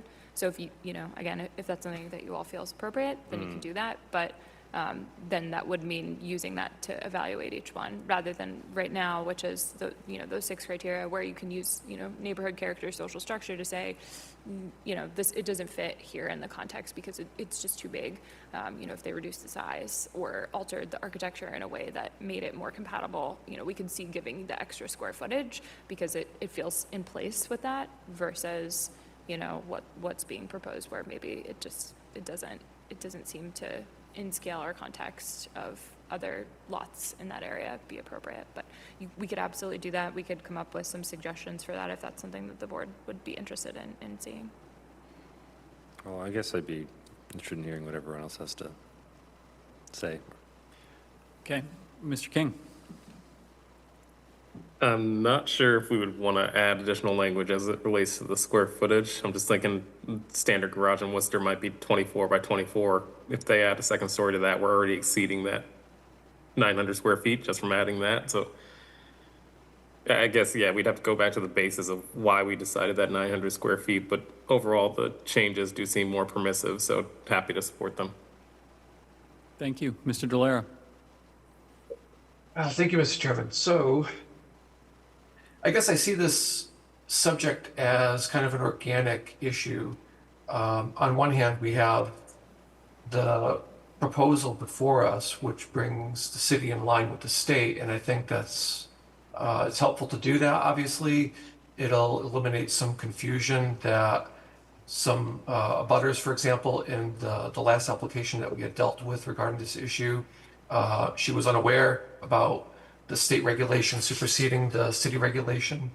So I think that'll certainly make our task easier going forward, while at the same time dealing with the remaining bugaboo, which is the maximum square footage. That's something that seems like we would follow over time about whether it makes sense, as the chairman had alluded to earlier, to maintain that, or whether it's just an arbitrary number that needs to be changed. I don't know if anything that we do tonight is really going to address that specifically. But what I would say is, as we look at some of the asks regarding their desire to exceed 900 square feet, one of the concerns that I would have, especially when you look at some of the larger asks, you know, we're not talking 100 square feet, we're talking 300, 400 square feet, which I think we've seen at least a couple of applications reaching that threshold. And this gets at something that the vice chairman was, I think, alluding to earlier, is, you know, what is the purpose in doing so? Is it a hardship? Is it some other reason that they would like? And so what I wonder in the back of my mind is, do any of these applicants intend to turn the ADU into 2 units or more? And as far as I know, that's not what the law was designed for. So the board or staff can correct me if I'm wrong on that. But my recollection is that the 900 number was chosen as kind of a roundabout way of limiting it to 1 unit. And I'll pause and ask for clarification of that. Sure, yeah, so it's 1 unit. It's regardless of the square feet. An accessory dwelling unit is just 1 unit, so they wouldn't be able to create 2 units out of that, because that would not meet the definition of an accessory dwelling unit. So the 900 square feet that we have in the current ordinance, in terms of where that came from, that was a lot of research around what other communities in Massachusetts were doing, what folks were doing at the national scale, and numbers that folks use, and candidly is a little arbitrary, but it's one of those very commonly used numbers in terms of size of a unit. You know, a typical triple-decker unit, depending on the size of the three-decker, a lot of those are 1,000, 1,300, a lot of them are bigger. So when you think about an apartment, right, in Worcester, a lot of our units are three-deckers, and a lot of them are bigger than 900 square feet. So the thought on 900 square feet was that there are other areas in our community where maybe 900 square feet feels like a lot, but there's also going to be places in our community where 900 square feet isn't really even comparatively like what is on the lot typically, right? Where there already is that footprint in the basement or in the attic, and someone wants to just make use of that unused space in a productive way that's going to increase our tax revenue and provide a habitable space for, someone who's looking for housing in our community. So it was to try to put a threshold that seemed reasonable across all potential zoning areas of the city, zoning districts of the city, and think about that. And again, that is the number that the state then chose for their regulations. So we're keeping with that, just in keeping with the state. Certainly we could have something that is more permissive. I suspect that may get some scrutiny, not wanting to extend that, permissiveness beyond that. But technically you can have something that's more permissive. For example, the state is only requiring throughout the Commonwealth that there be one parking space per unit, except in other areas that are served by transit where that's lower. We don't currently require any parking for ADUs in our existing ordinance. We're not proposing to change that at all. We're more permissive than the state in that respect. We are today, we would be as proposed. So you can be more permissive, we cannot be more restrictive. The state handcuffs us in that respect because, again, they're saying this is critically important, we must enable this. Pure municipalities can't figure this out themselves. They're not doing a good enough job at this. Housing production is important, so we're giving you these rules. You have to play within them. So they're setting those kind of minimums or maximums depending on how you look at it. So in this case, to the board member's comment, we could certainly make that a higher number if you wanted to. But again, we went with just stick with what the state has, what we already have on the books. We weren't proposing to change that dramatically, but it's certainly open to discussion. It could also be something that comes as secondary to a reconciliation with the state law as in a year follow-up, what are we seeing? What's the average size of an ADU? And do we think we need to change that? Again, there was hesitancy from the city council to approve this originally, so we were taking a kind of cautionary approach of just kind of keeping with what the state law says for alignment purposes and interpretation, given likely hesitation that some folks will feel about having this already be a lot more permissive, right? Already feeling like 5 feet is not a lot of a setback in many areas of the city, for something that can then be 35 feet tall or 50 feet tall. Practically speaking, I think the highest ADU that we've seen proposed thus far was 35 feet, and it was much larger. It was a large single-family home equivocally, and the board did grant a special permit for it.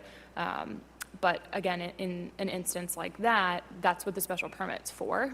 It's not something that can just go get a building permit. There's this added level of review that would happen with the board to decide, is there a neighbor that has a concern about, shade, and it shouldn't be that large. But the height part wouldn't be really at play because of the state's existing preemptions.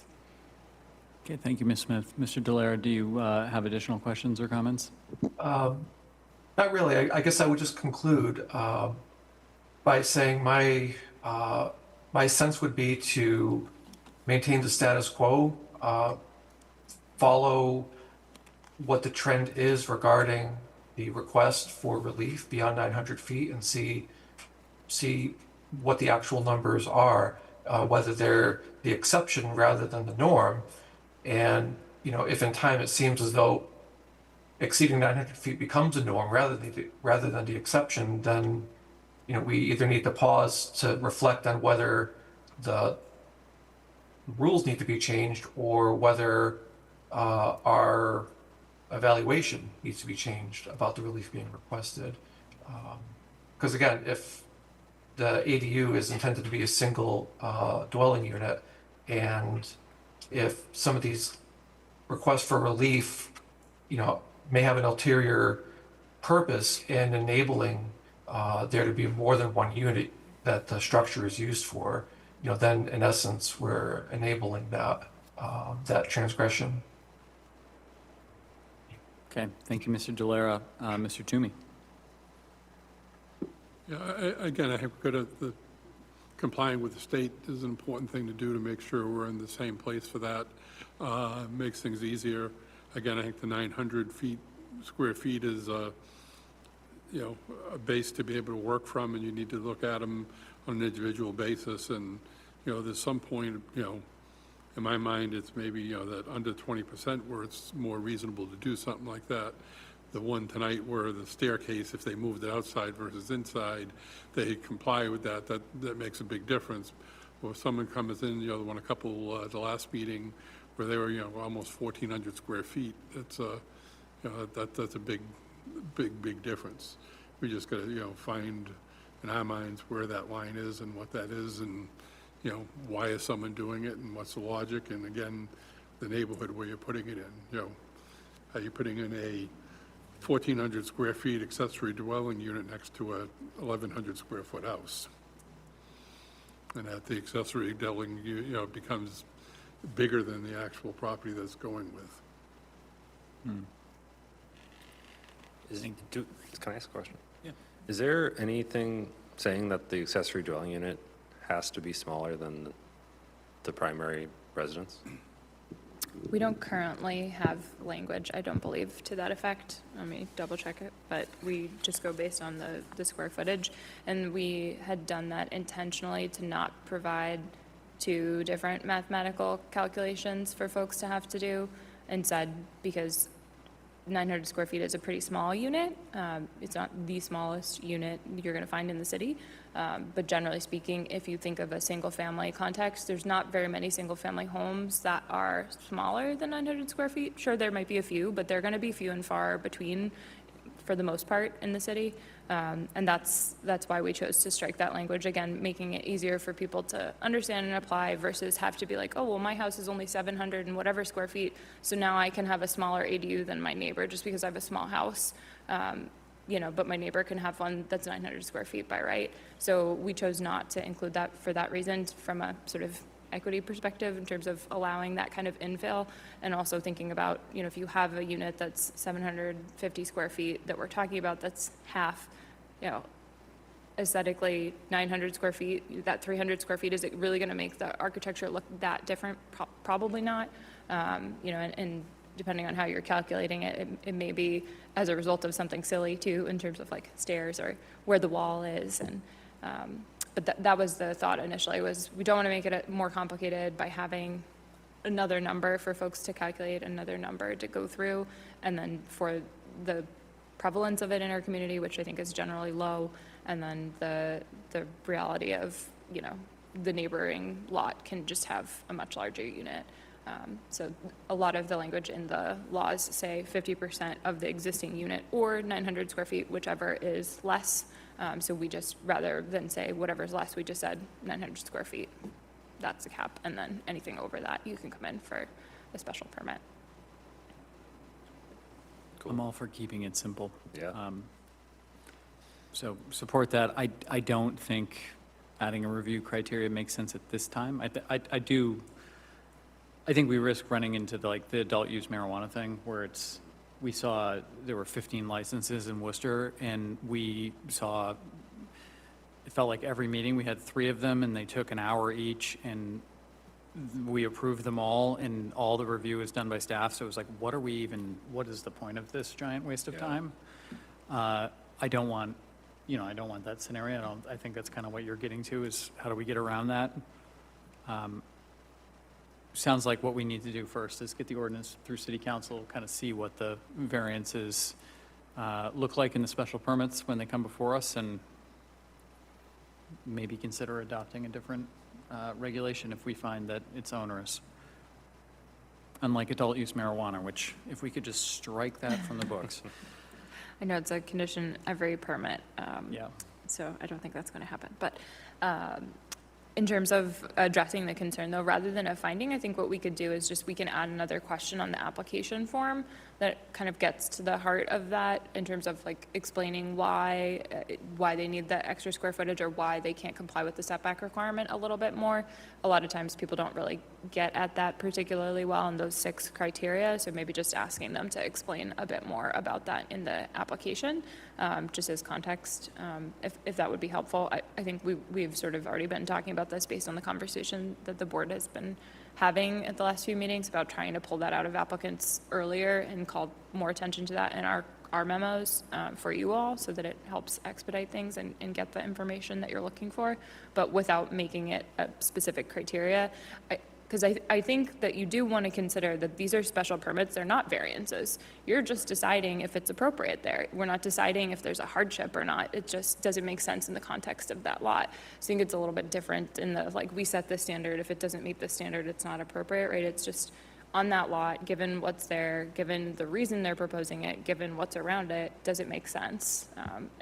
That case is going to be different depending on where you are in the city and what else is nearby and what someone's proposing, and you know. It's like applying a reasonableness factor to the request for everyone. Yeah. It's hard Which to. worked out.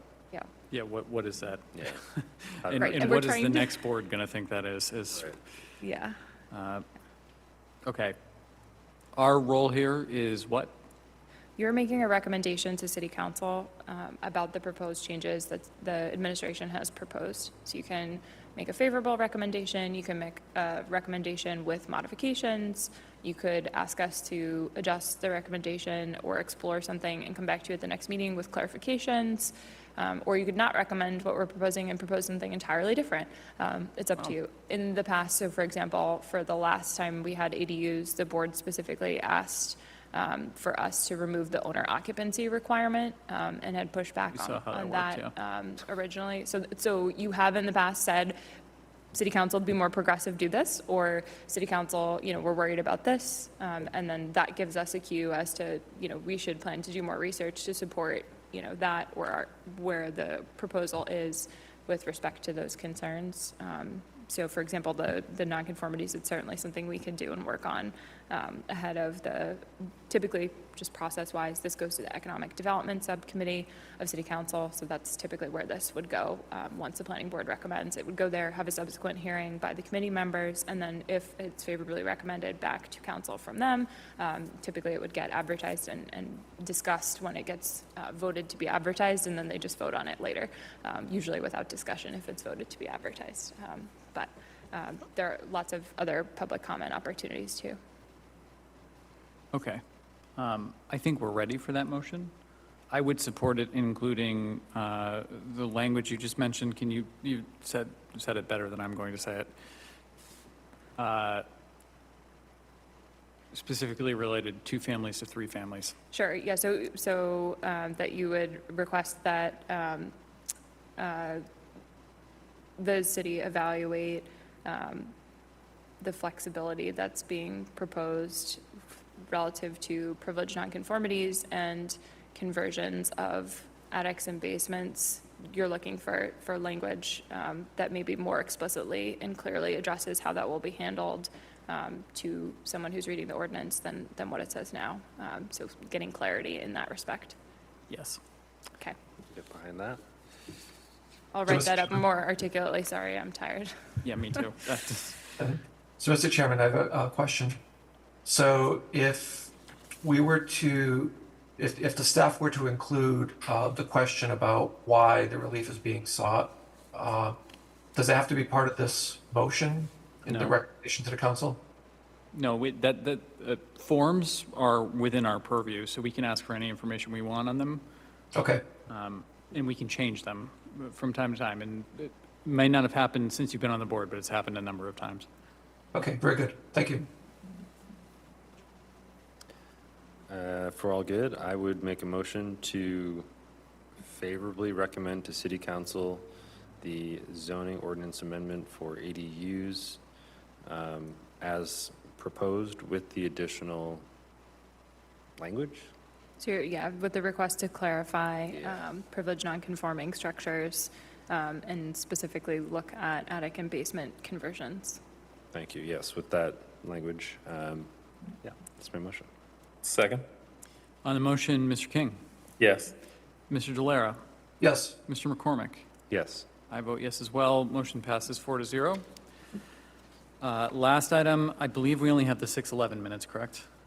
That's correct. Okay. Are there any additions or corrections to the minutes from June 11th? Motion to approve the June 11 minutes. Second. Mr. King? Yes. Mr. Delera? Yes. Mr. McCormick? Yes. I vote yes.